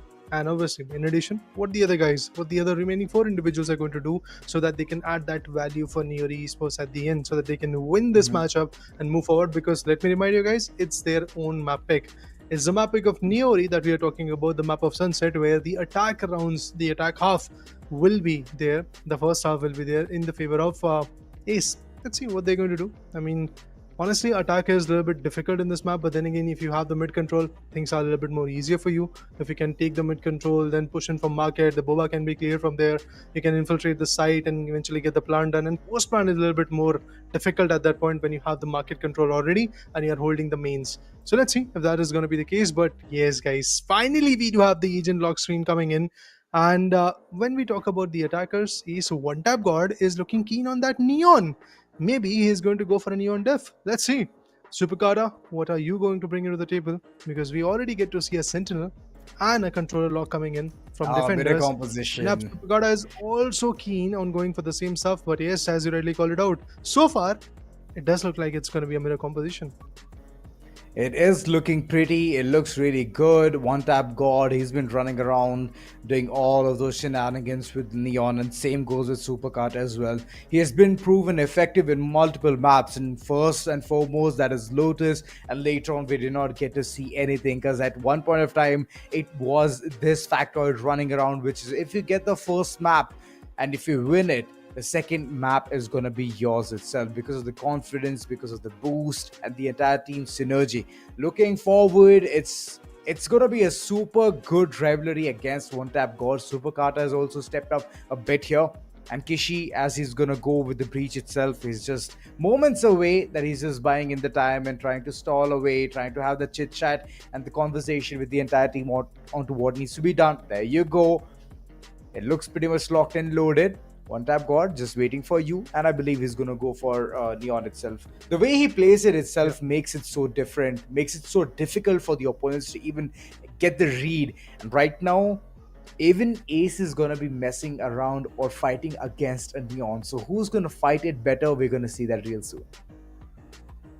Specifically, when you talk about the overdrive, the ultimate is just phenomenal. I remember a round on A, if I'm not wrong, Omen was there under heaven. He was trying to go for the paranoia and he did blind his opponent. But Superkata, all of a sudden, he dashed in and he was so close and upfront that the paranoia was not at all a valuable scenario. He was blinded, but still he was able to spot Omen and he took him down in the very last map that we witnessed today, the map of Haven. It was pretty phenomenal. I mean, overdrive as an ultimate, it has been getting that value, and once we have the buff available already, I think Neon is a phenomenal agent. Utilizing that ultimate is going to be very, very important, but even before that, you need to get those 7 ult orbs or 7 frags in your favor so that you can have that ultimate as soon as possible.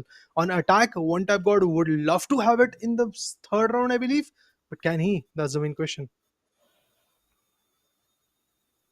Well, yeah, all of these questions, answers, soon we're going to get it. But if you guys are facing a lot of lag, then here's the thing, man. Upgrade your RAMs. You can go ahead and do that.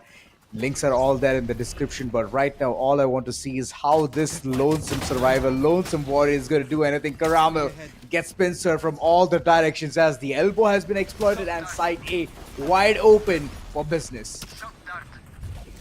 Masters gets one, but Kishi with the aftershock gets one more and he takes down his ult apart. Wimp goes on paranoia. He's getting ready for the usage of that paranoia, and he did. But One Tap God and Dr. Evil have some different plans to work with.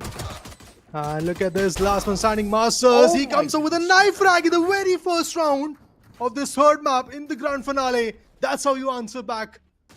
Amazing play coming in from Ace. And yes, once they have Masters, I think Ace is already in sync right now, and Niory is going to have a run for their money. I feel bad for Doxer. Feel terrible for him. Close range, way too lit. And later on a knife just staring down at you, chopping you, dicing you away. And that's how the first round has gone for the likes of Ace. It was a very quick rush indeed. Caramel did not even get the chance to even do anything. Currently, it just seems like mid-endeavors from the likes of Ace And it's gonna work out for the best because the entire side B is wide open. Once they have the information, it's gonna be a perfect execution coming in from them because it's a gamble stack from the likes of Niory Esports towards side A. And here's the thing. I'm gonna ask you this question, Trader. If a team who pushes towards side A, will they push it again? Yeah. It's possible when they are playing the bonus buy round and the economy from the other side is not that good because they do know that it's just the second round of the map. It's possible. But I like the approach from Niory, to be honest. They're stacking up a particular side so that they can go ahead and completely build a post-plan scenario. They can go for a retake.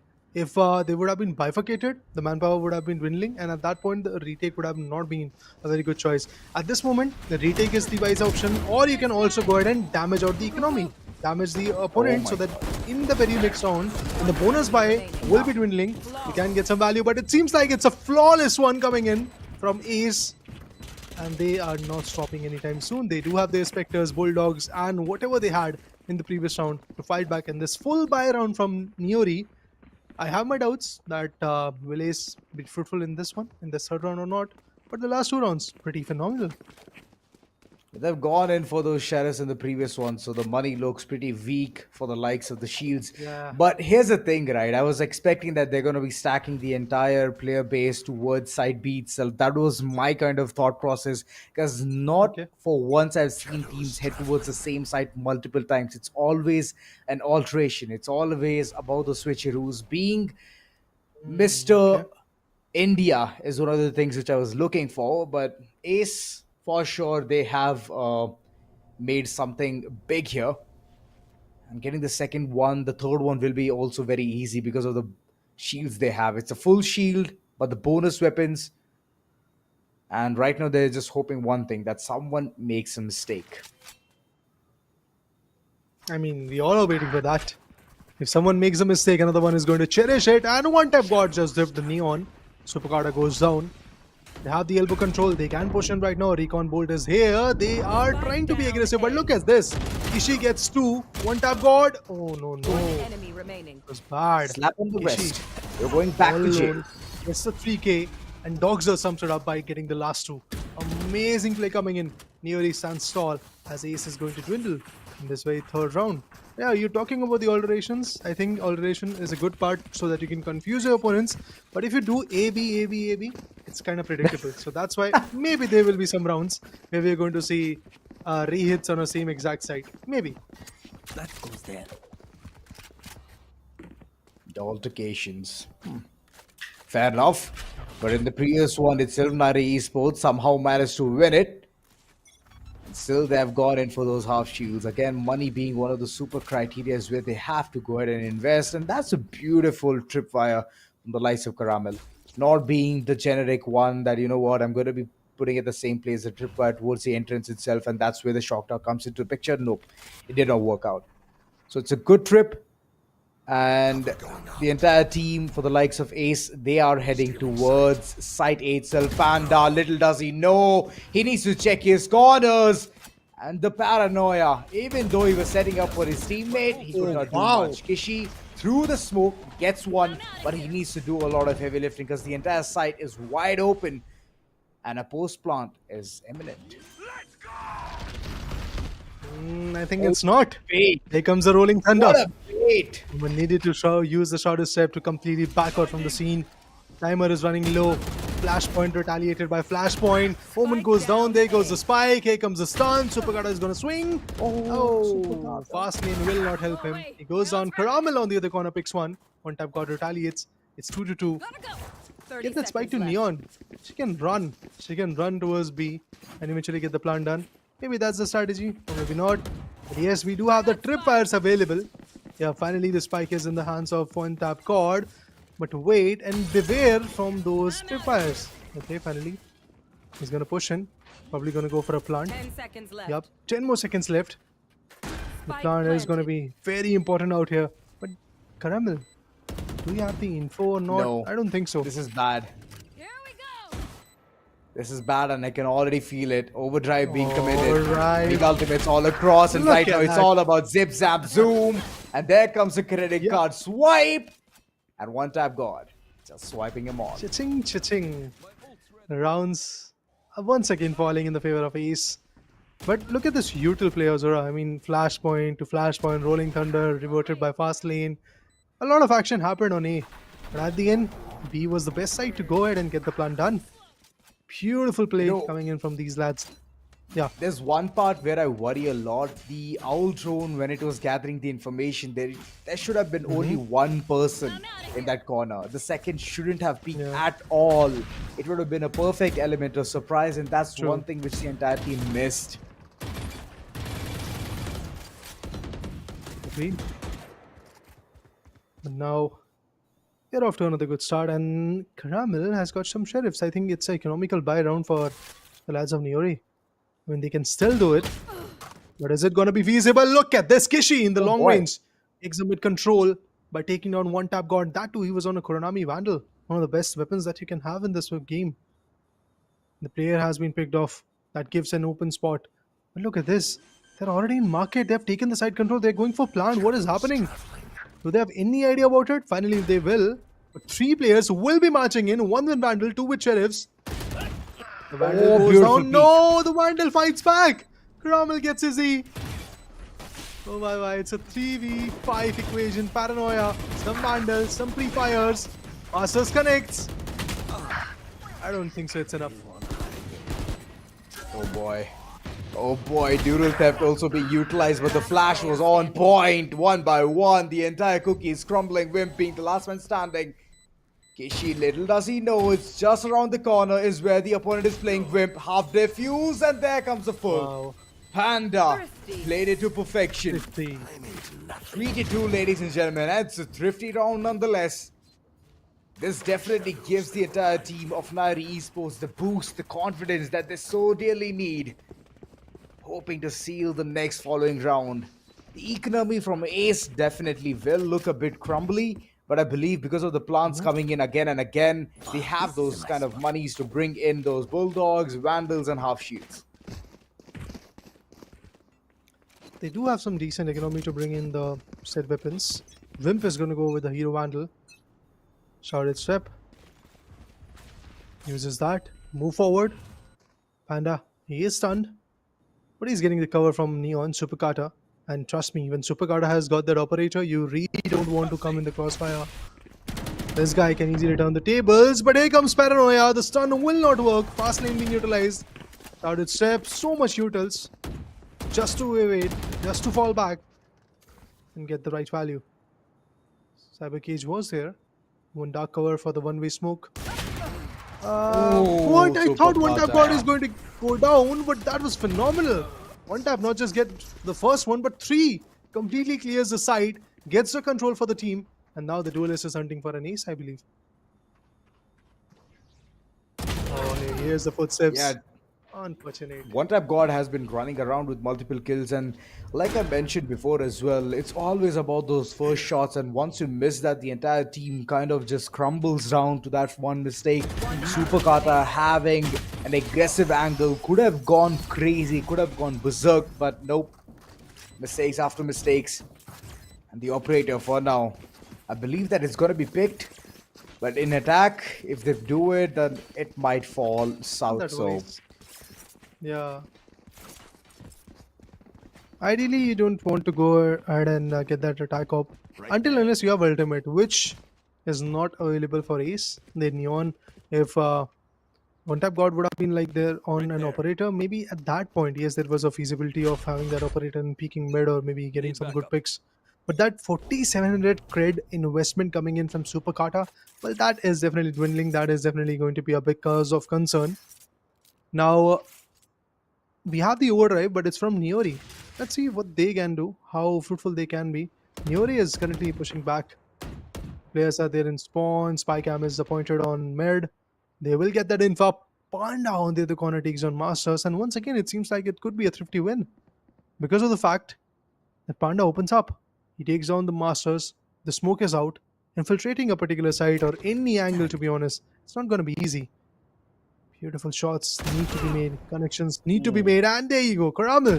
He dips out his cyber.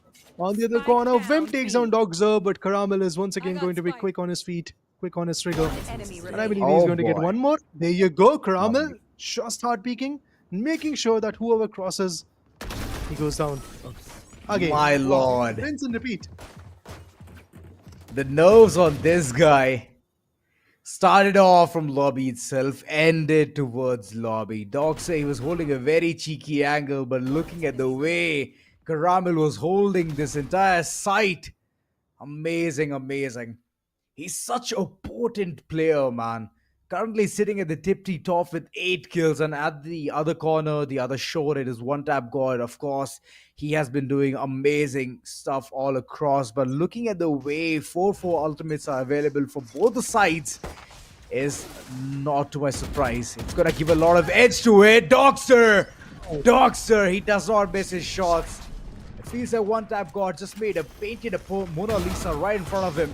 Masters for now wanted to quickly get that mid control, and he very well will get that as well. Good smokes Oh, look at and his an instant shutdown as well. Cage triggered. Cage triggered. That, my friend, is a big blunder. Tripwire is Karamel. Tripwire's appointed. He's going to back out. He's going to go ahead and infiltrate market. Spike planted. But smallest pixel can give up his info. And he did got that info. Oh, Karamel once again dips out as he takes him away. Shouted step. Even the human would love to back out completely. They don't have a backstep required, so they need to be aware about that. And look at this. Omen is trying to be sneaky. Here comes the Hunter's Fury. He's making sure that he gets as much as time that's possible. But the overdrive is yet to come. Rolling Thunder, here it comes. Everybody is going to get affected except the breach. Masters gets Karamel out. One enemy remaining. And I believe, yes, it's a win for Ace. No doubt in that. Thrifty. Oh my god. Yeah. Thrifty win. Thrifties after thrifties. Good one there, Ace. Good execution, and all of those ultimates put to use. Perfect timings coming through. Wimp. That was a very calculated risk, and he might as well just went ahead looking at the way the entire economy is in shambles. The weaponry was looking weak, but the ultimates just made it concrete and strong. A Thrifty coming through. Ace, aka Asmodeus. They've been doing amazing. They have 5 under their belt, but they need to do more. It's a heavy lifting time for them. This is the one place where Elbow is going to be constantly pincered. The Hunter's Fury comes through. Masters for now displaying it to perfection. But Karamel, he's going to chime in. One-on-one blow, but the overdrive is still there in the hands of One Tap God. And as long as he's alive, the hopes of getting the map is still there. He's marching towards his opponent. But he's immortal. One He can go down. remaining. Oh, no. Wow. Easy. He gets the first one. He gets the second one as well. But Kishi got One Tap God in a mid reload. And that was a very off spot to deal with. But at the end, on attack, Ace has already secured the half of the first half. They've got 6 amazing rounds already in their name. They're off to a very good start, honestly. Niory, I don't know what they're going to answer, but once again, their buy is going to be crippled. They are in a very tough spot at this point. That tripwire is a little bit high. Let's see if he's going to change it. Otherwise, anyone can. Let's just crouch and move in.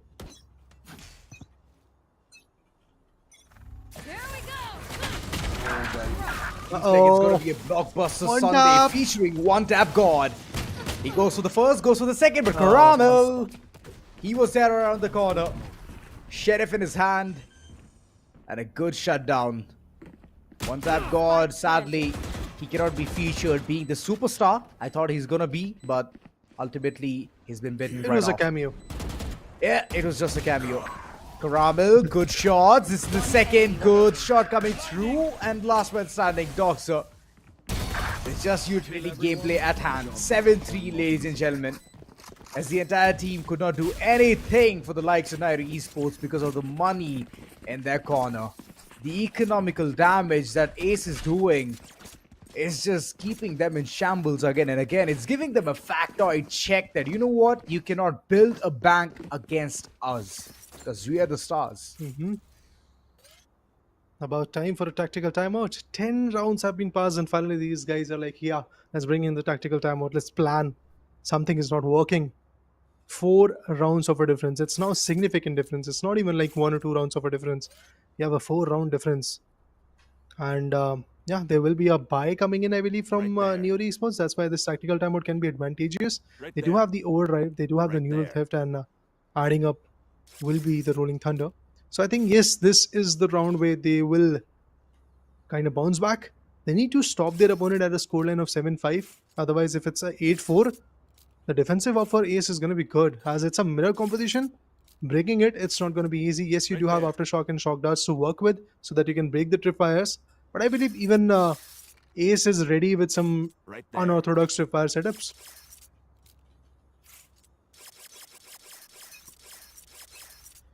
Well, impatience is one thing which this team needs to tackle through. I mean, all of those hurdles is definitely making it tough for the likes of Niory Esports to even get those rounds. Right there. And at the points where they don't have to overpeak or overextend, they're just doing it again and again. So yeah, it's affecting them a lot economically and even otherwise. One tap God yet again making his powerful position here towards lobby, taking a couple of shots. One player already gone. Super Carter weak on that peak. But Doxer, he's there to support his teammate. Flashes on point. It's keeping the entire enemy at the lobby itself. Do not enter towards side B. They've already said that. And a couple of players, what can they do? As the information has been revealed onto where they exactly are. They have depleted a lot of util just to hold up these two lads, and they can do it. Caramel comes up with the backstab from the spawn and takes them away. The attackers will go in vain in this particular round, and as I said, it's a invested round. They have invested some utils and ultimates as well, so they needed to win it, and they were able to get it done. But once again, Ace has got a rolling thunder to work with. Not just that, from the shadow, very expensive recon, but it can really work. I mean, we just got the glimpse of that in the previous map, which was the map of Haven. Yeah, but let's see how both the humans are going to be effective. Because for now, Masters, he's definitely doing the job. He's assisting his team, he's getting the value. Those dark covers are very efficient. Look at this. Once again, the paranoia comes through. Supercarda had to push back, but he won't survive. As right in the mix of those Aftershock, Paranoia, and all the other utils, there was a precise shot right on the cranium. I have not seen Super Carter use his ultimate at all. And right now, he doesn't even get the opportunity. This is the last round for the first half. Pretty much. One tap God has already swiped his credit card once. Might be about time he might get the second one as well. And as soon as he gets it, he always goes in for those hefty investments. Caramel getting the insight that the entire team is heading towards side B, and this retake is going to be very problematic once you don't have that high pace Octane with you. That is Neon, the Daredevil. That's what affects the most. Doxer, he's got to be stunned. Won't be able to go ahead, become the man bringing in that information. For now, good utilization of the ultimates, one after the other, but it's definitely gonna be Niory Esports at the upper hand. Jump around the corner, but there comes Panda.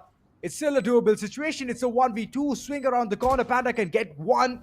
Currently playing the time part here. Panda taking a couple of shots, but little does he know both the players are available. All he had to do is isolate those fights, but right now he has been isolated. 8-4 first half, singing symphonies about Ace's gameplay. This is scary. This is scary for Niory now. It's 8-4. You're on attack. Not a very ideal position to go with.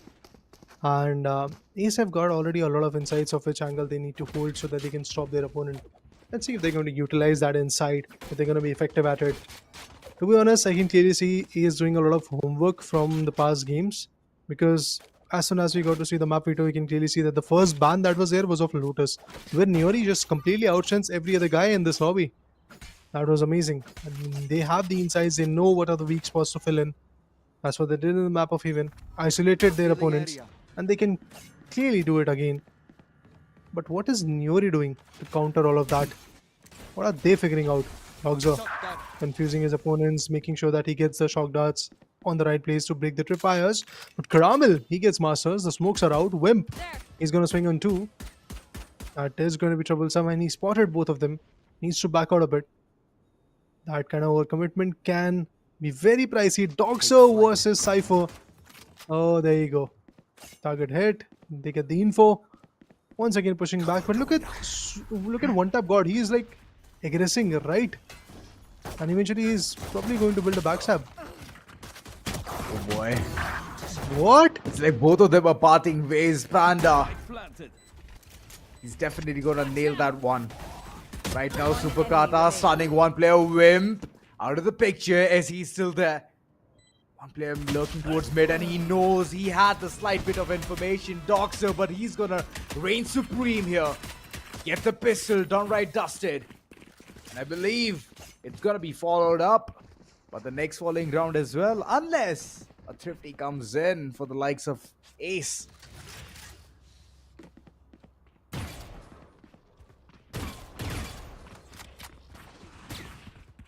Let's see if they can pull off a Thrifty or not.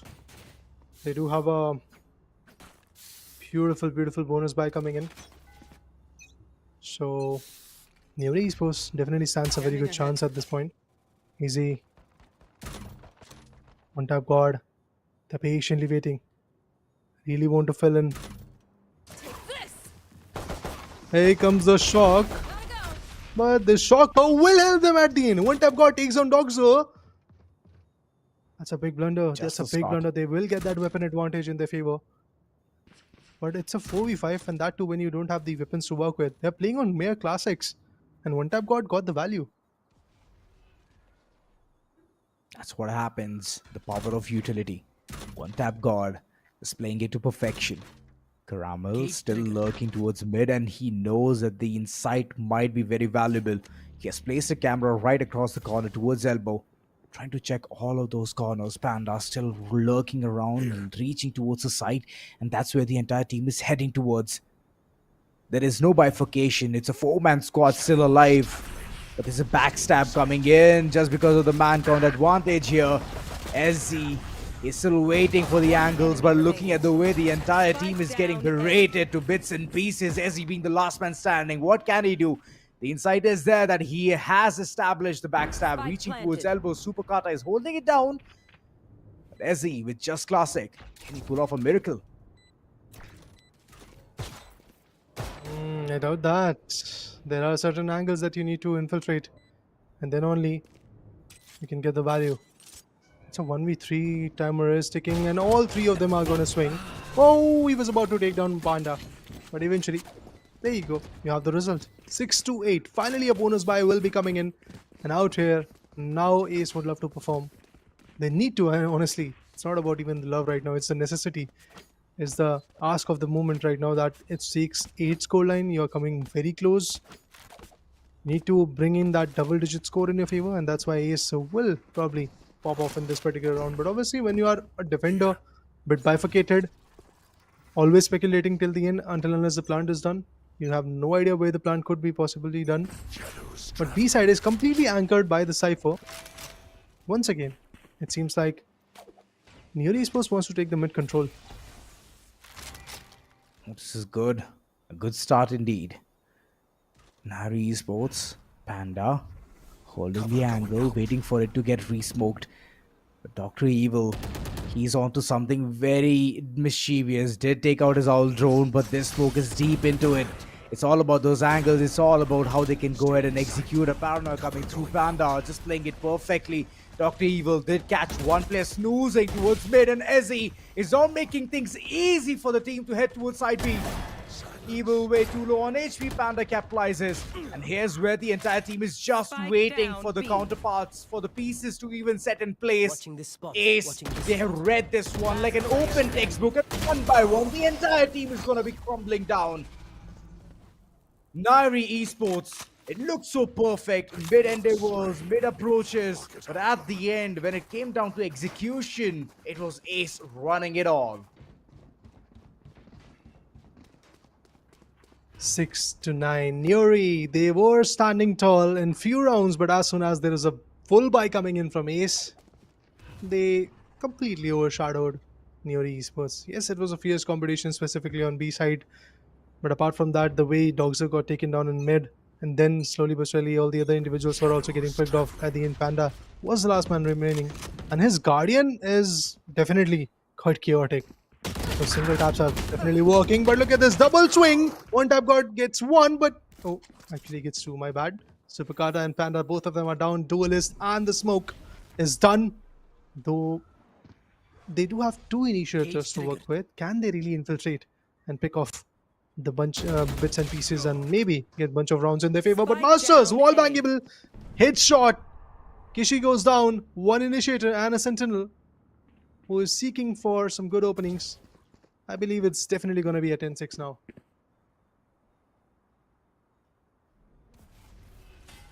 Oh boy. I'm still hoping the Niory Esports can at least reel this round into their favor. But the man count is one thing which they're struggling a lot. And Masters, what a way to jump around and get that inside out to what's going on towards elbow. Shock darts. Dr. Evil, one close by, and Caramel is way too low on HP. That's one hit and he's going to be down, and that's all. He's not going to see the dawn of daylight. 10-6 as Ace is running away with multiple rounds, just stringing it all together. It's like string cheese for them. Once they're just plucking one corner, it's just like every single thing just reaching towards them. And they're just making absolute amazing set pieces. Money is not even a problem. But on the other corner, Niory Esports. Well, seems like their money is very tight. Yeah. They are walking on a tightrope. If they fall, it's a long fall, to be honest. It can hurt them a lot. Because we are talking about a BO5, we are talking about the grand stage, the grand finale. Niory, they really need to pop off now. They don't really have the weapons, the adequate ones. Shock darts, well, that shock dart is not even going to hurt Wimp at this point. But Wimp knows. He has got the info, but look at this, Masters. Beautiful placement. It robs on, but still gets the value. Paranoia comes in. Even before that, one tap did the job. Takes down Dogzer. Remaining individuals, Panda and Caramel, I believe. Panda goes down, it all trickling down to Caramel. Spike is there with them, so they can easily just go ahead and guard it. Oh boy. Or they can fight. Nah, they can't fight. They can't fight this one through. Yeah. One tap God is definitely going to be bringing in the ultimate in the next following round. The overdrive has been killing the opponents way too much. And Super Kata seems like he has already been suppressed way too much. It's a neon diff coming through. Super Kata with mere 4 kills. This is to a surprise where the entire individual gameplays are working for the entire team. Kishi, Doxer, Panda alongside Super Kata. They have been facing the wrath of the opponent, but you can look at Caramel, man. He's still standing true with the performance. Going ahead, doing every single thing perfectly. And there comes a run around. Look at her go. Super Kata. Okay. What? He tried. He tried his level best, but he fumbled there with that tripwire. Yeah. And on the other hand, there's even one tap God with his ultimate ready as well. But Kishi is there to save the day.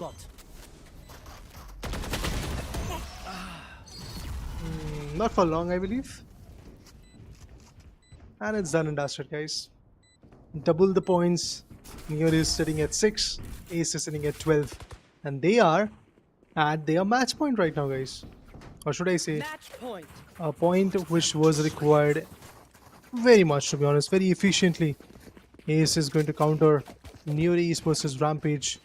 I mean, that ultimate, it could have been chaotic. We can clearly see how the other guys from Ace were like trying to pay the respect that no, we are not going to be aggressive enough. We are just going to push back. We are going to let this Neon fall in our trap. And that's exactly what happened. Superkata evaded one trip, but the next one, it was right beneath his feet.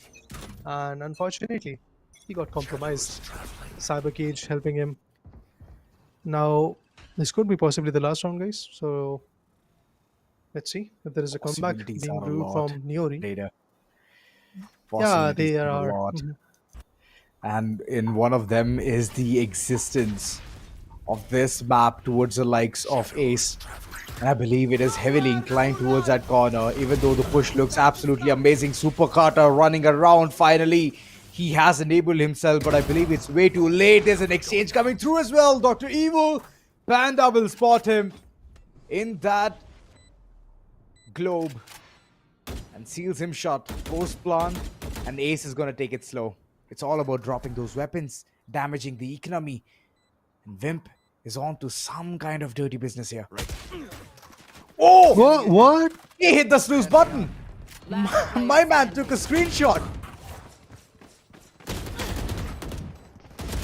I was very confused with that. Anyway, 12-7. Kudos to this victory. After the bonus buy went down, this is the first one. This is the first round that these lads from Niory were able to get. So, good enough round coming in, but look at this. I was also very confused about that because he had that angle. He saw the barrel, but still did nothing. Anyway, 12-7 is the scoreline right now, guys.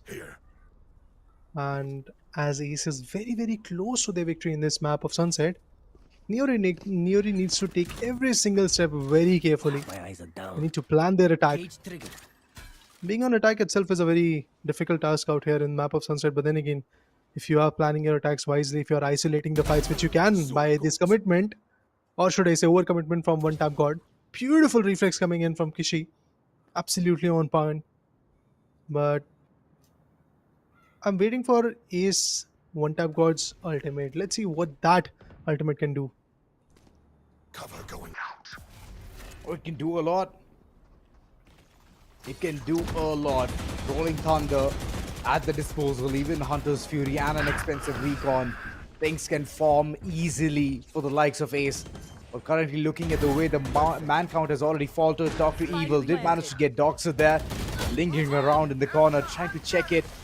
That's where Super Carter can do something more better here. Wall bang, and there goes another kill, but too quick. Too quick on using his ability. Got him punished. Last man standing. Dr. Evil still has the round. Can go ahead for a clutch. But two players just peeking him down towards elbow is not looking good. There comes a second, and Panda for sure. A good swing, and he never misses.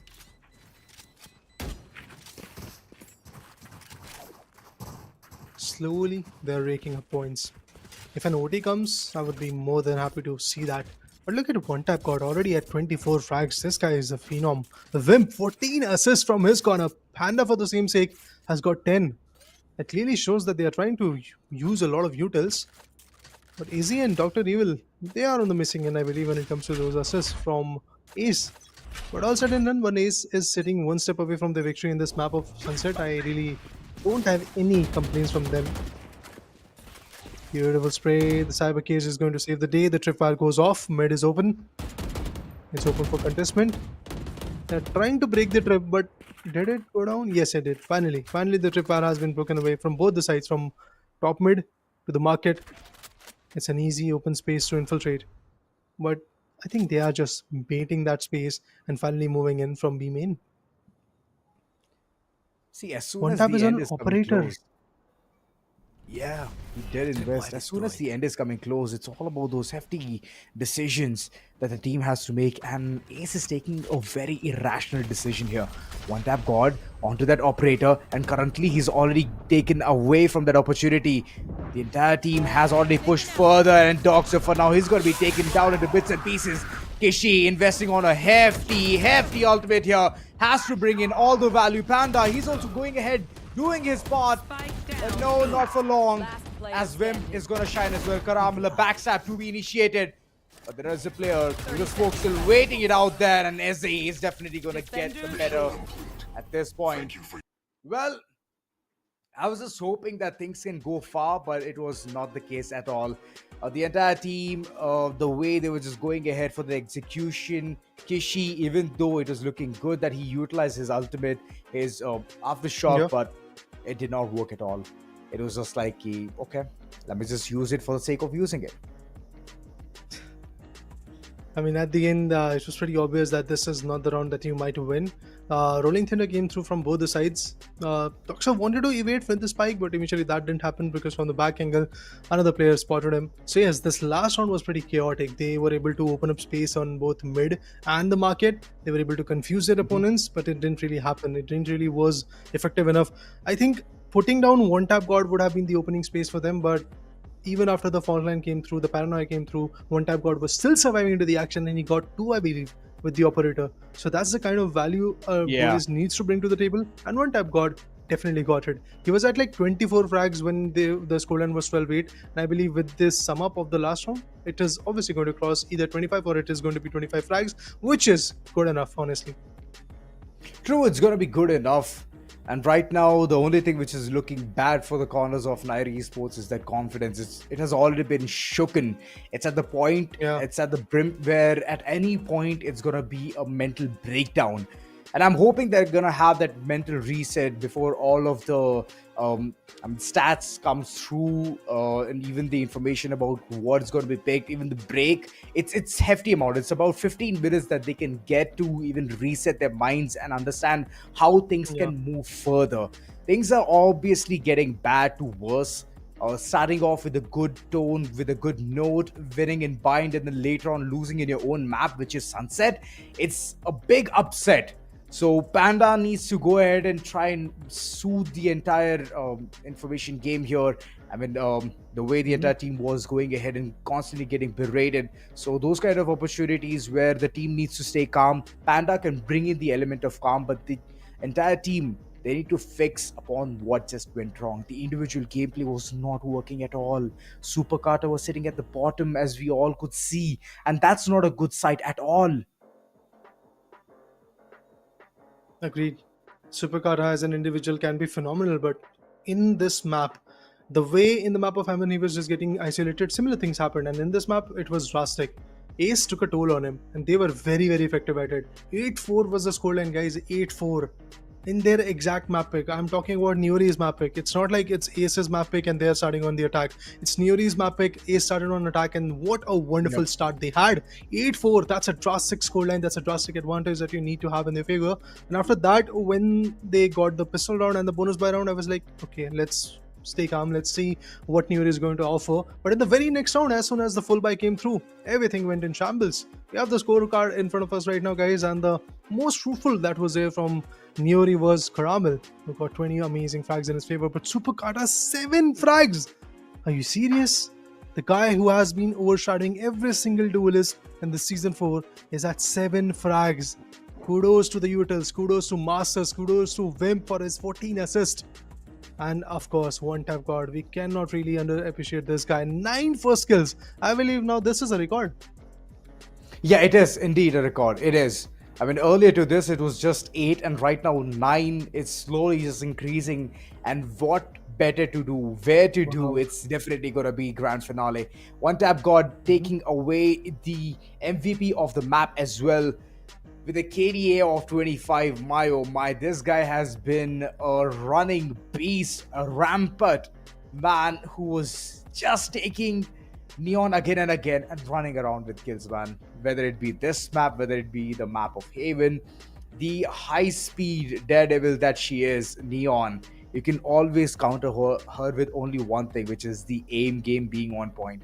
And especially when you have the enemy Neon as well, you kind of worry, right? You have that sense of tingling, which is just thinking constantly that she might be around this corner, and the moment she's going to be using her ultimate, she can run away from harm's way twice, not once, twice. So she's better than Jet in every single aspect. Ultimately, the ultimate is one of the things which I wanted to talk, which One Tap God brought that into picture multiple times. On the other corner, it was Super Carter with just once or twice, and twice as well, he could not run around with it that often. So, bad times. Bad times indeed, but we will wait for a good time, guys, in the 4th map of Ascent. For that, we need to get a short break queuing in, and stay tuned, we'll be back shortly.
Hey guys, after a quick short break, yes, we are once again back at the desk of the Esports Club President Showdown Series Season 4 of Valorant, powered by Crucial by Macron, GP partner Zodiac Gaming, and media partner Costa.gg. Well, things are looking very dicey right now for Niory specifically because the way they were able to win the first map of Bind, it was amazing. Got a very good action from their corner. We were blown to bits. We were pretty much anticipating that they're going to come back even stronger in the next map. But as soon as Masters is in the mix, we can see where the things are going. And yes, Masters is once again back. We have the map of Ascent. I think a mirror buy is once again going to be there. Mirror competition, will be there. Wimp, okay. As usual, bro decides to go with the deadlock. Yeah, my man does not cut some slack at all. He's like, it's Ascent, let's just go ahead and bring in Deadlock. And this man, the way he plays Deadlock, it's amazing. It's not like any other ranked player out there who just knows to stop people from barging into site to site. No. This man plays aggressive. He goes ahead, throws his grabs net, gets one or two players, shoots them down, and then later on it's all about the man count advantage which he has already created. So good choice. Last time we doubted it a lot. This time no doubts at all. We just know that he's going to go ahead and move opponents down. So yeah, I'm just waiting for that kind of action to come through. But Niory Esports, you are the ones to worry. We are not at all worried. I mean, previously we were like, okay, fine, you have dropped down towards the lower brackets, but the way you guys rose yourself from the ashes like a phoenix that you guys are, we need to see that again. It's now or never. Maybe the wings of that phoenix is going to get clipped pretty soon in this map. It can happen. I mean, Ace, they are attacking. They have double sentinels to work with. Gravnet, barrier mesh, that composition from Wimp has been phenomenal in the map of Ascent. Okay, there comes a KO knife. 0 point will not work. One tap god is going to tap Panda away in oblivion. Fragment. Flashes will queue in, but the fragment is going to delay the inevitable. The attack did not queue in. God. But Gravnet! It was effective, but even before that, Super Kata, what was that phenomenal play on one tap god? Upper shock. Oh, actually, shock dart is going to hurt him. Super Kata still fights back. 2v2. Barrier mesh. That needs to happen. Doxer is slowly marching in, but here comes the plant. Take the Q, take the Q. It was just a fake. Teammate not gonna reposition at all. SZ just holding it by the edge of that wall. Caramel, he's not at all disturbing the entire eco space here. And both of them so calm, so collected. Vim playing it off angle. It's a crucial one. He needs to go ahead and seal this deal. If he doesn't, it's all gonna crumble down. Dogs are gonna check that corner. Hell being contested. And the last man standing. It's a 1v1. It's a standoff between SZ and Doxer. It's gonna be the sheriff in town. Doxer's taking only half. Right now, just baiting the opponent to come forward. Half is done. Work over. SZ, so close, so perfect. But he's always buying time.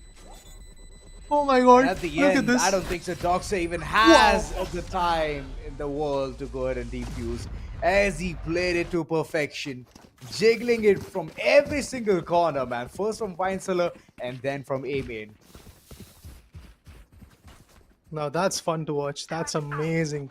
Despite the fact that Doxer manages to like go for the half def, he still fails due to the jumps and the jump scares that were coming in from the other side. Ace, wonderful round. Once again, they get the pistol round in the name. Beautiful capitalization. Initially, it was a A hit. Now they are moving back, and it's going to be a rampage in B, probably. Turret appointed. Not a lot of other utils are going to queue in. Sova, I mean, Doxer is out there, probably. But Sova, he gets the info. He is pushed in on tiles. Moves back. They are marching in. Doxer is the one which is trying to hold. Is it going to work? It might very well be. Classics. Right click is insane. Does a lot of damage. Close range whenever you're encountering your opponent. It's always going to aid to your benefit. And right now, the call towards side B from every single one of them was vital. But look at the entire choo-choo train. It's already headed towards station A. And that's the biggest blunder, I would say. Currently keeping the last man, which is Caramel, so tucked in the corner. Surprise! Right now, pendulum will swing yet again. It's all about the B hit, baby. And all you have to do is head towards that platform. And every single one of them, looking at the way they just have classics running around, I believe this round is already done by Dustin. planted. Sonic sensors, it will get them the value. Supercarter, what is happening here? Panda gets one. With the frenzy, he was able to shut one player down. Last player standing. I believe that he's going to get any more value. It's a bonus buy. You need to save as much as weapons as possible so that the reinvestment is not going to be that dicey for you. As a sheriff in the hand, Supercarter goes in big. Damages out the player, but at the end, Izzy is going to swing with the Spectre, put him to sleep, and it's a 2-0. Rinse and repeat, exactly like Sunset. Oh, it feels like the hopes of Niory Esports to even win this one also does look like a sunset. Here. Ace, my god, they're running around with rounds. They're in attack. This is a defense-sided map. We all know how things can falter for attack sides. But still, Ace is managing to string 2 rounds already. Placing himself, Supercarter has moved into his wine cellar, and that has been one of the crucial moments for the team to even get this man count advantage. Finally, something is shaping up to be a good trifecta here. Straight through the smoke, Masters still taking a lot of beating, and he's still there in the smoke. The audacity of this man to pull off such a stunt. But there's one man who has already paid up for his sins. Towards the mid. It was Wimp. One enemy remaining. This can shape up to a flawless round. Yes, it is. We crushed them. Supercarter, he is back. In the previous map, if you can see how many frags he has got. In the previous map, he was there with 7, and I believe in these 3 rounds, he is already close to like 5 or 6. So that's what we needed from Supercarter. That's what we needed from this duelist. Finally, it's coming through. But I am pretty scared about the defense rounds coming in from Ace, because once they will be in the defense, those grab nets, sonic sensors, barrier meshes, even Cypher tripwires are going to hurt these guys a lot. I am definitely keen on seeing what will happen over there, but let's have a look at the 4th round. 0 point, no info reveal, no information, no idea of where the players are. But Karamel is going to put Easy down. That's a good pick. Lovely. My god. This man has done a lot of damage already. Supercarter, Vimp, he's not low, but it's all about Masters. If Panda gets this one right, it's all done right, dusted. Dr. Evil being the last man standing, and I believe Panda has disconnected. Oh no, he's still alive. He's still alive and kicking. Gets the 3rd. And the celebratory here is going on. 2nd on board. An equalizer. An ace. They're crumbling. I believe their economy is already in shambles. In the previous round itself, they went in for a hefty investment, but this was the shot where Karamel just went ahead, stood true with his aim, and got the fame. Beautiful play. Well executed. Niory Esports are finding themselves back into the action. Both the sides have 2 ultimates to work with, but it's Supercarter who has got the playstyle available. Can use it, can be effective, can be aggressive at it. Izzy! Once again, if he goes down, that will be a big blunder, and he indeed goes down. Wimp and Dr. Evil, both of them tried their level best to get the cover for the team. Supercarter on the other corner has got a Marshall, I believe, to work with. Interesting. No, it's an operator. Oh, operator That's against one Marshall. call. Funny With enough. the Marshall. Yeah. But we all know even a Marshall can hit those perfect shots. If it's to the head, do not do damage. And that's where the opponent will crumble. For now, the entire team is so focused upon heading towards the side that they've been constantly paraded one by one, checking all of those corners. Dr. Evil prevails onto the aggressive Karamel. That's just one casualty. It needs to be a couple more. That's where they can get the edge. Ishi, good peeks all across. There's another player just lingering around in that corner. Dr. Evil did manage to get the Vandal from Karamel. Ryder checking those corners is going to be very vital, but Supercarter, he wanted to hit his shots, but unfortunately could not do it. There's always a good zing to a fast peeking Vandal right in front of an operator.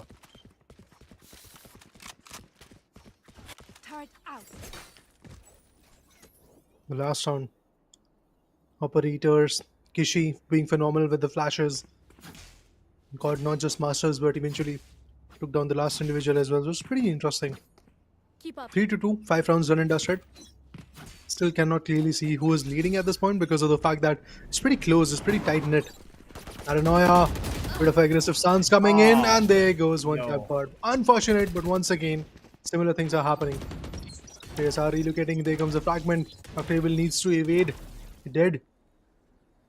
Wait for the dark covers to dissipate. At that point, things are going to be even more risky. But the folks, they are trying to relocate probably. 3 agents have been detected already. The 0 point, definitely a very efficient way to get the info that you need. I know exactly. But on the other corner, Izzy! He comes up with a beautiful flank, but instantaneously gets compromised as well by Caramel. Grab net, it will put down the player, and Dr. Evil, he will shut him away.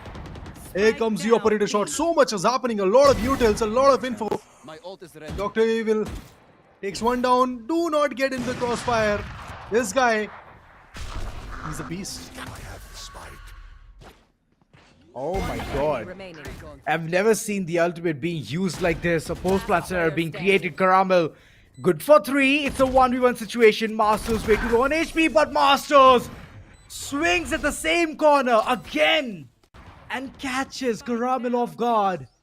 He did not think that through. Not at all. He thought it might be a different swing from a different angle, but nope. Masters laying it to perfection. Oh boy. Shots fired, but no one was harmed. I mean, honestly, Masters had some good HP to work with, and that's why he was pretty confident swinging from the same angle. Otherwise, he could have like just stay tucked in the boathouse, wait for the initiation from the other side, and then put him away. All said and done. Brilliant start of the 6-1. Now we're diving into the 7th round. Some nano swarms, and we have loads of ultimates available. Hunter's Fury, Annihilation, Blade Storm from Ace. From Niory, we do have the Null Command, KJ Lockdown, and Blade Storm, of course. Let's see what they're going to like approach with. Oh my god, they will approach with the Lord Odin. Here comes the spam. Doxer clears away the Sentinel. My territory. No, he's been caught. He's been isolated. Caramel was there to aid him, but no, Doxer, that's not the end that he wanted. The entire site being under their control. Ace, they have for sure nailed this one, as Super Kata is way too far into this picture. Checking those close quarters. Angle, Panda did trade in for that Vandal. An operator taken by him. Super Kata still close to his death. There's one player in towards B main. Yes, the Supersonic. It's giving a lot of information. Super Kata good for 1. That can be a close-knit competition. And the 3rd one as well. A good flick and a half. Super Kata swinging this round into their favor. Niory Esports. They were down to 3 men. And the retake was phenomenal. It was big blunder being done by Ace. I mean, this whole round was in their favor. Superkada opens up by taking the very first with the help of Operator, and then follows it up with the help of Vandal, I believe. He switched up the Operator with his Omen. And Omen got the second pick, I believe, when he was trying to enter the side. That was pretty phenomenal. Bit by bit, they opened up, and the postman was pretty easy for them. And the backstab that was there on A-main Masters, he was trying to engulf the players, it didn't really work. Now Paranoia once again. Some flashes to work with, but Superkada finds Dr. Evil. Not just that, he gets one more. Yeah, Kishi is going to get whipped down, but Izzy, he retaliates. Masters gets one more for the team. It's basically 1v3, but can he do it? I doubt. HP super duper low at this point. He's like 16 HP. 1 dark cover, 2 shouted steps, and a sheriff. And lots of guts. That's all he has got. What will he do? Masters. He's just waiting. He's just pushing up with the trigger discipline. Yeah. Surprisingly, Guts is not the only thing that he needs. He needs HP. He needs some form of revival here. He wants to rejuvenate. But ultimately, Caramel, he's going to dethrone him and get that 5th on board. 4 ultimates is what Niory Esports has at this point of time. And in response, Ace just has 1. That is the Hunter's Fury.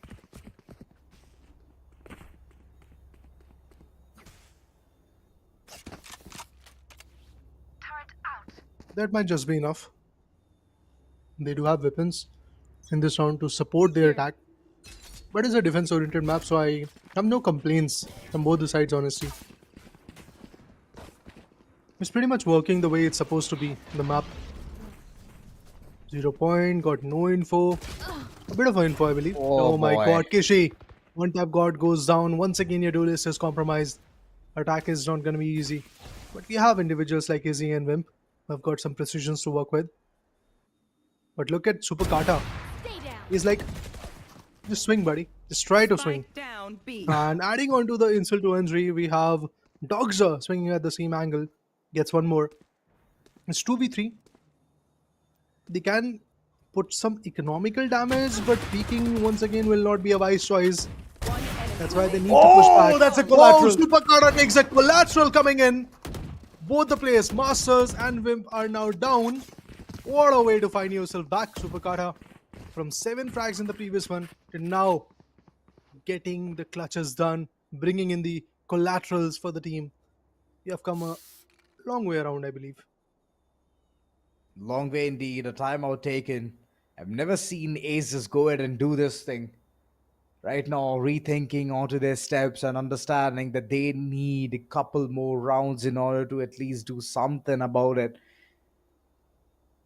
The attack definitely does not look good at all. And initially itself, the way they was just approaching this one, it is through the beginning, mistakes after mistakes.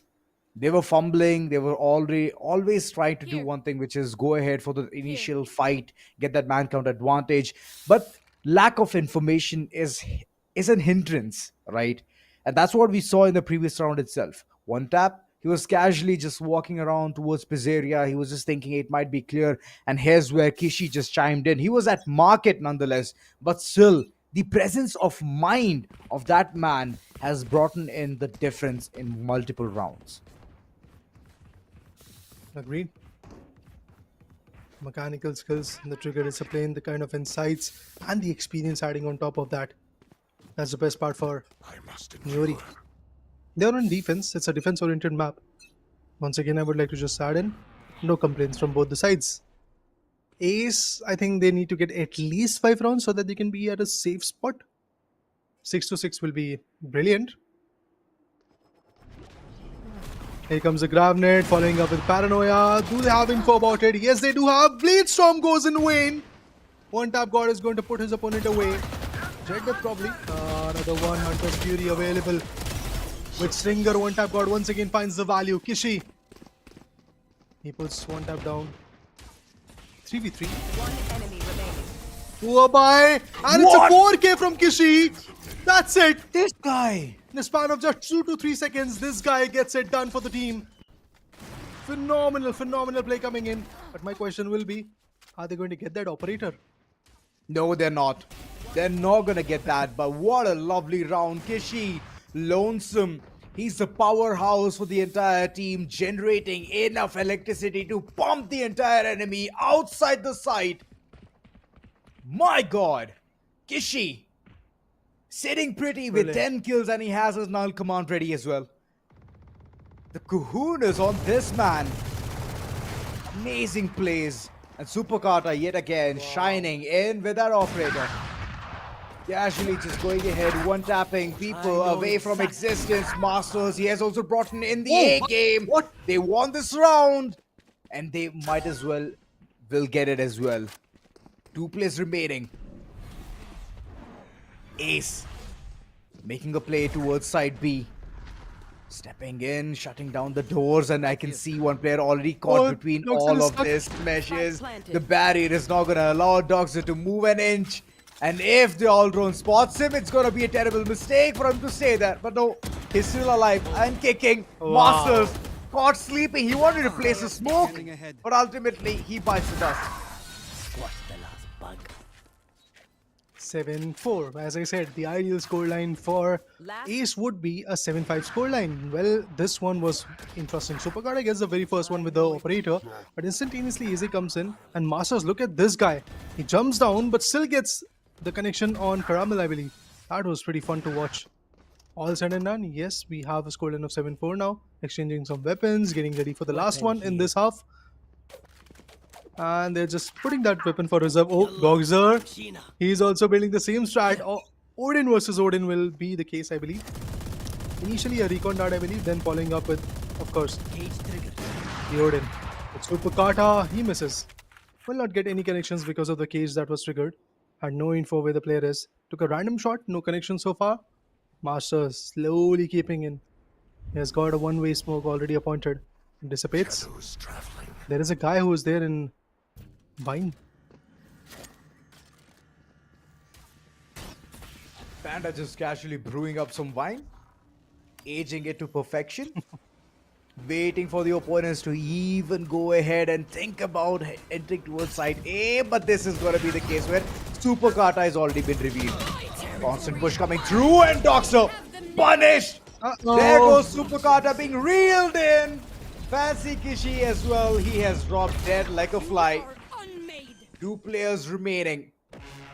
Kishi, even though he's getting the information, the insight onto where the opponents are, he's going to be shut down as well. Masters casually just going in towards mid. And it's all done. Panda yet again stuck in that corner.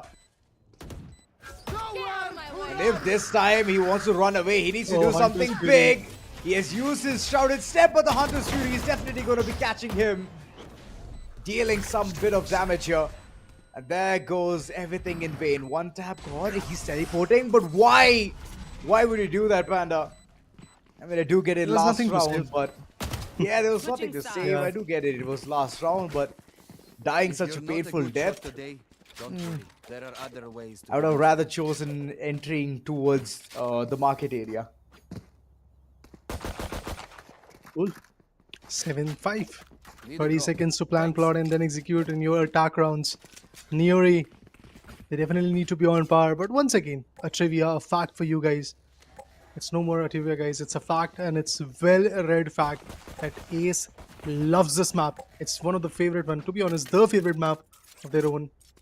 And they are now at a comfortable spot. They have got 5 big rounds in the name, and they will be fighting as the defenders now in the second half, where everything changes. Maybe there is a scoreline of 12-0, even 11-1. Things can change in second half. You might get to see a redemption. Similar things can happen, but Caramel, that is a big investment of buying a 800 cred Sheriff. As long as he's casually just one-tapping opponents, I'll be more than happy. 800 credits, it's going to be accounted for real soon. But for now, Shock Dart in hand, it's going to deal quite some damage here. Oh, so what? Look at him. Yeah, they need to run away from this corner. They have to skedaddle. A couple of players already inside, and there comes the entire push. Super Kata, good for only one, and Vimp, he's there to go ahead and give that blow-to-blow exchange. Panda takes down Dr. Evil. They are trying to infiltrate. They are trying to get the plan done. It's a 3v3 equation. HP is dwindling. They will get the plan done. So they'll be happy about that. But as soon as the dark cover goes off, then the real action will start. Masters on the other corner is trying to break open the market door. It's wide open now. They have got the access. They get the info. Some beautiful shots being relayed. Panda gets one. Kishi gets another one. The last man standing goes off with the shock dart. Big blunder by Ace.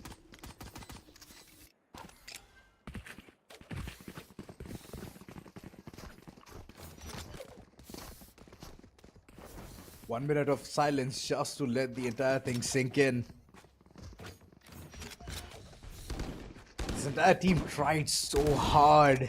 I could see the way Vimp was getting those perfect mono duels done, but later on, it was the push of the entire team, Niory Esports. They're sitting confident, and right now it seems like they're going to be unstoppable. Mid being contested. Doxer, very quick. He wanted to get the early insight, but there's the entire barrier. Here.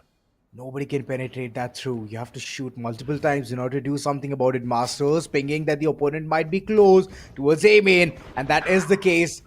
Same goes for the likes of Caramel as well. This man has already tucked his tail and he has ran back, dealing a lot of damage as well with the nano swarms. What a bait and switch. Spike planted. Oh, look at Dogzo. Die. Oh my god, he gets the value 8-5. Now it's gonna be 9-5 for sure. Vimp, he gets one with the classic. That's phenomenal. Will he get few more? He might just get it. Oh my god, Kishi. He also goes on. Super Carter retaliates by taking on He's Dr. Evil. Last man standing. The legend Wimp, who brings out the most unexpected agent in this map. He goes on as well. Super Carter with 3K, 9-5 already in the name of team Niory Esports. Ace, I think now the full buy will be there in your favor. Pop off, get some good rounds in your favor so that you can compete, or maybe just close off the competition right here. Still calculating, still evaluating what needs to be done. Niory Esports, sometimes it's them who's running away with rounds, and casually they do it, man. They do it so casually. Currently, 2 maps already given away for the likes of Ace, and I believe that Niory Esports, they want to reel this one through. They want to get it for themselves. And Vim, finally, I could see him at the position where he was getting a lot of value. One tap God has repositioned himself towards the wine cellar. But luckily, no one is peeking. There comes the smoke coming in right again. Kishi, he needs to be aware. He needs to be more than confident enough to do something about it. But one tap God, while going, he has taken 2 opponents down. That's a very vital utility being utilized. Win! He has done all that he needs to. Super Carter being the last man standing. Spike in hand. He needs to rush inside the site. If he thinks about heading towards catwalk, no, he can't. Spike planted. It's completely blocked off. One towards the back and one right in front. How can Super Carter even go ahead and even evaluate this situation? Making his way on top. Wait, did the weapon not be seen? No, it hasn't been. Super Carter, good for 1. This can be a big blunder. He gets 4 kills and a round. Clutches it all. Gets the 10th on board. Ace, scratching their heads onto what just went wrong. One enemy remaining. Last player standing. My, this is not looking good, man. Such a blunder. Full buy, Odins, Phantoms, Vandals, 2v4, but you let all of that thing go out. One tap God, I mean, from Vine he got 2 frags.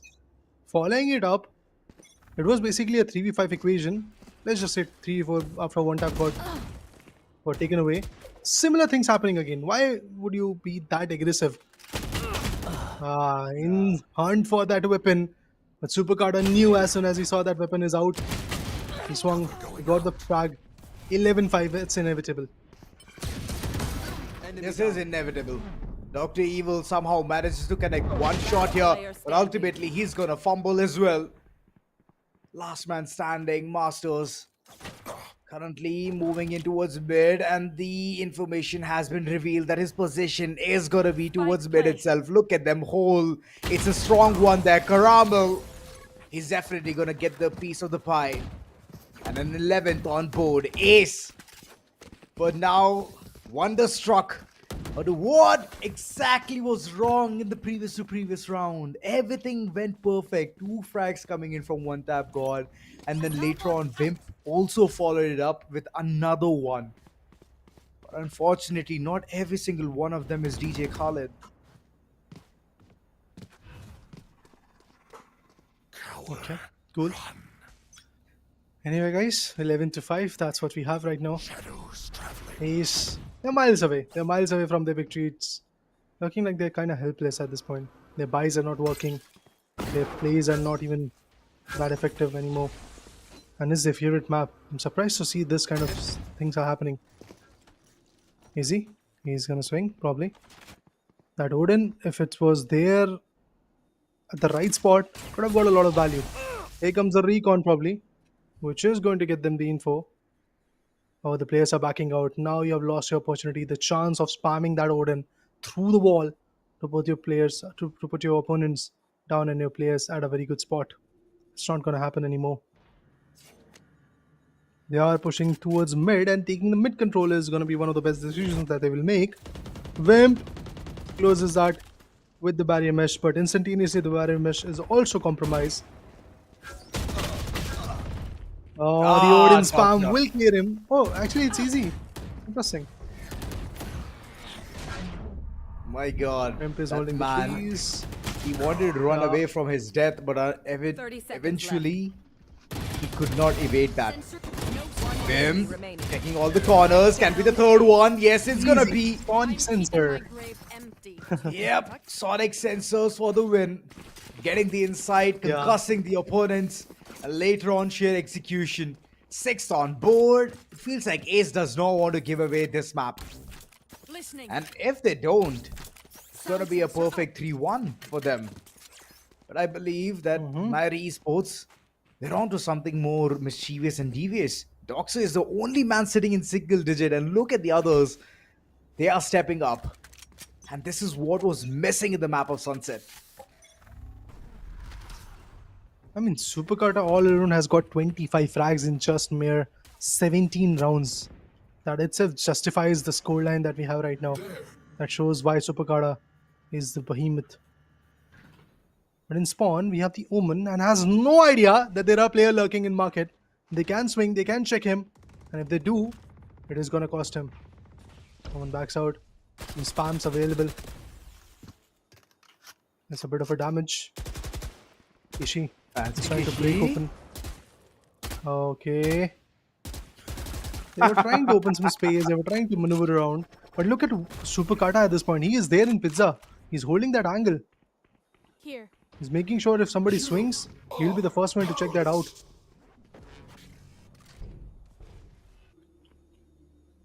It's all a Oh, ruse. so much It's all a confusion. fake.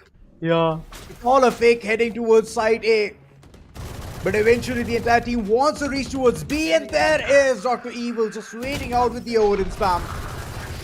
Now trying to get the second one as well. Way too low HP is what I can say. He's just one shot dart away. That is the arch nemesis, Doxer. Stuck in the corner. So making you getting all of those shots on point. They're gonna go in for that post-plant scenario, but there comes the annihilation. Is definitely gonna reel in one opponent. It's a one-on-one situation. Ramil, blind as a bat, paranoid, checking all of his corners. He needs to check his back. No, he won't be able to. Masters, what a way to play this round. Gets the 7th on board, and the comeback, I believe, it's there.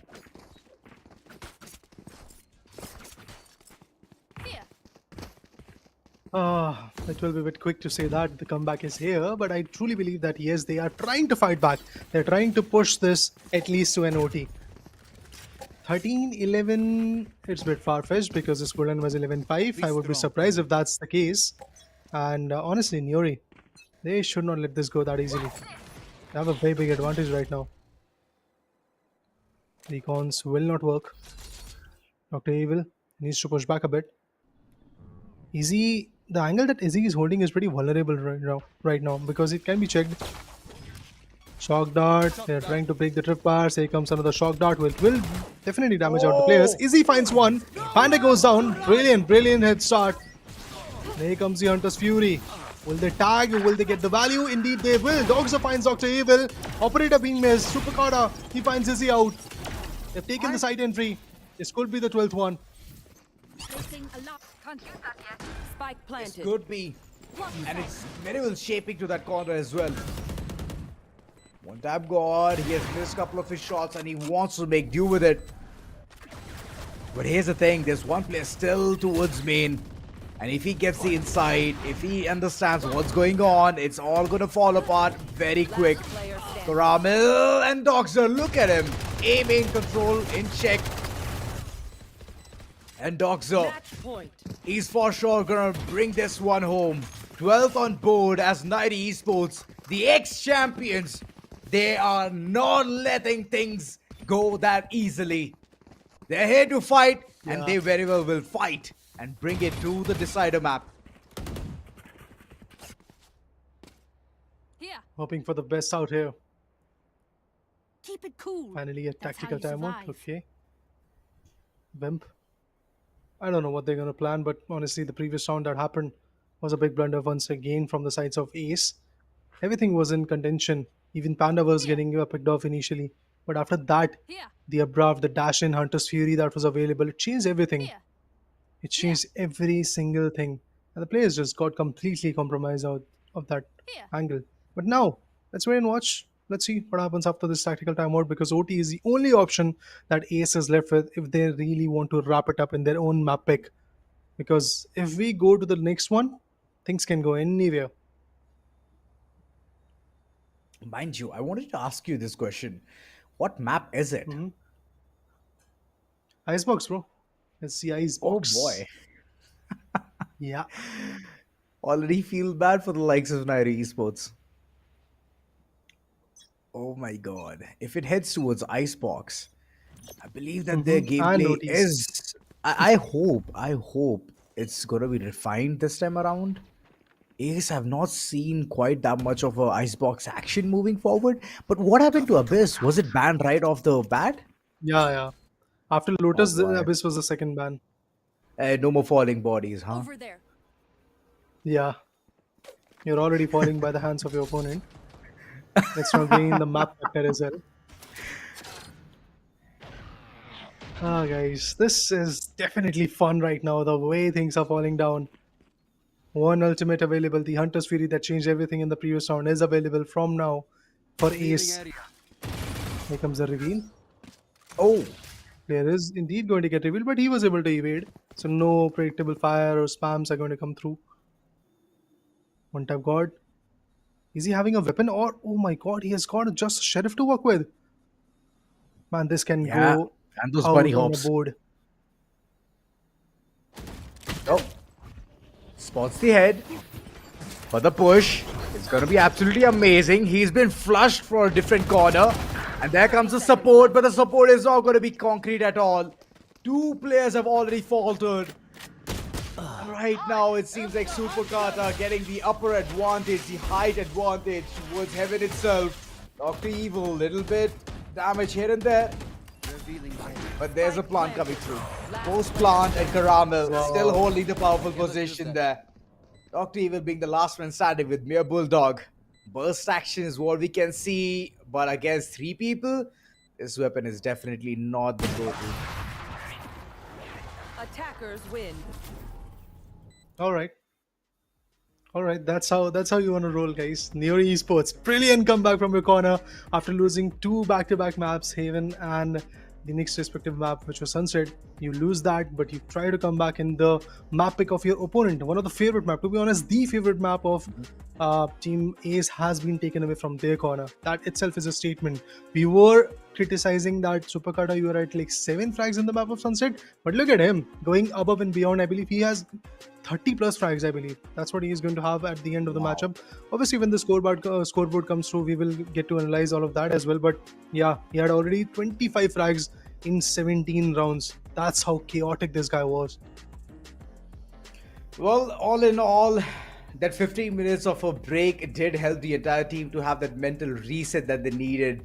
Panda, my god, for sure, this man is just keeping the team intact, and the comms have been very clean of this entire team. Even till the end, right, the execution was slow. I was just waiting. I was thinking that they're just taking things very slow because they have some kind of a disadvantage, but no, they were looking good in every single aspect. It was just that they did not want to give away any bodies or weapons to the opponents. So that's how it worked to perfection. Getting the 13th was inevitable, as even one tap god, he could not do anything with the sheriff. The moment he knew that multiple players are coming in towards Amen, he just had the cue to skedaddle from there. Even though he was running around the corner and Wimp came into the picture, he was holding trees, mind you. He could not do much there as the entire team just pushed forward. It was like a open gate, and the pressure was way too much for the team to even handle. So yeah, second on board, 2-on-2, that's the scoreline. Right now the BO5 looks like a BO1. Indeed, it is. That's what I said in the very first map, that it's a BO5 right now. After 2 maps were done, it was a BO3, and now it's basically BO1, the last map decider. It is going to decide what will happen, who is the real deal, who is the champion. And honestly, the best way to end the grand finale is to bring in the decider, pitch in the close quarter action, But yes, if you see the victories that are coming in from each side, it's basically 13-7, 13 type of scoreline. It's not like 13-11 or maybe you are going to go OTs. So in those equations where Niory is comfortable, where they are winning, they are closing the gap with like 5 or 6 rounds of a difference. And same goes for the other side. So there are certain differences that needs to be filled in. Icebox is definitely one of the toughest map right now. If it would have been a Ascent or a Bind or even Lotus or Haven, I would have said like maybe it's going to be a comfortable run. But this Icebox map, it is going to be a challenge for both the sides. Both the sides indeed. No information's further right there. Ace, we have seen them play Icebox way too less. Same goes for the likes of Niory Esports as well. But previously itself, we could see the amount of gameplay that they can pull off, which was amazing, astounding. So hoping forward to have the same kind of gameplay will be tad bit challenging. Previously, I did see even Caramel go in for the Viper, and Viper, whenever he uses that agent, he brings in that A game forward.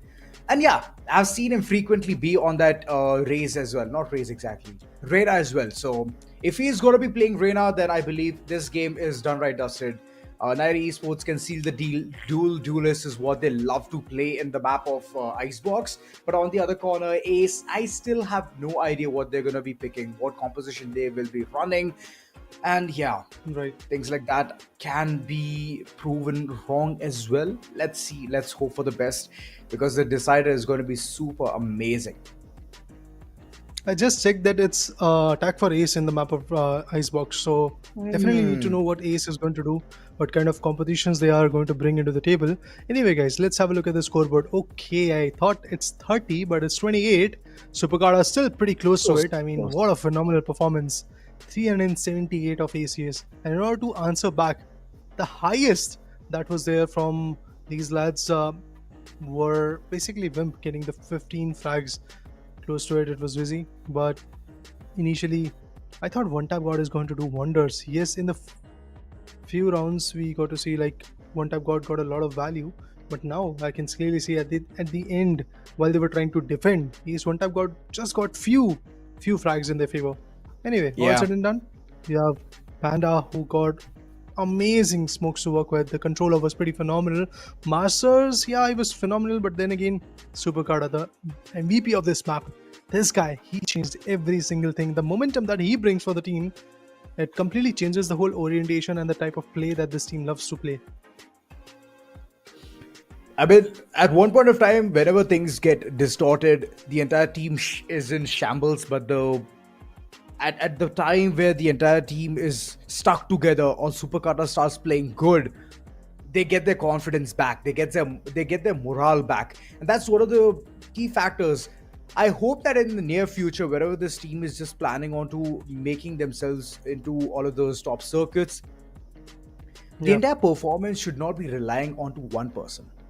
It needs to be on the individuality as well. If you heavily rely on one person and one person only, and you're like, this guy is responsible for frags and this guy needs to do all of those things, it's never gonna work out. It's always gonna be that constant battle in your head that, you know what, this man had to perform, he did not. That's because of him that we lost. So instead of that, in spite of that, just go ahead, make your own gameplay, try and play in it perfectly, and that's how you can go ahead and, you know, achieve those kind of milestones. Talking about milestones, we have the Indian Giant, the Harbor, coming in the mix. Let's see if it is going to bring some value. Okay. I think it's just they are having fun with us. Let's see if they're going to lock in.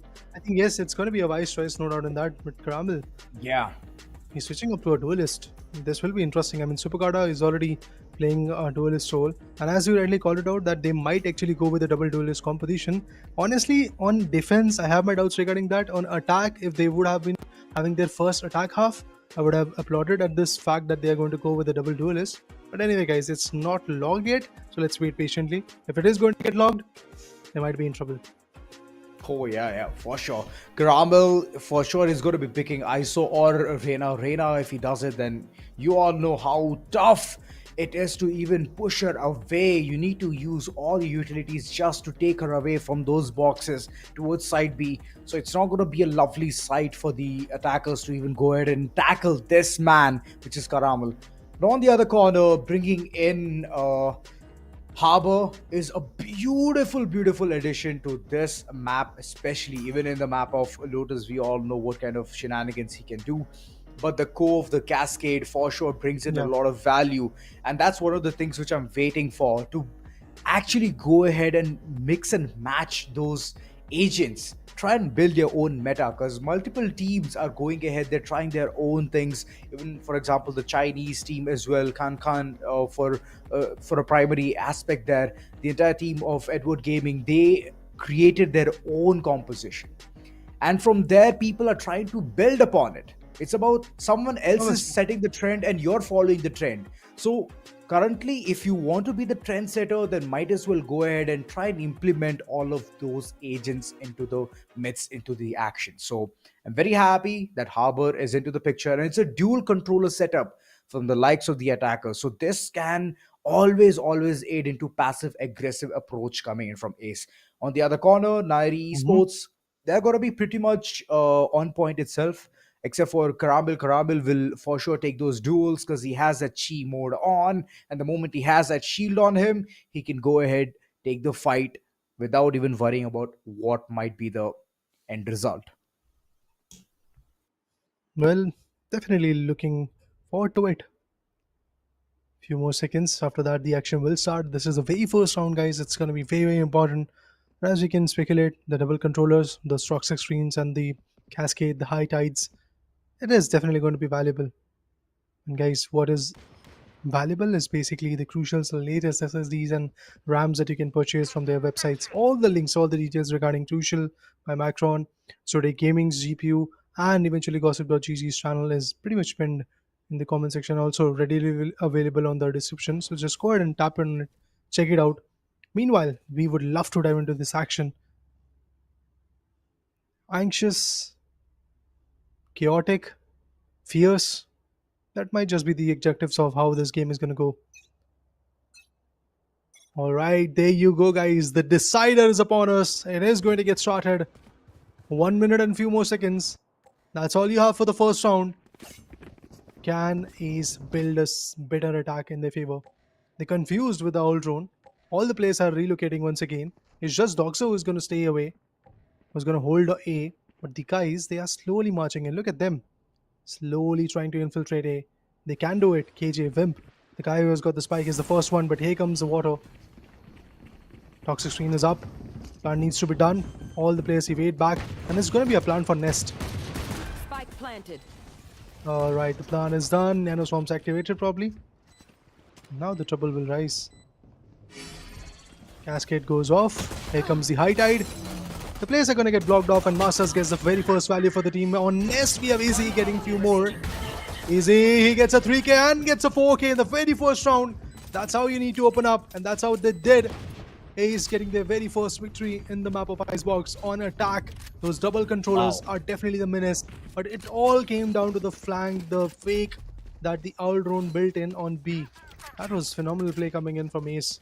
The Sova, known as Dr. Evil, he was evil enough to build a flank and fake out the placement of his team, and that's why every single guy relocated. Doxer was there in the side, but he cannot do anything when you have Cascade, Toxic Screen, and loads of players already aiming on you. Deploying drone. Well, the addition of Harbor has brought in a lot of spice into the picture, and right now running around with mere bonus in the pocket. One Tap God has activated his dash and will really want to head towards that corner. Yellow boxes it is, heavy nook and cranny being contested, checked. There comes the plant yet again, and nobody can do anything about it. It was a complete stack on B, on A, sorry, and the hit is on B.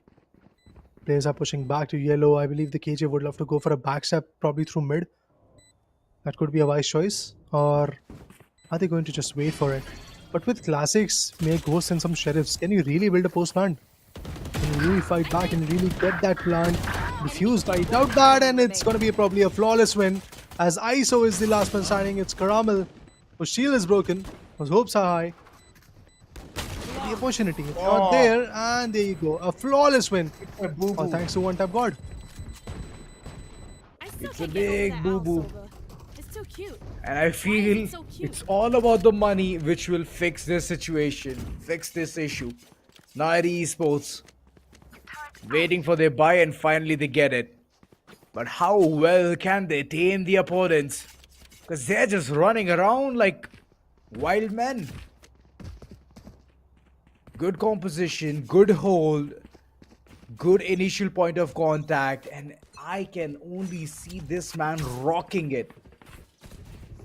My lord, the plays are for sure to be reckoned here. The entire team trying to just asphyxiate on one point, which is where can be the push. One tap guard, good initiation, but this tag is gonna give a lot of information on to who and all is there towards the side. Masters slowly reaching up to the corner, but the Nano Swamp is gonna make things troublesome.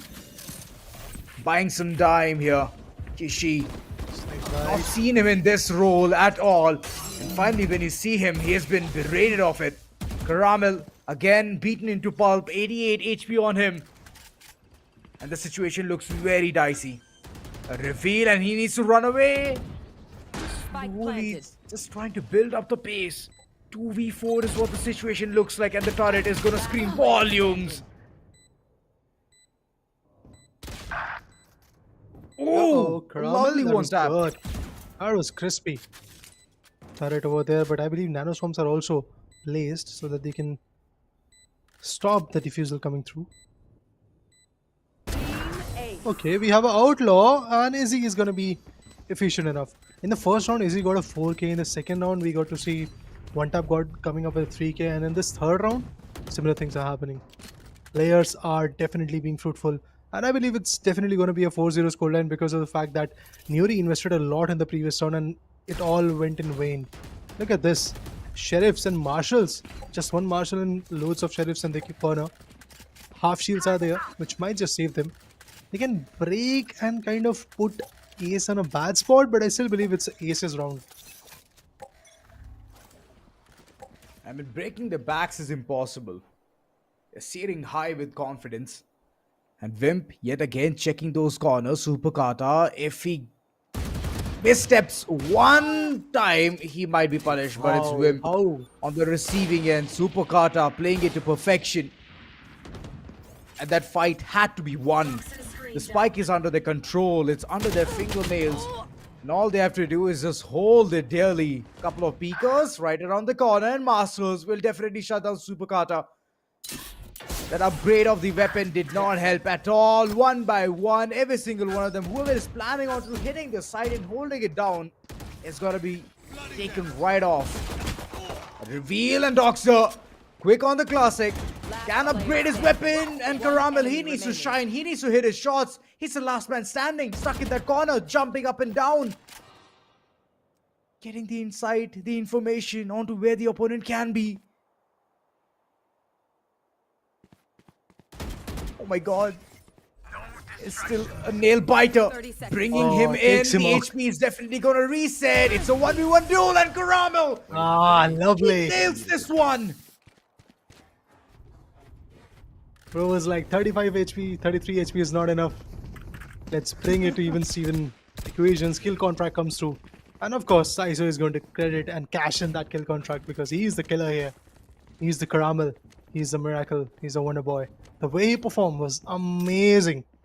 It all started with a mere sheriff in his hand, and he ended up with winning the round for the team, clutching the round for the team, getting a vandal in his favor, and using his ultimate at the coolest moment.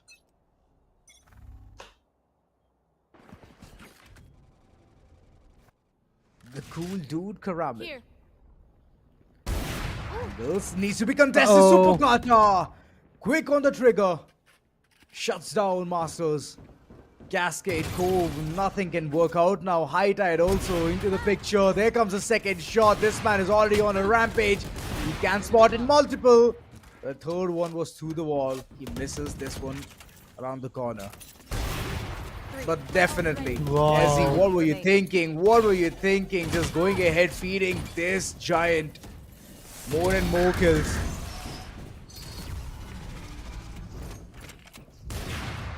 Niory Esports, they're close to bringing in the third on board as well. And if they do, They we're are. gonna see another game which is gonna go neck to neck. I would love that, man, because all the speculations of having a 3-0 or 3-1 are already down into the drain. It is basically a 3-2 scoreline. It could be in favor of Niory, it could be in favor of Ace. So far, initial 3 rounds, it looked like, yes, Ace is having fun. But right now, they are definitely on a very bad spot. Wimp goes in, purchases the Guardian, has got the Prime Guardian to work with. Yellow has been capitalized. There is a guy who is holding yellow, and that's Caramel, I believe. Supercarda gets revealed. Bit of fakes from both the sides. The operator will not work. Oh my god, Wimp gets one. That's a big blunder being done. Good But night. Panda is still there. Panda is not going to change his position. Snake bite. DKs a bit. Making sure to delay the inevitable. And we have the jet. Up on top. Supercarta retaliates. Panda gets one more. Oh my god, things are not looking easy. Supercarta gets Wimp. Last could be player it. standing. Evil. Beautiful. It's Kishi. Dr. Evil remains the last man standing. Spike is dropped. Oh, actually not. Ace has got the spike in their favor, but can they relocate?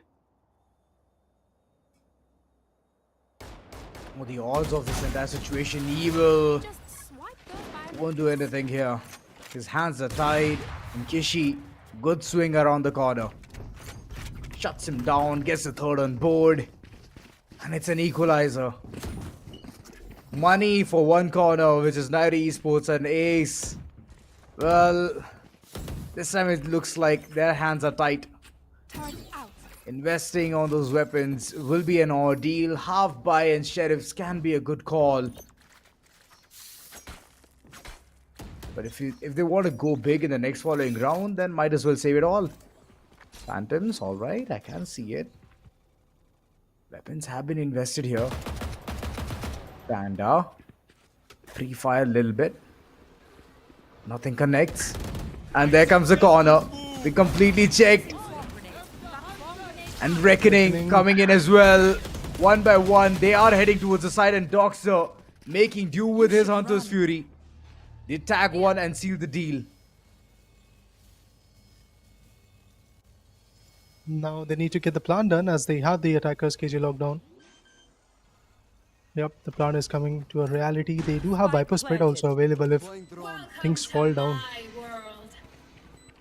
Here comes the Viper Split as well. That's lovely. That's what I was asking for. Usage of utils. Stout Bus is going to save the day for long, but not long enough. Oh, Caramel, Supercarda, they get 2 frags of their own. Vying Ninja. Masters gets one, and Viper Split is down. Harbor, he's in a 1v2 spree, but both the guys are pretty low. Uh-oh, the shield will once again save the day as Caramel is not even tagged. My ult is ready. And it's 4-3. What a well-invested round going out of your hand. Hunter's Fury came through, but even before that we got to see Masters investing on Reckoning. Then we got to see Viper Split, KJ lockdown, and nothing really worked. Give this man some credit. He did run around, collect his ultimate Masters, and at the end could not use it for perfection. It's alright, it happens. Ace is still in the game. Pretty much looks like they have sheriffs, couple of sheriffs being invested, and mixed buys here and there. No distractions. And there comes the ultimate Caramel yet again, catching one tap God. What will happen this time? One tap God. He's gonna win it fair and square. Last time was just a luck, and this time he's for sure gonna get this one. Good point of contact. And there goes the early duelist. Him. But now he's gonna be tagged way too much. Supercarta was right around the corner. Bit of a misstep and one tap God. Easy to capitalize this one. Initiated. Nowhere to run. Hunter's Fury, a counter lockdown. So much is happening, but there goes the round. Another one. Brilliant, brilliant. Ace equalizing the stands, and definitely this is the closest that they can be. It all started with a 3-0, and then look at them. 4-3. Niory definitely stood tall. But once again, Ace is bringing them closer than ever. It seems like that 4-4 scoreline to a 6-6 scoreline, that's kind of inevitable type of stuff. But maybe there is going to be Niory who is going to pick up the pace here. They do have a decent buy to work with. But Ace, after winning the previous one, depleting all the utils, all the ultimates, it is now down to one last Viper Spit that is available for them in this round. Maybe in the near future they will have some ultimates, but Super Carter, look at him. This guy is hunting with the operator, but he misses. A wide swing coming in from that corner. Nothing valuable. One tap god. He is not going to miss. Karamil goes down. There goes the operator as well, I believe. Yup. Wimp is going to put him down. Yikes. Thanks to the assist coming in from one tap god. This is all going in shambles. Here comes the Cove. I was waiting for it. Like, it's an amazing util. But where was the Cove from last few rounds? In terms of plant, that Cove can easily help you a lot. It takes like what, 10 to 12 bullets to like penetrate the Cove. True. Has its own shelf life. Yeah. Kishi. He needs to be more cautious here, picking up the operator, checking those close quarters. Did manage to get one there, but Panda had to go big. Doxer also bites the dust. It's the last man standing, classic in hand. He wants to invest the turret, but turret is going to be taken out as well. The corners need to be contested, and Kishi! Bro! Right now. My god! Are you serious? Kill. Will he clutch this one? It's close. It's gonna take, but he's gonna clutch it. Oh, Kishi! 0.04. Oh my god, this guy. Move from him. It's like having the queen in your arsenal in a game of chess. And at the end, look at him go. Taking down the bishop, taking down the rook. All those corners cutthroat, and at the end, the king as well. Getting the 5th round, Niory Esports. My lord, Kishi, pat on your back, bruh. Because that was a beautiful round.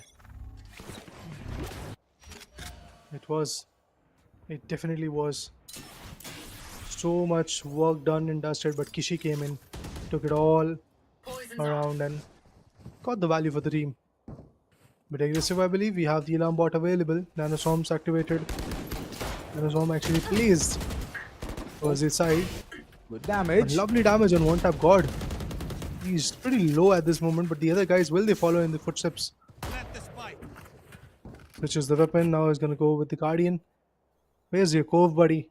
Not even investing in it. Has got the Reckoning. But as we get to see Viper falling down, things are not going to be easy. Spike planted. Oh boy. Masters. Oh, lovely. He has Reckoning.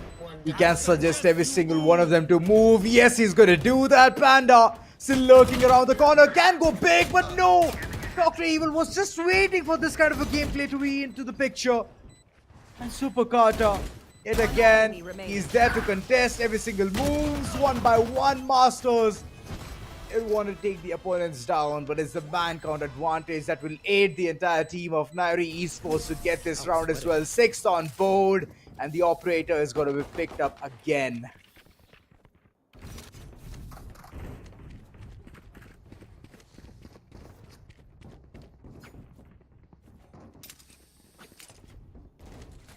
Ten frags.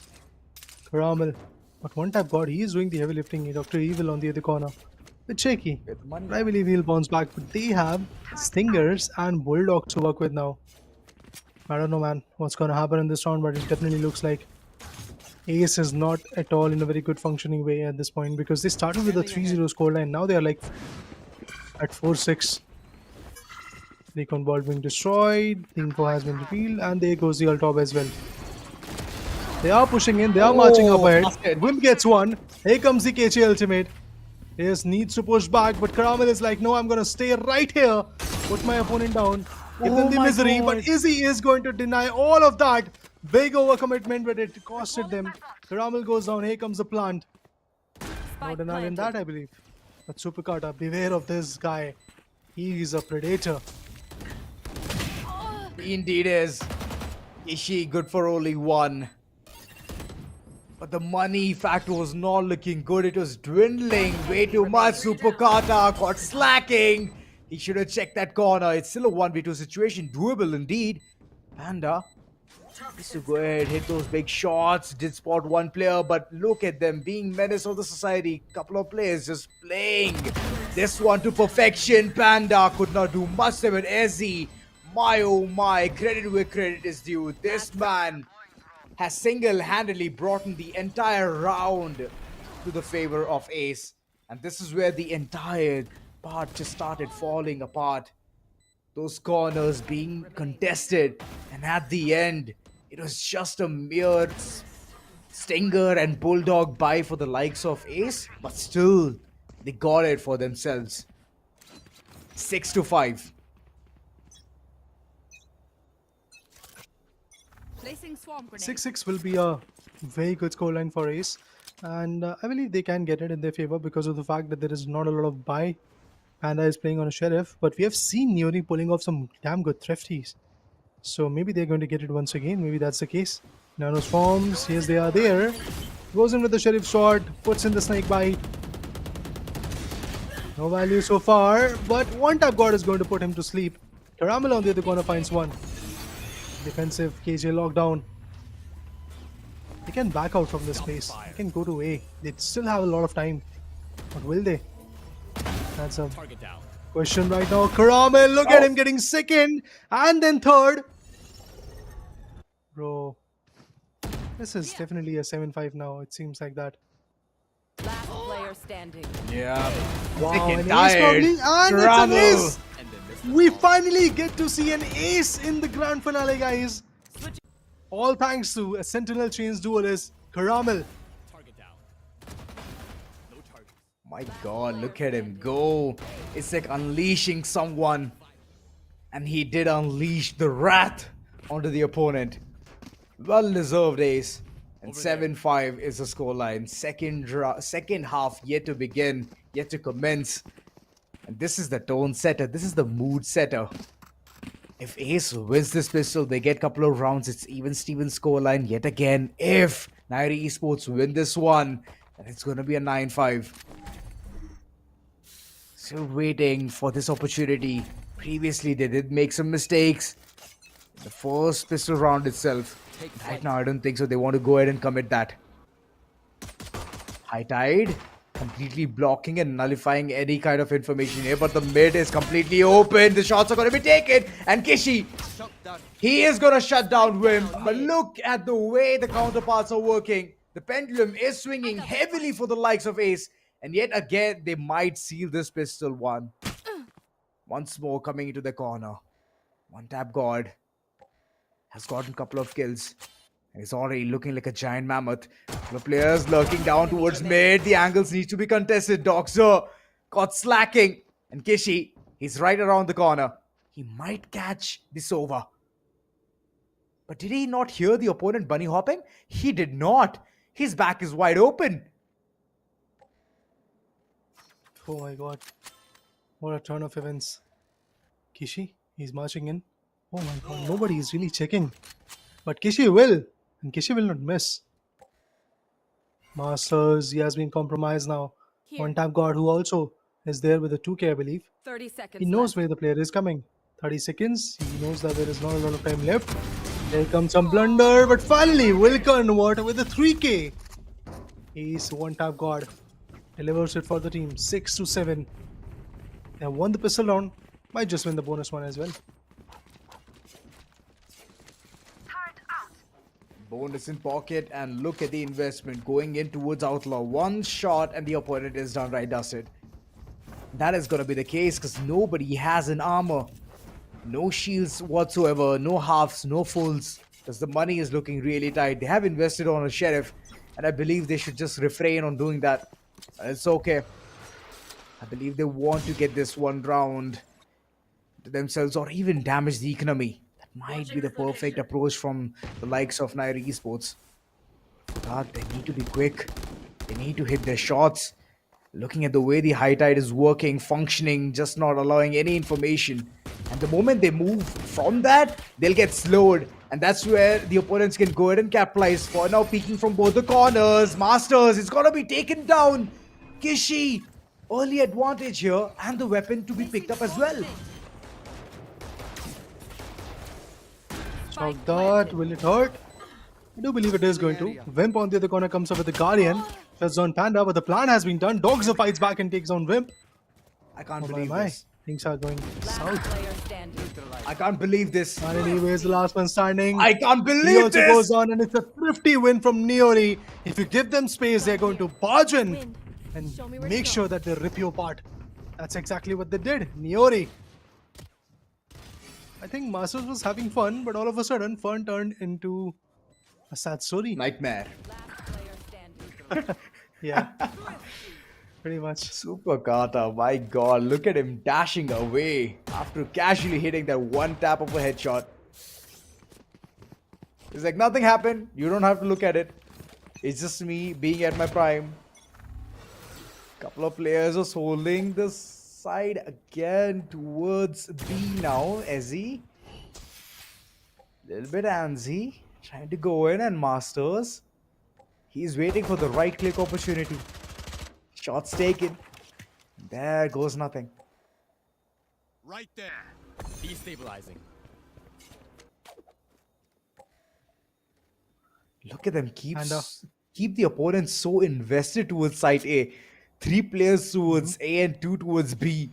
And both of them are thinking about falling back. A big mistake coming through. I dropped the spike. And this is one thing which Niory Esports was waiting for. Plant going down. Ezzy will not know where the plant is even happening. As a nano swarm. Sure, this is giving away a lot of information. Bucket load of information. A 9-6 probably? Yeah. Because of the buy. Will he get something? Easy finds 2. Oh my, this is good. The position has been revealed. Kishi finds one more. Toxic gets another one. 2-2. Alright. It's just Toxic and Kishi that you need in a post plan. These guys can do the wonderful stuff, get the right picks. 9-6, one step away from the double digits, and just 4 step from being the champion of the season 4. Will that happen? Or is it going to be an Uno reverse? Once again getting cooked up by Ace. You never know. Let's wait and watch. The odds are against Ace. And if after going so far they're gonna break down, then it's gonna hurt for sure. The bigger piece of the pie, which is 50,000 from that prize pool of 1 lakh, is gonna be taken away. That's one thing which they don't want to do. They've traveled so far, they want all the fruit that they need. Dr. Evil getting a lot of insight with the Owl Drone. The Firebolt for sure will tag one player there. One tap God just casually is running away, and Dr. Evil, he's been caught in the radar. Super Carter, he's also he's a casualty, but still he does something big. Takes down Masters. And now it looks like the entire side is open. Who else? Well, it is, and not just that, the plan is gonna Got happen. 3. Oh my god. Is he being the last one standing? He's trying to come back with a backstab. There is no one to really support him. All the players have been taken away. This post plan definitely looks in the favor of Niory. What a way to overshadow your opponents from a 7-5 scoreline to a mere 9-6 right now. Saving might just be the best option, or taking some exit frags so that they can give the economical damage. And look at this, nobody is coming his way. He can save. Be happy about it. Around the corner, I can see Karamal. He knows that this might be into the picture, but no! Oh my god! He's just gonna go back to spawn. Good round, eventually just falls in the likes of Niory Esports, 10-6. Always setting up the tempo, the pace. And Ace have no response to it. They tried their level best in the previous one itself, but ultimately, there was only one weapon that they could save and nothing more than that. Nothing more of value.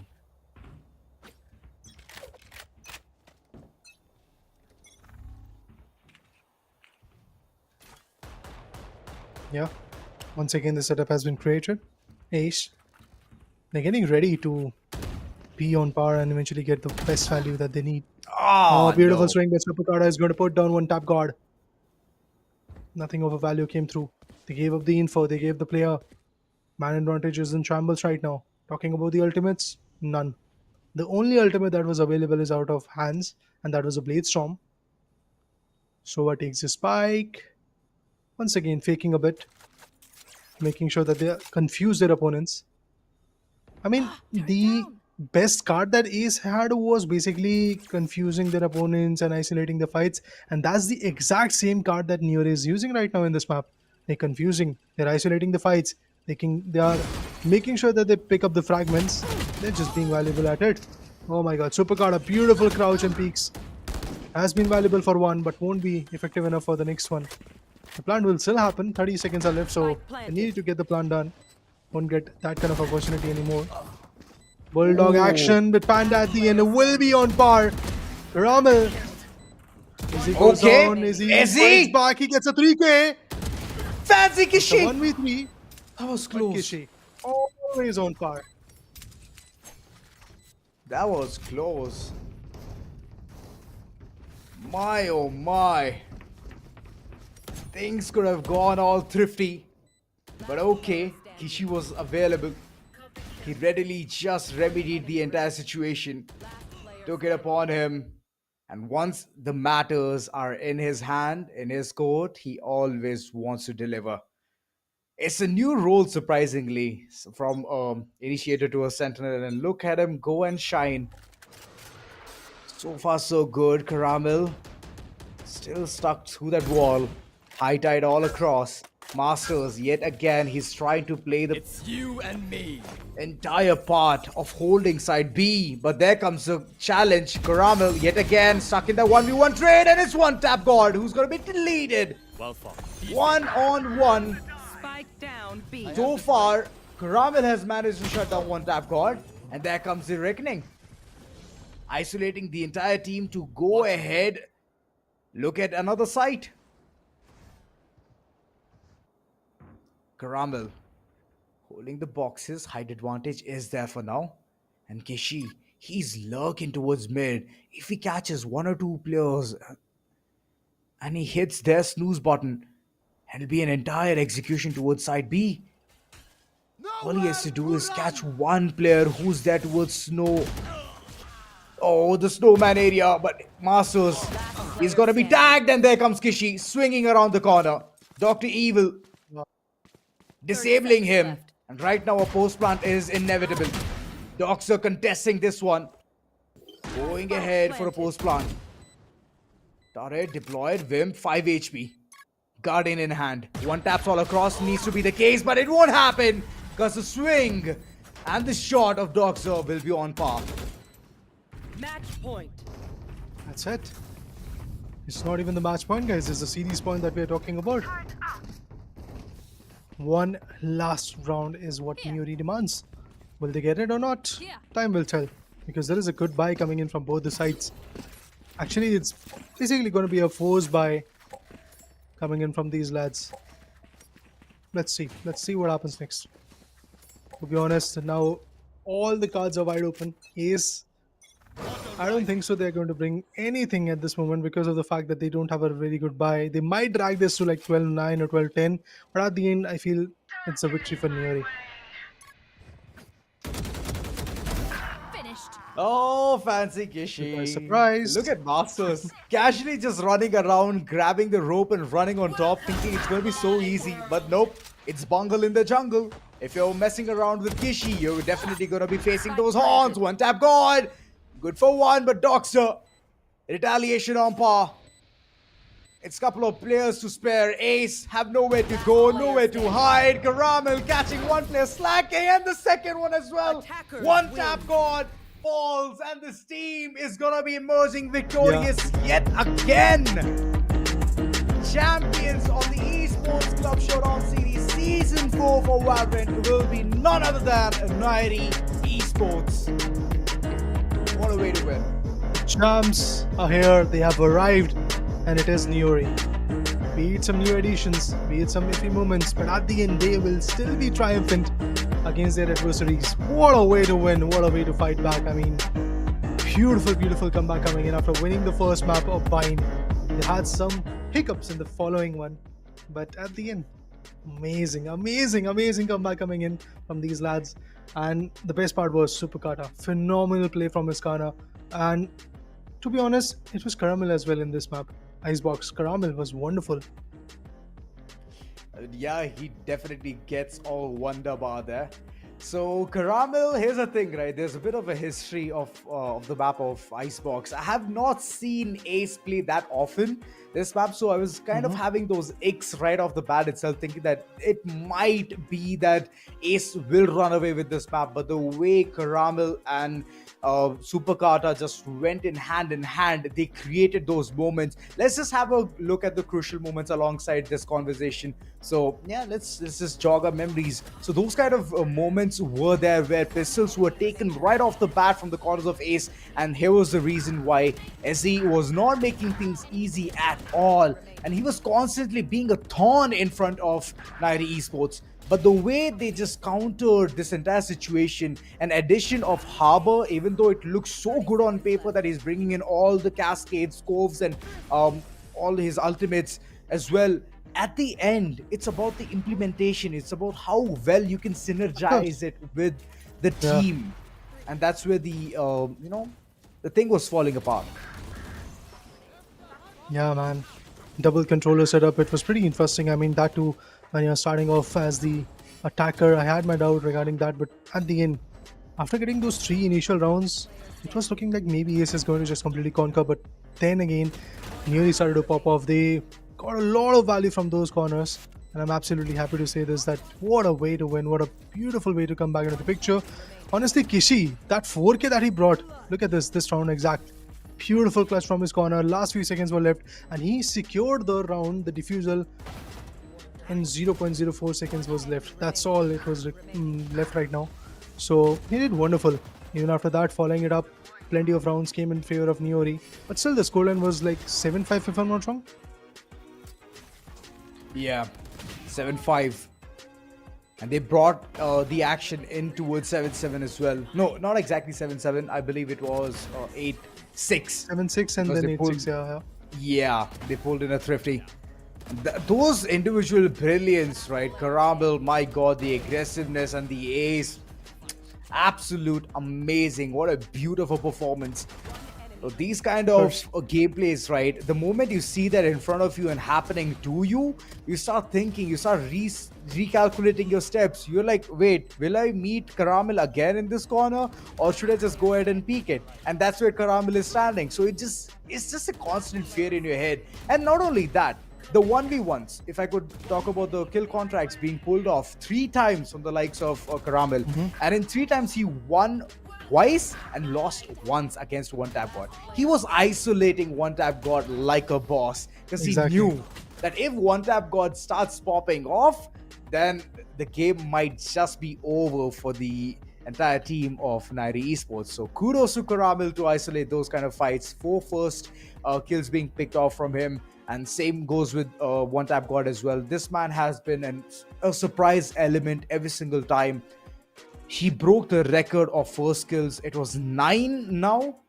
So yeah, he's creating history, man. But unfortunately, the individual gameplay was not enough. You need to be the team player that you can go ahead and get those rounds.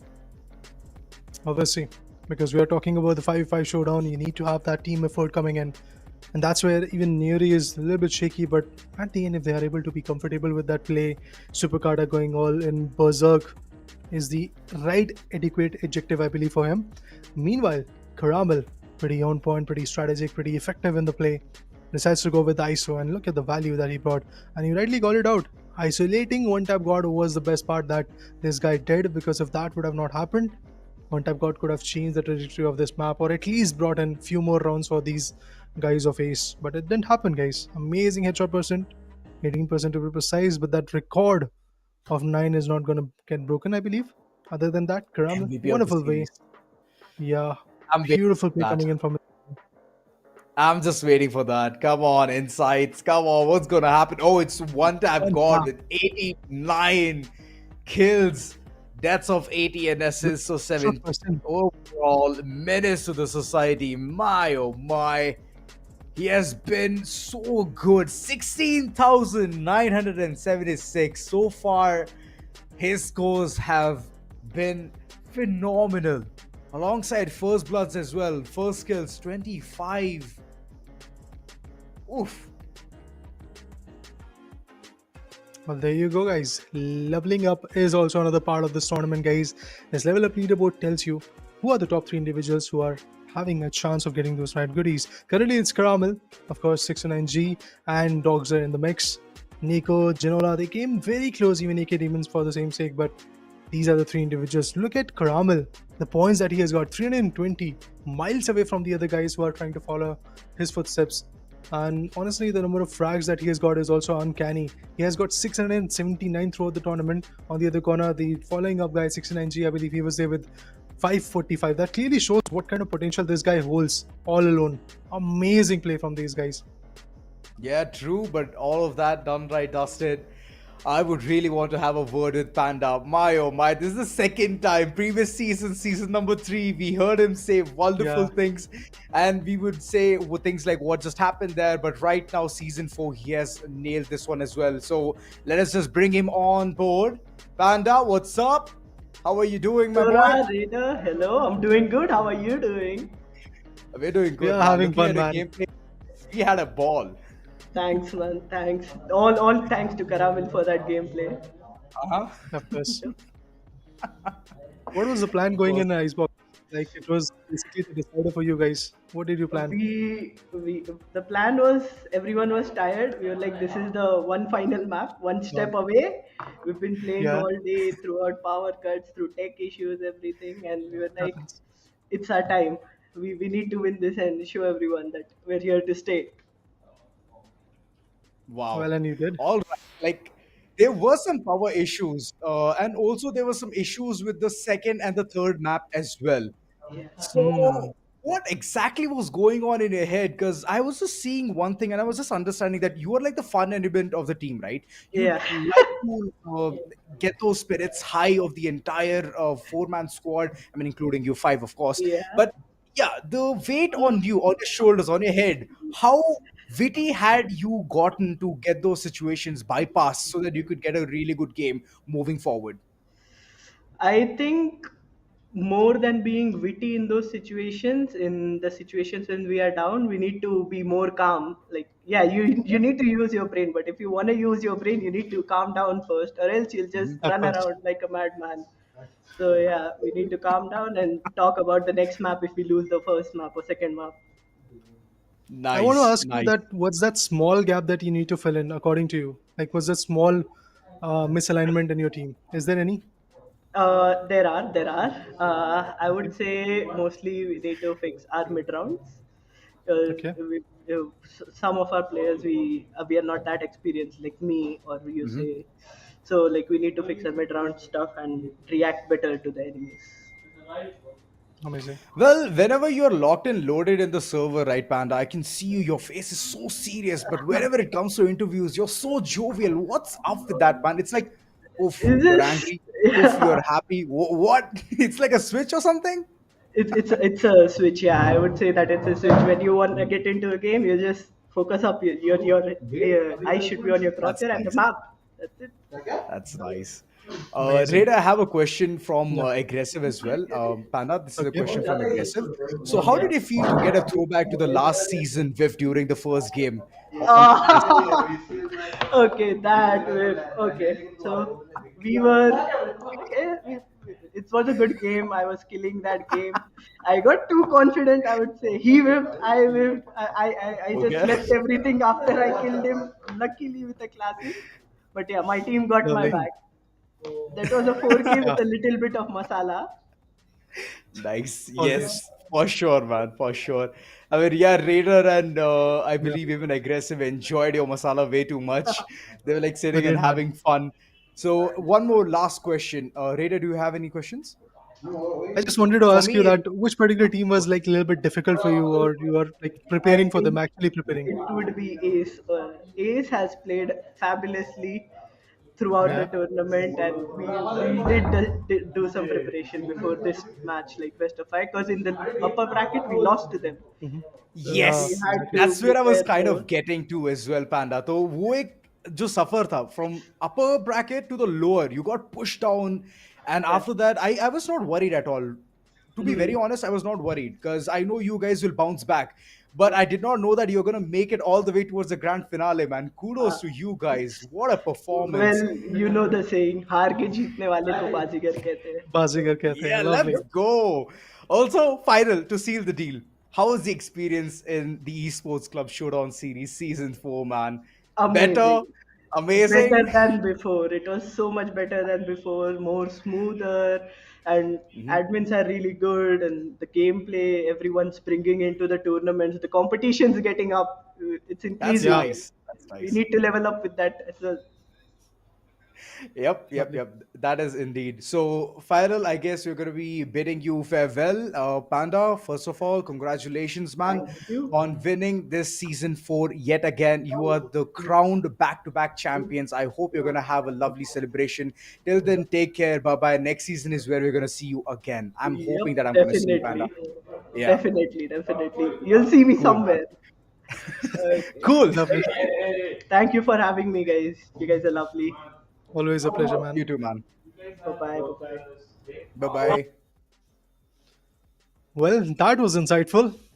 Getting the right Yep. insights from our champs.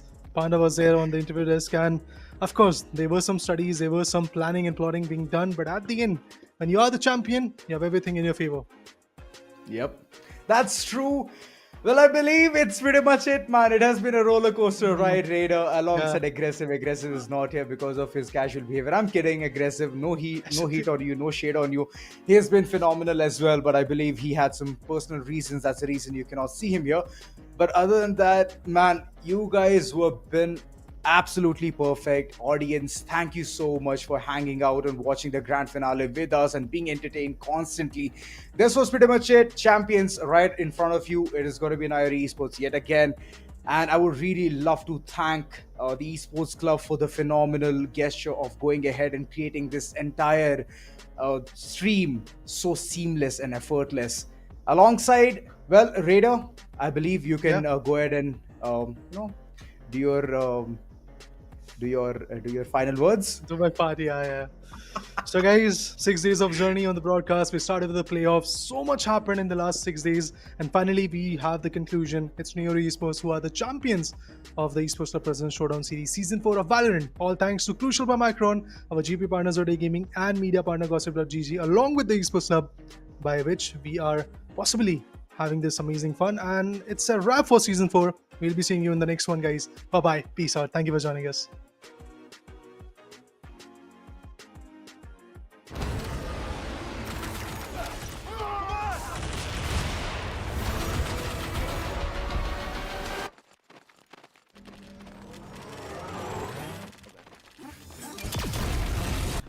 When are you gonna upgrade your system?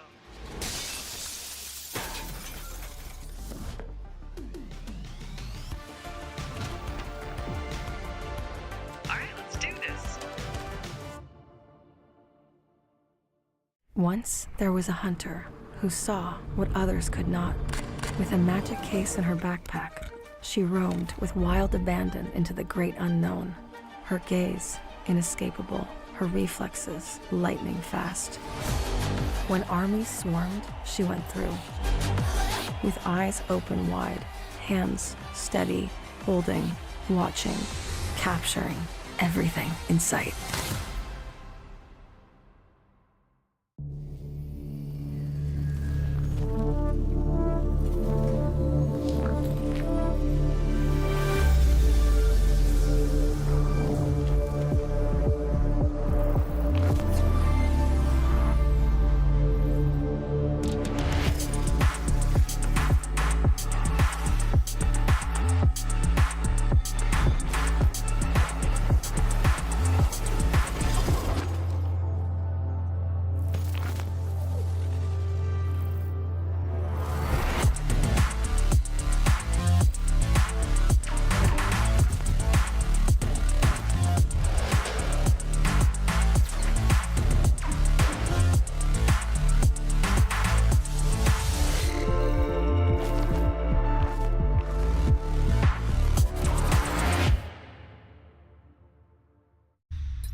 The Crucial Pro DDR5 RAM kit comes with a sleek, modern look that will complement any build. But aesthetics aside, it's the performance that really matters. So let's dive into it. The default JEDEC timings are 46, 45, 45, but it does come with 2 XMP and Expo settings for those looking for a little more performance. With XMP 3.0 Profile 1, you can push the speed up to 5600 megatransfers per second.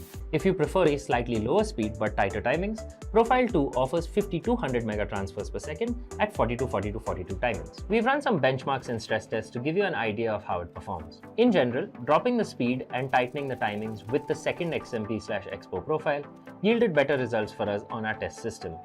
Paired with a Ryzen 7800X 3D, we saw anywhere from a 1 to 5% performance bump depending on workloads. All in all, the Crucial Pro DDR5 64GB RAM kit by Micron is a fantastic choice for first-time builders and enthusiasts alike.